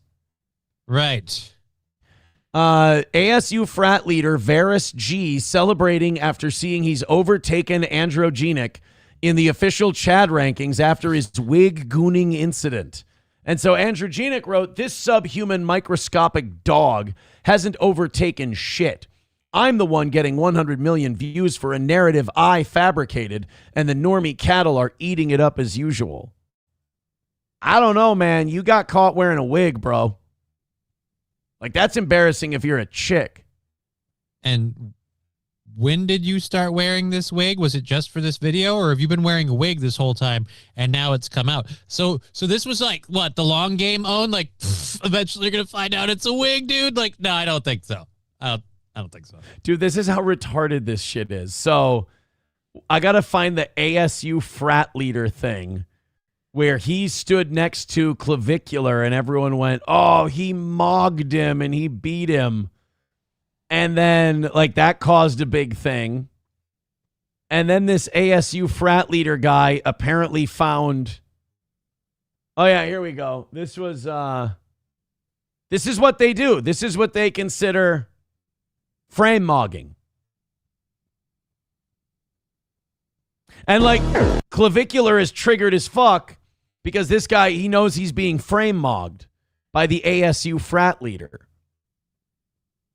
So what you guys do is you go, you work out, and then you act like a really bitchy gay dude in the background, just stewing over this? This is what they do. This is considered their victory. This is like their battle. You know, like African tribes before Shaka Zulu, they would get together on the battlefield with their spears, and they would dance and do presentations.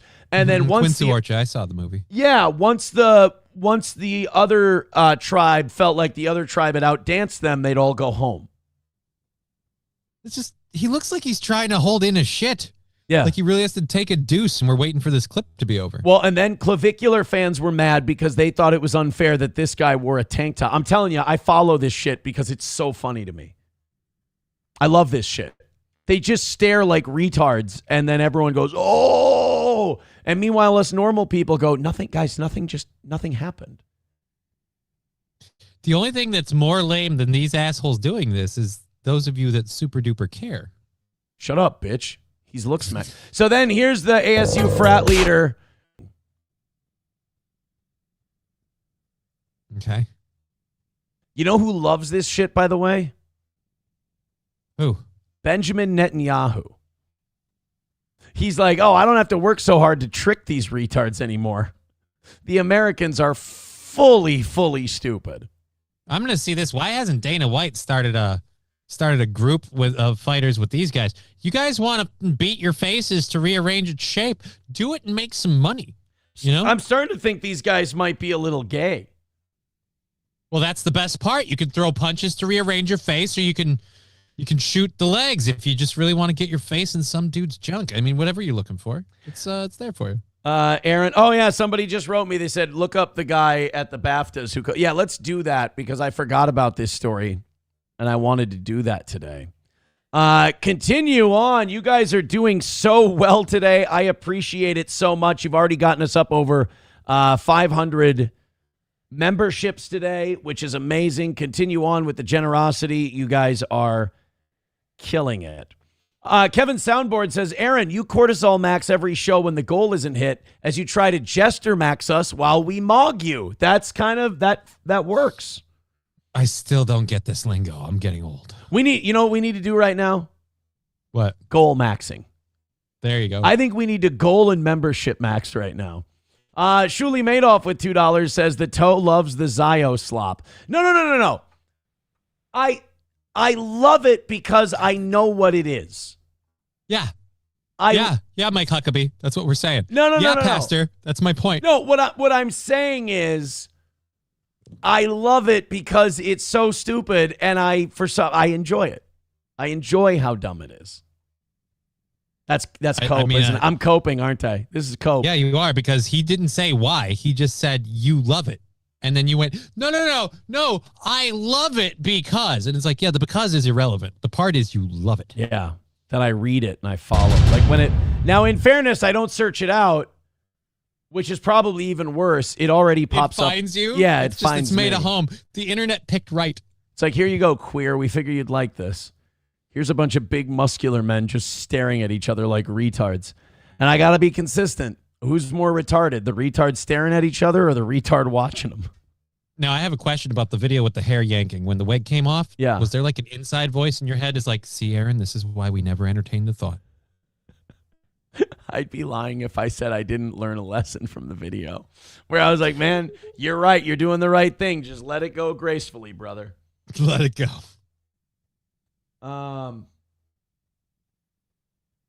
Oh, hold on a second. Johnny, take over in the chat for just a little bit. I got some really interesting news here that unfortunately I'm not going to be able to share with anybody. Okay. But I got some really interesting good news that hopefully I'll be able to share later. It's very, very good, but I can't say anything. Take over for a second. I do need to read this real quick. All righty. I don't know anything about what that good news is, so I unfortunately can't answer that. I will be live today at 1. We'll be back with Digger. I'm only doing 3 shows this week because I have plans at the end of the week that are going to take up time. So we'll be doing that this week. I honestly have to think, like, you got to know there's a time limit on that fucking wig, right? You can't wear that wig day in and day out and not eventually, as an online presenter who does IRL. If anything else, what if someone just bumped into you too hard? What if a server wasn't looking and just hit you with a tray and then your hat and your wig went flying? You'd be never going to escape it. It's going to come for you no matter what you do. Now I'm really curious. I hate it when he teases like that. Now I want to know. What's the news, man? What's going on? What do you have? And I gotta wait. Are you gonna tell us tonight? Tomorrow? What's? All right, I'm gonna tell people everything I can tell them right now. Okay.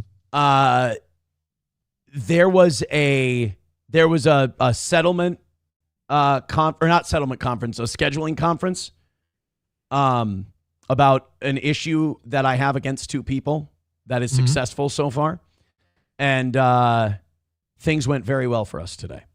Uh-oh. And it sounds like this is just me based on what I got today. The judge does not seem happy with the other party and their tactics. So I was very happy with the email I received. That's all I can say. I don't want to like go, and then not say anything. Jinx it or whatever. But I don't want to say nothing because that's not fair because I just oohed to the audience and took a break from the show. I just got very, very good news. Well, good for you, buddy. Yeah, I'm very excited. It's, I think one side thought that they were being very smart and everyone has seen through it for what it is and is not pleased. Not pleased. So I'm very happy. Basically, a lot of lies were seen through today, and I appreciate that. Rexstart parody account with $1 says, I'm brokey dono maxing. Yes, be sure that you're maxing. Be maxing. No, comedy villain, it wasn't that crazy. He says April flipped and spilled the bean. No, it wasn't. That had nothing to do with it. It was just basically their bullshit got called out in person. And, the person in charge said, all right, fucking enough with you guys. And I'm very happy about that. Very thrilled. Let's basically everyone's patience has run out with the other side, which is good. Let's go ahead. Again, this is all, I wasn't there. This is all based on information I've received. Yes.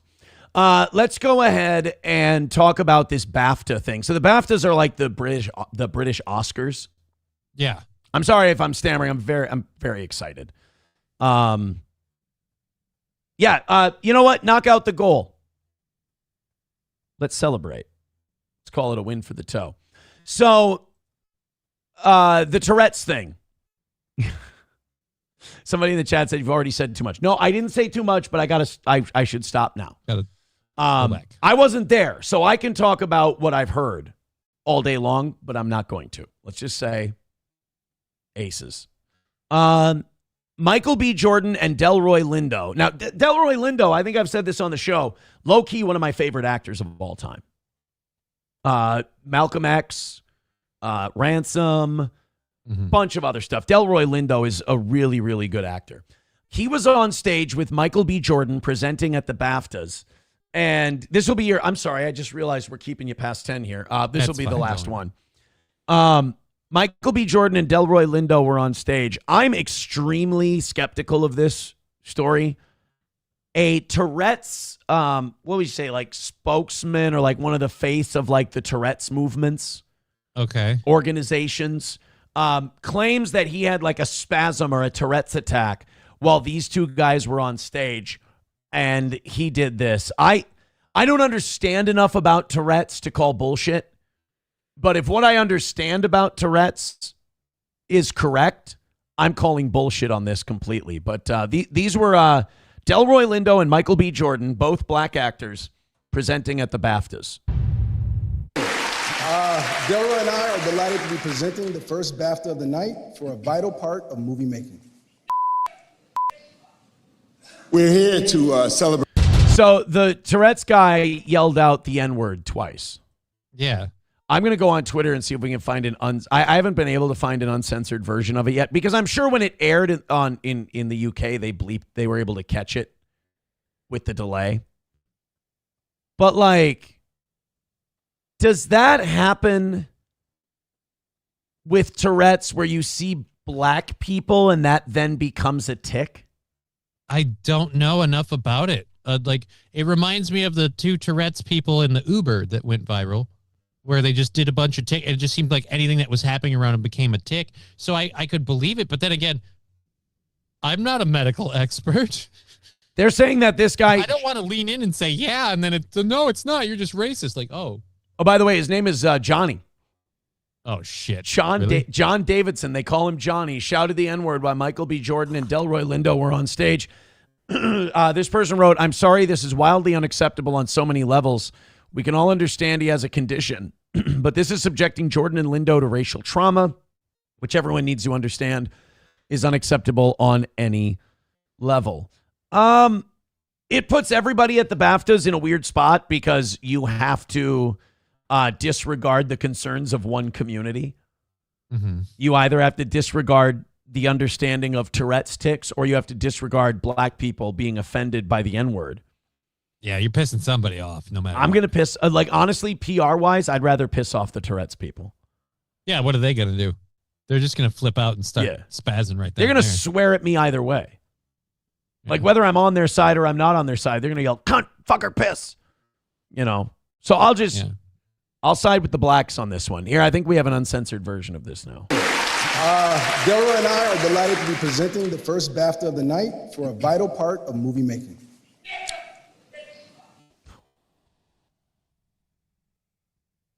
Part of movie making. Jesus. So you okay, but if he has that tick, like it's not like he yells the N-word every time he has a tick. That was his tick because 2 black guys were on stage, which means the thought was in his head. So is anytime he sees too many people of color in one place, he just can't stop?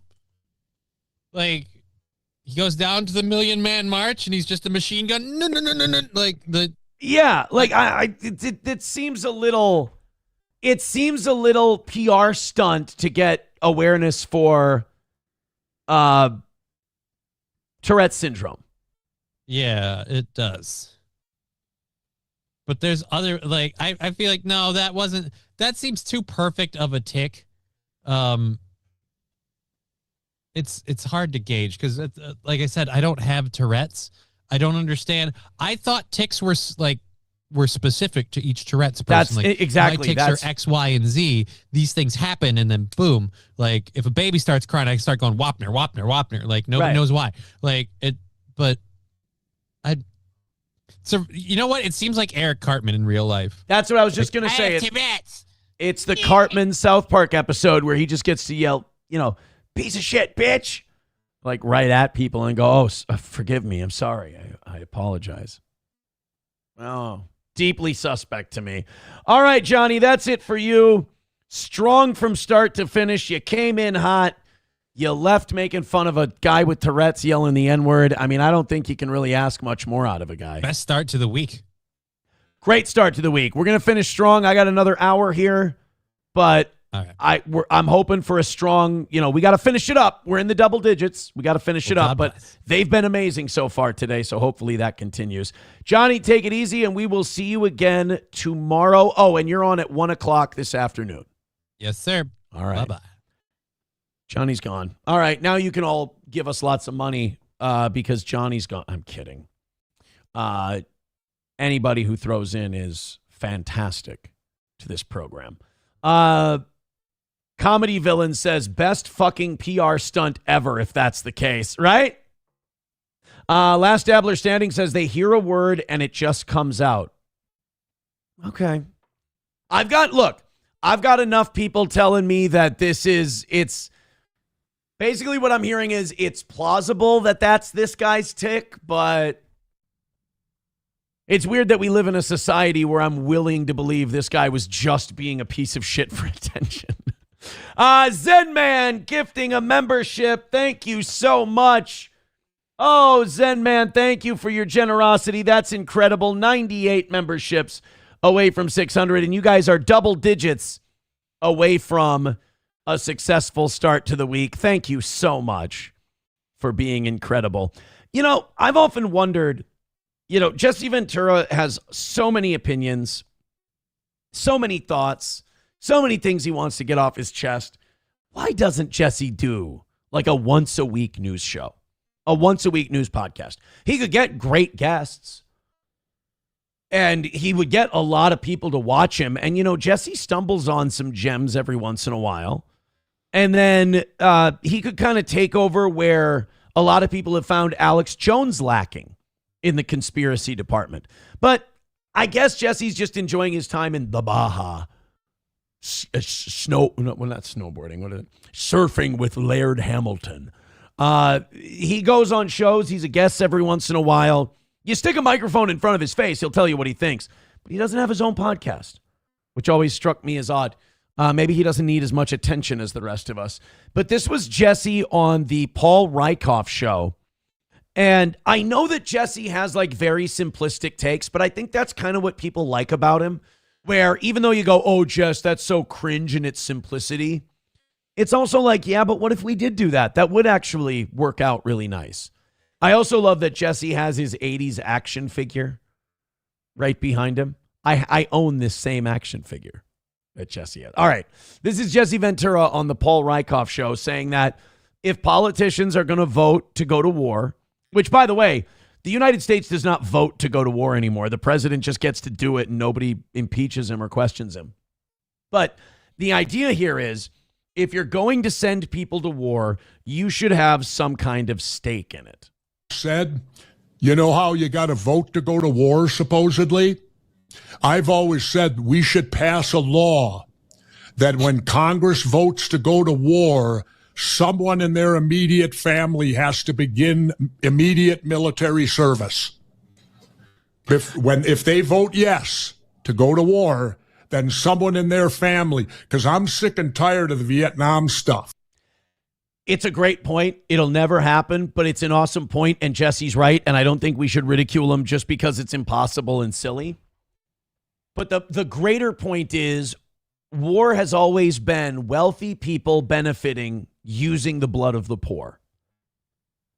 The bankers, like now in my YouTube algorithm, there's all kinds of like what led to World War I, and it was basically just a banker scam. It was basically a bunch of Jewish bankers, some siding with Germany, some siding with the UK, but all of them talking to each other and going, we have to instigate a conflict between these two sides because we'll loan this group the money, you'll loan that group the money, we'll form a banking cartel, and then at the last minute, whoever we think is going to lose or has the worst chance of winning, we'll pull out and not fund them, but we'll still get our money back. Like that'll be part of the peace treaty is we'll get the winning country to make the losing country pay all their debts. And that's where you got the Treaty of Versailles from. So it was like, it's this dirty, disgusting, wealthy man's game of using the blood of the poor, who, by the way, whether they're German and French or Iranian and American, the poor people of those two countries have a lot more in common with each other than they do with their own governments.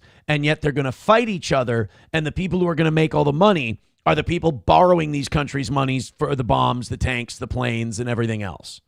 It really is vile. And if you sit down and you think about it too long, I mean, you get like oddly hopeless in a way because it really is a scummy way to exist. Thank you very much for the $5. Wow, Von Kaiser with a $5. Thank you, buddy. He says, I'm not your Shabbos goy. Shabbos goy. I'm just a sexy goy. Yeah, it's Reformed Rapscallion says the Rothschilds just want us to be happy. Well, it was And yeah, the Germans had their Jewish bankers that were lending them money. And then they pulled the rug out from under the Germans towards the end of the war. It was brutal. But that's it. But it happened to the Rothschilds against Napoleon too. They did the same thing. You know what the Rothschilds did? This was really gross. So when the Napoleonic War was happening, the Rothschild banking cartel had their spies at Waterloo. Napoleon's plan, he had seized power again. He was going to split the Allied armies, defeat them one at a time at Waterloo, but he got his timing fucked up. The Prussians arrived on time, cut down Napoleon. Wellington defeated him. It was bad, and then Napoleon was done. If Napoleon would have won, he would have reestablished power, been able to buy himself time, break the alliance, rebuild his military, and the war could continue. So it would be really bad for business interests in London, which was the financial capital of the world in 1816. It would be really bad if Napoleon won at Waterloo. So the Rothschilds had their spies at Waterloo depart back to London as soon as they could to tell the traders in London that Napoleon had won at Waterloo. And there was this massive sell-off in London, and the Rothschilds bought all of those stocks and all of those companies up after the downfall, after they had planted the rumor that Napoleon won at Waterloo. When the news came up that Wellington had defeated Napoleon at Waterloo, everything went back up. The economy went gangbusters. London was just loud with trade, and the Rothschilds made a fortune. They are really, truly an evil family of people. Like a really bad people that have pitted Americans against each other. Speaking of evil guys pitting Americans against each other, did you see how this Howard Lutnick guy hasn't been hauled in handcuffs by now is ridiculous. First of all, he has lied time and time again. He's been caught lying about the he was caught lying about the Epstein stuff and how many times he'd had contact with Epstein. Now we find out that Howard Lutnick's family firm bought up the rights to tariff refunds for 20 to 30 cents on the dollar after Liberation Day last year. So the Lutnick family was already preparing for these tariffs to fail, for the Supreme Court to overturn them, as they did Friday. The Lutnick family bought refund rights for 20 to 30 cents on the dollar. And now, for every $100 invested, the Lutnick family just made 3 to 5 times that number. And tell me Lutnick wasn't giving them insider information. Listen to this. Wall Street bet against the Trump tariffs. You mean Lutnick and Besant's sons and all of them did? Oh, they're all in on it. The sons are all being used as the bagmen. He and his family made gigantic bets that this would get reversed because it does destroy the heart of the globalist takeover and it ends our economic surrender. And Lutnick was always a Democrat and always for those bad policies before. But suddenly he's all for it, and him and his buddies have made tens of billions now, it's estimated. And this is the sad thing about the second Trump administration is that he wasn't smart enough to see that Adelson and Ellison were surrounding him with compromised people. They weren't going to make the same mistake they made in 2016. They surrounded him with Lutnick. They surrounded him with all of Adelson's friends and all of Edelson's friends. They put them in the administration. They said, Don, we gave you hundreds of millions of dollars. You are putting the people in that we want in. Rubio, Bondi, Patel, Bongino, again, Lutnick, Huckabee, surrounded him with people who are viciously compromised. And so now Trump has a decision. He can stand on his own and he'd have to cut loose half of his administration.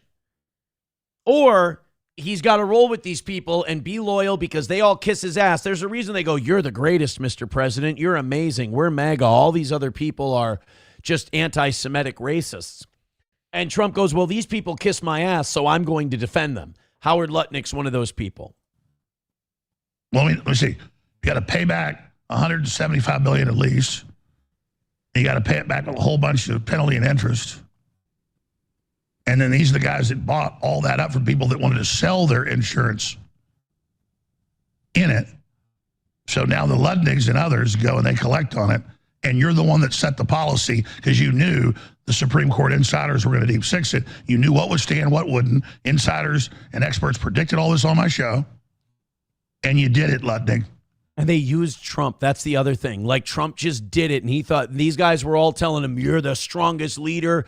You're taking these people down. Good job, Don. He's like, I am doing a great job. And then Lutnick goes and he tells his sons, hey, and Alex is absolutely right. They're bagmen. That's it. Howard's calling the shots, and he goes, hey, buy the refund rights. There's no way the Supreme Court upholds this retarded shit. This tariffs have to be passed through Congress. That's a congressional act. There's no way they're going to let this stand. Buy up all the insurance against this tariff money. Yeah, that's criminal, in my view. I mean, yeah, it's criminal. But Pam Bondi runs the Justice Department. Kash Patel runs the FBI. Who does Howard Lutnick answer to? He's not going to answer to anybody. Yes, what Howard Lutnick did is incredibly illegal, and it's wrong, and it's traitorous, and it's scummy, and it's vile. So who's going to enforce it? Who's gonna haul Howard Lutnick away? I mean, this guy fears nothing. Lutnick has been lying about the Epstein thing for years. And he laughs about it to this day. He knows nothing's going to happen to him. But, like, to be that big of a traitor to your country and then to just laugh it off, it's sociopathic, this Lutnick guy. And again, ain't shit going to happen to him. Ain't shit going to happen. What is this? Brutalized victim begs viewers, please share NFL star ragdolling her next to their infant on their couch. This is Zach Stacy. Nova, thank you for sending this, but this was 2019, the Zach Stacy thing, and it was fucking brutal. Like, it was really, really evil what Zach Stacy did. All right, guys, we're going to do the rally up in about 10 minutes or so, even though we're going until 11 today. You guys have done an incredible job. You've gotten over 500 memberships. You're on your way to 600. We're double digits away from a successful Monday. $2, $5, $10 at a time. I appreciate everybody who's thrown in. Thursday was unbelievable. Today has been incredible. Keep it going. We appreciate it. Then it was an eventful weekend for the Trump administration. Then so they killed the Mexican cartel leader. They had the tariffs reversed. Then we had this little event happen at Mar-a-Lago. Into a secured part of President Trump's Mar-a-Lago resort was missing for several days prior to that. The FBI says he entered the area before he was stopped by Secret Service agents. That's when officials say that suspect raised a shotgun. Agents fired their weapons, killing the man. The 21-year-old man was reported missing from his North Carolina home just a few days ago. It's believed he drove to Florida and purchased the gun on the way. Investigators are still looking for a motive. Now, I read, and maybe this is incorrect, but I read that he was mad about the Epstein files. And this screams psyop to me. And I hate to be this guy that everything's a psyop, but I'm just looking at it going, mentally ill guy, highly impressionable, would not be surprised if the FBI or CIA organized this for him, kind of like they organized Timothy McVeigh and all this other stuff. They tricked Randy Weaver. I wouldn't be surprised if they got this guy to do this so they could further justify not releasing the rest of the Epstein files. Because now the aftermath of this will be, look, releasing these Epstein files, even though the president has been exonerated and he's innocent, which, kind of yes, kind of no. There's people that are going to attack him over this, and crazies are threatening his life. And think of it this way. Some guy just bought a shotgun on his way, drove down to Mar-a-Lago when we know that the president spends most of his time at the White House. I don't believe was at Mar-a-Lago at the time. and shows up outside, raises a shotgun, and they say they shot him dead after that. I mean, this was not a serious assassination attempt. He didn't get anywhere near the president. And then you let it leak out that he was mad about the Epstein files. All of a sudden, you have all of these justifications you can use now. Like, see, we're not owned by the deep state. We're not controlled by Israeli intelligence. This was we're withholding the rest of these files because it puts people's lives in danger. I mean, they've been going with that argument from day one. Why can't you take Les Wexner and these other co-conspirators and unredact their names? Well, we can't. It puts people in danger. I'm okay with putting those people in danger. They may have broken the law. Why can't we release the rest of the Epstein files? Is it really damning? Are you withholding the worst of the 3.5 million files? No, we got these mad gunmen out there. They're trying to kill the president. You don't want Trump killed, do you? That's the new gaslight that people are doing of people like you, me, Tucker, and others. You saw Mike Huckabee do it in their interview where he goes, I support President Trump. Don't you support President Trump, Tucker? Well, since we both support President Trump, we can't do this, that, or the other. It might harm Trump. I'm okay with that. I just want the truth. That's all I'd like to get to. Also new tonight, parts of Mexico have erupted in chaos after the country's army shot and killed the leader of a drug cartel. So this all happened earlier today. Yeah, we went through this. That was, that's always weird to me. Like the Mexican government is so in with the cartels. It makes you wonder, like, what happens? You know, what has to happen for the Mexican government to call game on a cartel leader? Like, what did he betray?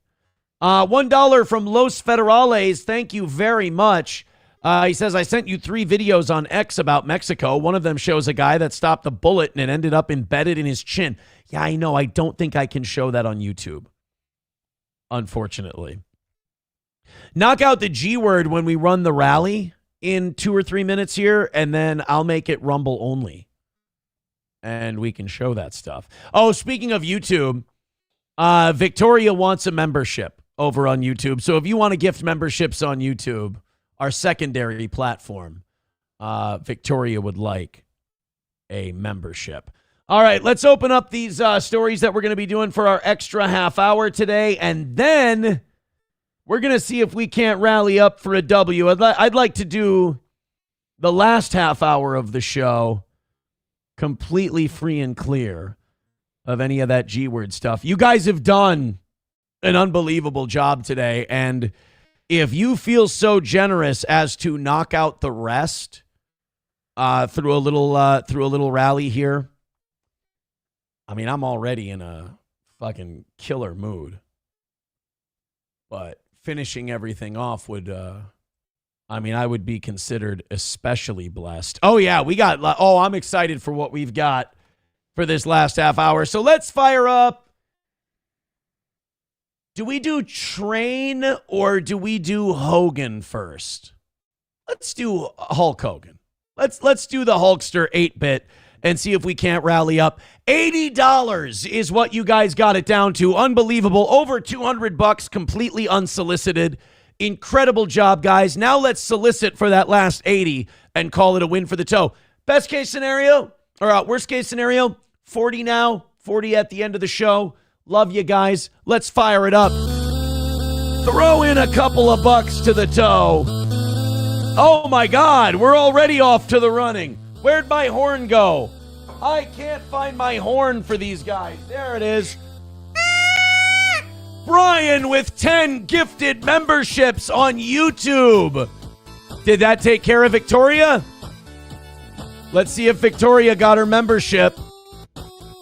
Vicky Watkins, but not Victoria. No, thank you. Brian M. $4.99 from B. Kirsch says, is Johnny's camera off because he was frame mogging you? LOL. That shit is so dumb but funny. I agree. Not Victoria still needs a membership on YouTube. On a Wall with $5 says, please raid Josh. Mad at the internet. If he's live right now, I will. 55 away from today. Thank you very much. We're off to a killer start here. Don't let me forget to do that raid at the end of the show. $55 away from a win for the toe. Streamlabs, PayPal, Venmo, Super Chats, Rumble Rants. Great start, guys. Thank you so much. Unbelievable work. They're saying he goes live at 11 o'clock Central Time. All right, we'll rate him. Let's knock out this last 55, give you an extra half hour to show, and then we'll raid Josh at the end of it. 55 away. Links are in the chat. Keep firing away. I appreciate it. Let me make sure I got all our... We got so much good stuff coming. Minute and a half left in this rally song. Thank you so much. I think a couple 5 gifted membership drops on Rumble is going to knock this thing out. Unreal. Thank you, guys. Off to a great start.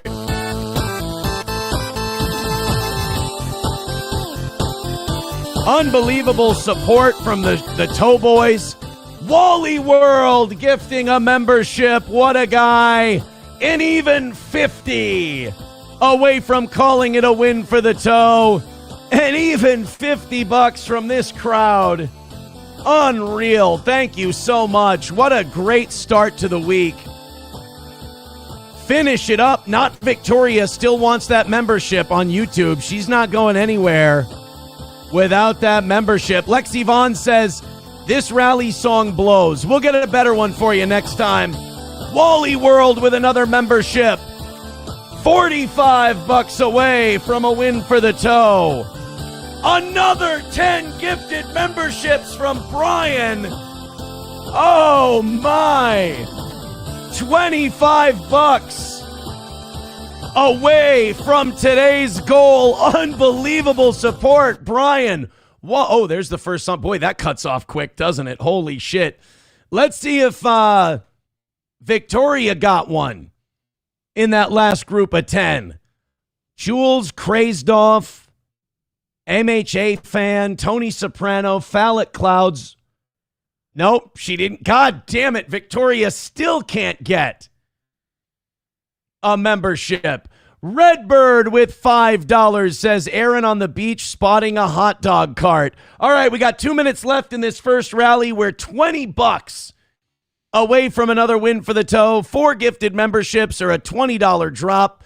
We're calling it a win today. Unbelievable. Thank you guys so much. Keep it up. Let's go old school for $20. You know what? Main Vein always drops 20 for this one, so this might be honey hunting for the goal. Thank you guys so much. Fire away.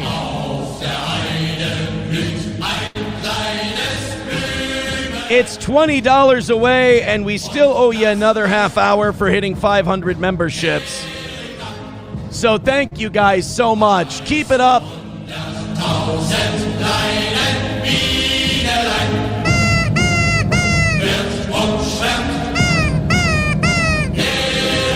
There we go. Oh, don't let me forget to change the batteries in the lamp, too. We'll get that going. $20 away from a win for the toe. Tarnished Maiden says that was an abrupt ending to that song, right? Swim says, did Toe fire back at EVS yet? Oh, yes, you missed it. It was funny, though. Unlike Evan Van Skiver, we bring the funny with ours. We don't get all bitter and angry. We're funny. Main Vein with $20 says good morning. There we go. All right, guys, kill the music. Call it a win for the toe.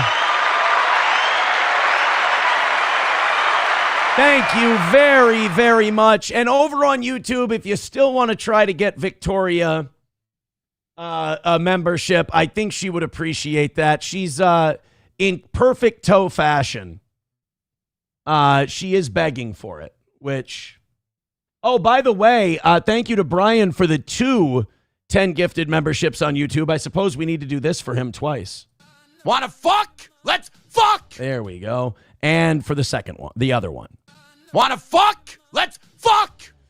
Victoria says, are we anywhere near the goal? We've knocked out the goal. The goal is won.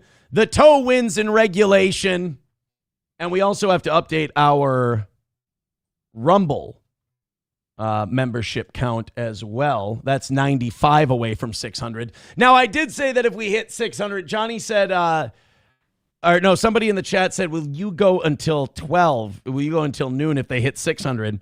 And I said yes, pretty much fully knowing we're not, I don't think we're getting there. By the way, Main Vein, keep an eye on the mail. Make sure you keep an eye on the mail because your VIP package has been out now for a week, 5 days. I can't remember. I think the day I had my dental work done, I sent that out. So keep an eye on it, Main Vein. Your VIP package is on the way. Gray Duckling's beanie. For those of you who are sending me addresses, that's 3 of you, and you want me to ship it to you and it keeps getting canceled, I am going to go ahead. They're not recognizing your address for whatever reason. So what I'm going to do is I'm going to order it myself, and then I'm going to mail it to you. So I'm going to make sure you get your stuff. Tom Myers says, what comes in the VIP package, and do I need to sanitize it? Tom, that is a great question. I'm glad Tom Myers and I are getting along so swimmingly. All of this, and these come in different colors, but you get the beanie, the sweatshirt. You can either do the women's cropped hoodie or the unisex one, the T-shirt, and we're going to update the logos this week as well, and the coffee mug. All of that is yours, plus you get 2 free tickets to every live event we do. We're hoping to do a live event before the anniversary show this year. It's contingent on something else at the moment, but we may be doing another live event this year. So yes, and Tom Myers, whenever every year, at the start of every year, you get to claim another item of merch as well. By the way, people in the chat saying Tom Myers is a fag. That's a rumor. I don't know if it's true. These are that's nothing I can substantiate, nor would I ever want to be close enough to find out, quite frankly. Thank you guys to the amazing start to the week. Keep hitting like, keep hitting subscribe, keep hitting share. You guys got into the 600s today, and you banged out the goal in regulation, and we did it just being nice to each other and wonderful. The audience told me Thursday, hey, dickhead, when you don't get bogged down in the stupid gay Redditor bullshit and you do a great show, we do reward you. And I said, God damn, you know what? If I don't learn my lesson this time, you ought to be able to cut my nuts off. All right, this had a lot of people worked up, and I think people are looking at this the wrong way. This is a group of Muslims gathering for call to prayer in Times Square and just filling the streets for the Muslim call to prayer. And a lot of people are looking at this and going, well, see, this is what happens when you elect Mamdani, a Muslim. This is not the first time this has happened. I'm not saying that makes it okay. You also do have a right to practice your religion. And I kind of get depressed a little when I see Christians and they go, this is wrong. These Muslims shouldn't be out there doing this, blah, blah, blah. And I always think that's the wrong way to look at it. My attitude is always, why don't we go out and do shit like this? Why don't Christians go out and have a public pray-in like this and show our faith and show our, because one of 2 things happens. Either it shows that all religions and all faiths in this country can practice openly, or let's say the police try to stop you or politicians try to stop you. Well, now you have video evidence and proof that this is a corrupt, disgusting, dirty system, and it's against Christians. And we have aggrieved status to claim where that needs to be addressed. But I always thought that yelling at Muslims and telling them to knock this shit off and get out of the fucking streets, and I don't want to do that simply because I'd love to see my religion do that. I'd love to see Catholics get together, especially during Lent. I'd like to see Catholics shut down Times Square every Friday, gathering and praying for, 15, 20 minutes, whatever. I think that would be great. There's more Catholics and Christians in this country than there are Muslims. We could prayer mog them. That's what we ought to be doing. We should pray mog the Muslims.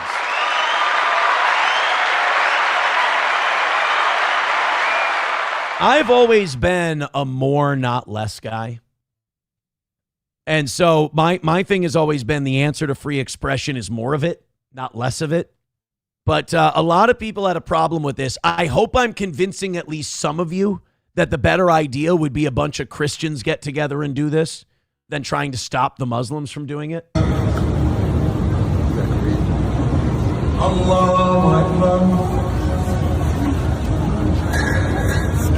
Now, I can empathize with people saying that, like, hearing Allahu Akbar echo through Times Square in a city where... Now, here's the problem. I heard people say, this is the city where 9/11 happened. I have bad news for you guys. Muslims didn't do 9/11. So this idea that Islam did 9/11, Islam was used as the scapegoat by the people who actually plotted that, which was Mossad, the Israeli government, with help from the American CIA and Larry Silverstein. It was if you believe that planes were hijacked and they crashed into the Twin Towers and the people flying those were Muslim, okay, I'll even go with you on that. But if you think it was planned and carried out exclusively by Muslims, I'm sorry, you haven't been paying attention. That's not what happened on 9/11. They're using that so that the smallest religion in the world is using that to pit the two largest religions in the world against each other. Allahu Akbar. Allahu Akbar. It's such like a boomer notion to think that Muslims were the ones who plotted and carried out 9/11. Like, it's such an embarrassing boomer fucking take to have. Because boomers are proud of that take. And they'll be like, yeah, it was the Muslims. And when any of us try to correct them, this is why you have to shame them. Like, don't debate them. Just treat them like they're retarded.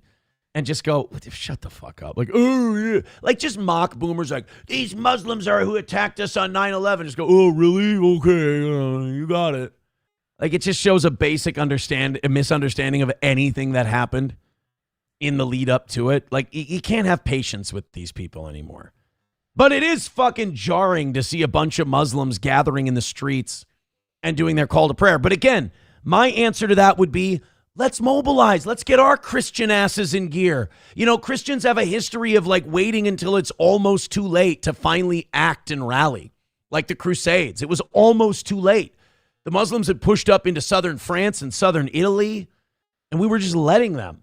And then finally, Pope Urban II went, hey, fuck these guys. Stop fighting each other. Go take these guys out.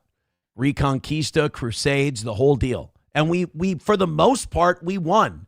You could argue a stalemate, I suppose. But we took back southern France. We took back Spain. We took back parts of the Holy Land. And also what's more important is and then we pushed them out of Eastern Europe. We pushed the Ottomans out of Eastern Europe as well. The Holy League did. I think what's really important about this is that it stopped Muslim aggression. It made them play defense for once, and it stabilized the lines. So, like, Christians are stronger than Muslims when we push back. I mean, we kind of just, we get complacent. And I think it's because we built these grand civilizations that allow for excess and sin and everything else. And we really don't take any threats, or not threats, but challenges. We don't take them seriously until it's damn near too late. Allahu Akbar.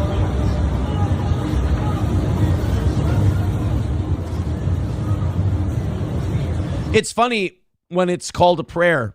Media has no problem going Allah Akbar. But when it's a terrorist attack, the media will go, he said God is great in Arabic. Oh, really? Is that what he said? Just before he lit off the bomb, he went, God is great in Arabic. It's a weird thing to yell.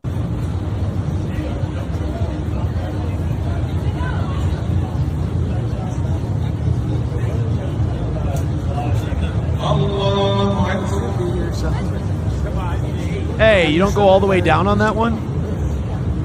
So wait a minute. Muslims praying is like running suicides in basketball practice? So you run to one free throw line, you come back, you run to the midcourt line, you run back, you run to the free throw line, you run back, then you run all the way to the other side of the court and run back? Is that what Islam does? You just all the way down, then part of the way down, then all the way up? I didn't know. Yeah, I don't know why we don't jump in and start doing our own shit. $1 from Redbird. Thank you very much for the dollar. Thank you to everyone who's contributed to the show today. It means so much to me. He says, because your ass would be locked up for public disturbance in 3 seconds, many Muslims have started this as an intimidation tactic. They only do this when they are trying to intimidate the locals. Let's intimidate them. Not intimidate them, but let's fucking prayer mog them. Let's get them right back. Show up in the streets. Here. How many Catholics in the U.S.? 77 million Catholics. All right. How many Muzis? How many Muslims in the U.S.? 3.4 to 4.5 million. Dude, we've got way bigger numbers.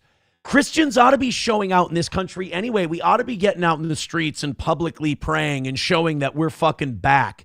Only because it's okay for everyone else to do it.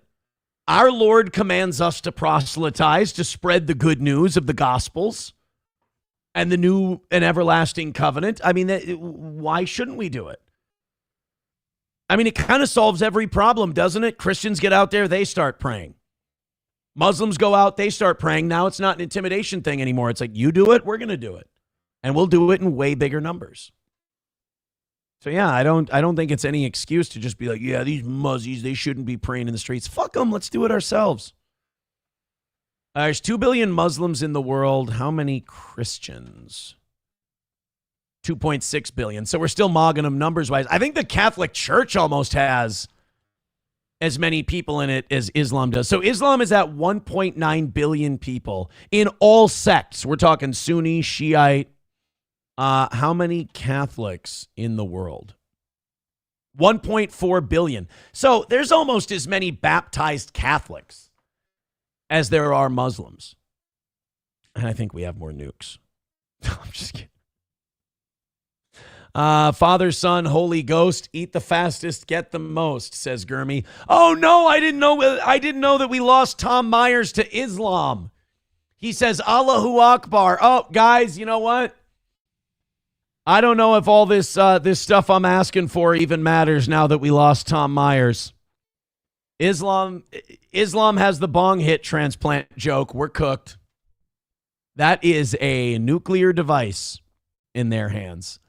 Redbird with $1 says in the UK, it also started with public prayer. Now over 500,000 girls under the age of 12 have been trafficked by Islam in Britain. Again, that's something that Britain's got to get a hold of. We can't do it for them. I mean, when is enough going to be enough? I'll tell you this. You don't want to get to the point where it's vigilante gangs and they're going to take care of it themselves. I mean, I do. I would like it to get to that point. But an orderly society doesn't. Bapa Shab says they convert people with a sword. You convert them with a book. What I've always liked is Muhammad says obey. Christ says choose. You know, Islam says submit. Christ says rejoice. I think that I do think we have a better, if you want to call it, sales pitch. But, you know, I don't know. The Catholic Church hurt itself, with the child scandals and all that stuff. I mean, they really hurt their own numbers because I do believe they have the better message. I think what we got to do is, I know this goes against millennia of teaching, but I think we got to let these guys get married, let priests take wives and have families. And then I also believe that then you can do better screening. Also maybe, age limits, like you got to have a minimum age to work as like altar boys and stuff in the church, or even no more altar boys, have like, I see, like when I go to mass, I see all these older men, middle-aged men volunteering for all this stuff at the church. Let them bring everything up. Let them do that. Just remove all of the impropriety that way.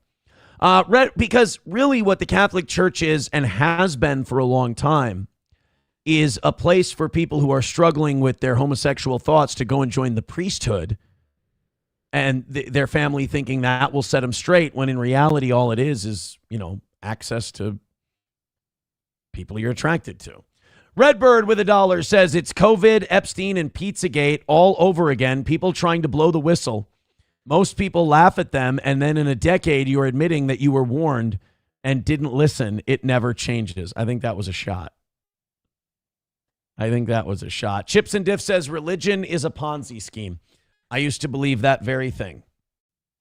I was bitter, mostly because of the child sex scandal in the Catholic Church, and I abandoned my religion. I left my God and everything else, and then I really stepped in shit. And then I really fucked up my life, and I made some really unholy decisions. And if it weren't for I'm not trying to tell you what to do, but if it weren't for rediscovering my relationship with Jesus Christ, I wouldn't have been able to move on and do so much better and feel so much better. I also watched other people go through the same stuff, dig in, not admit it. I've seen charlatans try to bend the word of God to their will to excuse their shitty behavior, and I find it disgusting, and I pray for those people. I hope nothing bad happens to them. But you can say religion's a Ponzi scheme. That's fine. That is totally okay for you to say that. I cannot go there with you. And I encourage you to read the New Testament and read the teachings of Jesus, and maybe it'll spark something like it did for me. Redbird with $1 says, at the current pace following the EU, your daughter will be told by local leaders in 15 years not to leave the house unless accompanied by a man to cover up to prevent cultural misunderstanding.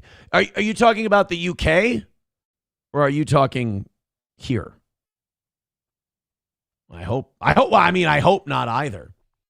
Phantom X says, watch your fucking mouth when it comes to the Catholic Church, you slender man looking fuck. Jesus, what did I do? Jelly for the Smelly, you're right. That came out a little weird. The Catholic Church really did themselves a disservice with the whole molestation thing. LOL, you could say that again. Yeah, that came off fucked up. What I meant to say was, yes, that act obviously is terrible, but I'm saying I really should have put that better. The way they handled it and the way they addressed it or didn't address it at all is... it really hurt them further. Guys, I am putting the merch, since people were asking about it earlier. I am putting the merch link in both chats if you want to pick up some steel toe stuff. If you want to pick up the old logo stuff, do it today, because I guess it's not a new logo, although people have been saying really nice things about the new logo. It's not necessarily a new logo. I just took the old logo, ran it through ChatGPT and said, just basically clean this up for me, make it look nicer. And they did. And we're going to get that. We're going to get that on the merch store today. 09 Canyon says predators are going to find ways to access victims through schools, religion, music, any way in they will find it. It's how the rest of us defend against it and manage the offenders. Went sparring yesterday at my new gym, at my new boxing gym that I go to. And this new trainer that I have, I really like working with him. He's still active professionally. And then I've got other pros that I work with there. Hearing those guys tell me that I'm ready to take low-level professional fights is kind of tripping me out. Like, I kind of feel like they're gassing me up. But then, like, I watch tape and I watch videos of some of these, like, 300 ranked in the United States professionals. I'm like, these guys are fucking garbage. Like, I fought amateurs that were miles better than these guys. They're fucking trash. And I'm like, you know what? Maybe on a low level, local, maybe we could get something done. Because I'm in there, I'm working with pros now, and we're all holding our own, and we're all, one of the pros, one of the guys I was working with yesterday, honestly, I feel like the whole thing's a goof, like it's a prank set up against me, and they're going to, like, give me the reveal at some point. But one of the guys I was working with yesterday said, hey, you're the most valuable thing in boxing. I'm like, Christ. He goes, you're a white heavyweight who can box. I'm like, Jesus, let's not get too fucking Let's not get too fucking weird here. But hey, it's nice to have people that believe in you. Not only that, it's nice to have a gym where there's way more experienced people that I can learn stuff from. I kind of didn't have that before. So that's kind of nice. Redbird with $1 says it's happening right now in France. It's not safe for women to go out in public unless a man is with them or they will be assaulted. Papa Shab says you were winded from jumping around your basement for 30 seconds. Right? But yet I'll go to the Y. I'll play 5-on-5 basketball. I'll run 4 straight full court games and it'll be fine.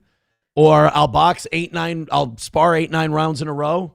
I'll be fine. There's something about the competitive spirit of it. I think that helps a lot when I'm doing it and there's no like competition involved.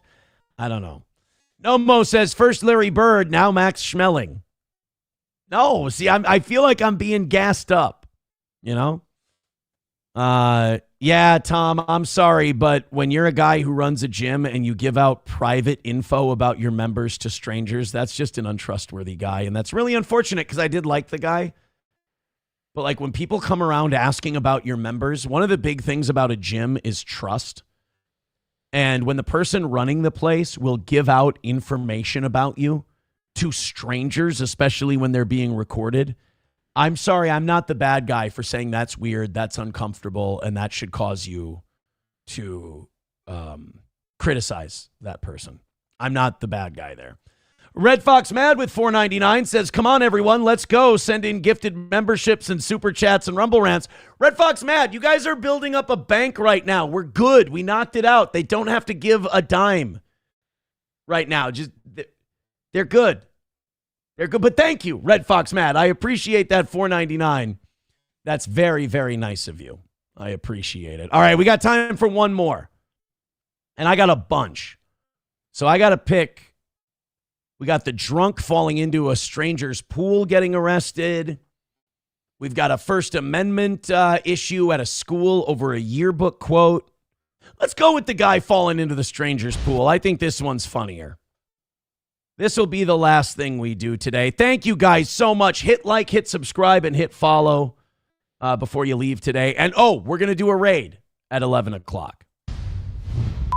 I'd have shoved my boot so far up his he'd been tasting leather. Why is that guy not on the screen right away? Jesus. Here we go.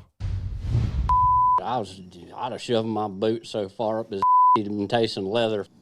Does he have and he has a Coors Light too. This guy's the best. Usually it's black people who do the best like news eyewitness work. That guy deserves his flowers too, though. That guy did a good job. I'd have show you'd be spitting boot leather for a week. You are gonna love this story. A drunk man is accused of breaking. I love that. I love that even the news is like, you're gonna love this story. Some drunk fucker fell into a pool. Like they're not even trying to be professional about it. They're like, this one's just fun. Story. A drunk man is accused of breaking into someone's lanai in Port Charlotte, then falling into their pool. Thanks for watching Gulf Coast News at 11. I'm Peter Bush. And I'm Christy Soto. Deputies say this man told them he was so drunk he got lost. All right. Well, we can all empathize. I don't think we need to judge this poor guy too harshly. I mean, who hasn't been there? Who hasn't gotten a little lost, you know? Gone into the wrong room, gone into the wrong house. Now, this is the distance. Usually don't do it at 40 years old, for fuck's sake. Usually, 20, but. From where the victim lives to where the suspect lives. They're about a mile away. Gulf Coast News reporter Madison Adams shares what the man told the family after getting out of the water. Charlotte County deputies say Christopher Zabriskie claimed to be a CIA agent. How do you know he wasn't? Okay. Two awesome people in this story. I'm a fucking CIA. Judging by how badly our CIA is fucked up in the last few decades, I mean, that actually tracks. Deputies say he drank so much vodka Thursday afternoon, he told them he forgot where he lived. Afternoon.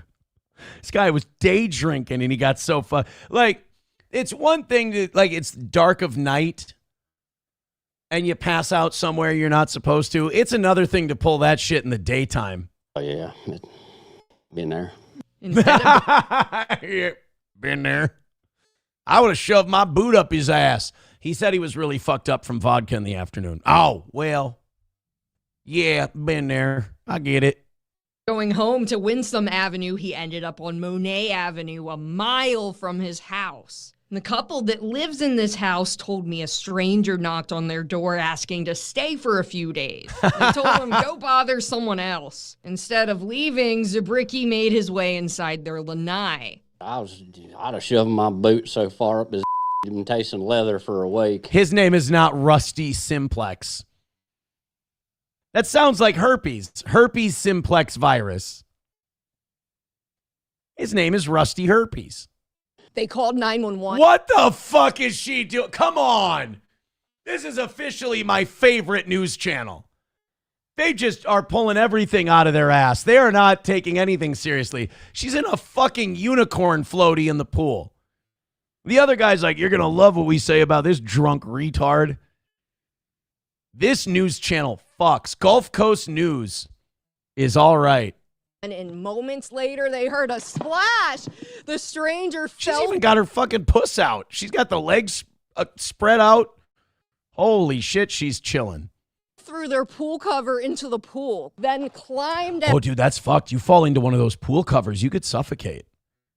They can like wrap, like you go down and they can just wrap you up. You can die that way. That was one thing our parents always told us growing up. Like if we have the soft cover on, don't jump on the soft cover because it's plastic. It can suffocate you. out of the pool and knocked on the door. This time asking for French fries and a towel. Naked? No. Thank God. You don't want to be seeing them peckers there in your backyard. Okay. Victor, I'm going to give you another run at that clip, and I want that as a drop. Here we go. This guy's drinking a Coors Light. You know she had one after the shoot. Towel. Was he naked? No. Thank God. You don't want to be seeing them peckers there in your backyard. Victor, if I don't have that as a drop for tomorrow, that restores my faith in God right there that clip exists. One more time with the pecker. You want peckers in your backyard. Nobody does. No. Except whores. Thank God. You don't want to be seeing them peckers there in your backyard. Deputies found Zabricki sitting on a chair by the pool. They say he told them he held his breath underwater for 3 minutes. He wanted a prize. He wanted them to celebrate with him. Damn, that's a long time. It's pretty good. Taking him to the Charlotte County Jail for trespassing, disorderly intoxication, and resisting arrest. Poor guy. Oh, yeah, I've been to Sharpport one time before in their jail system there. They're all right. They treat you kind of nice. Sleep it off. I love that guy. Rusty Simplex is the new greatest news character of all time. Oh, yeah, I've been up that way. I've served time in that jail. Yeah, you just sleep it off. You gonna be fine. God bless. Boy, did we pick the right one to end on today. Holy shit. If you left early, I apologize to you. $1 from Redbird. He says, if you think you're ready, just watch the clip I sent of you spotting a hot dog beach. Great show today. Thank you. You know what? I'll get to that one in the evening show. I did fuck you over on that. You did send that in, didn't you? I'm scrolling up. If I can find it in the next 10 seconds or so here, we can get to it before we do our raid. Unfortunately, yeah, I can't find the fucking thing. I'm sorry, buddy. I'm sorry, Redbird. I fucked over Redbird. Scream it from the rooftops. All right, what did I say? We were going to go raid Mad at the Internet, right? Yeah, Donor's Oak says, a lot of peckers in that jail. Oh, boy, you don't want them peckers in your backyard. Let's see if I got to find the channel. There it is. Is it live? It's upcoming. Can we still raid an upcoming stream? I think we can. Let's go ahead and do that. Raid. Boom. All right, guys, we're going to go raid the Mad at the Internet channel by request from one of our audience members. Thank you guys so much for being so generous to this program. unbelievable. Take it easy. Have a great rest of your day. I will be back at 6 p.m. Central for the evening show, and then we're going to have some more fun. Whole day's worth of shenanigans to go over. Have a good one.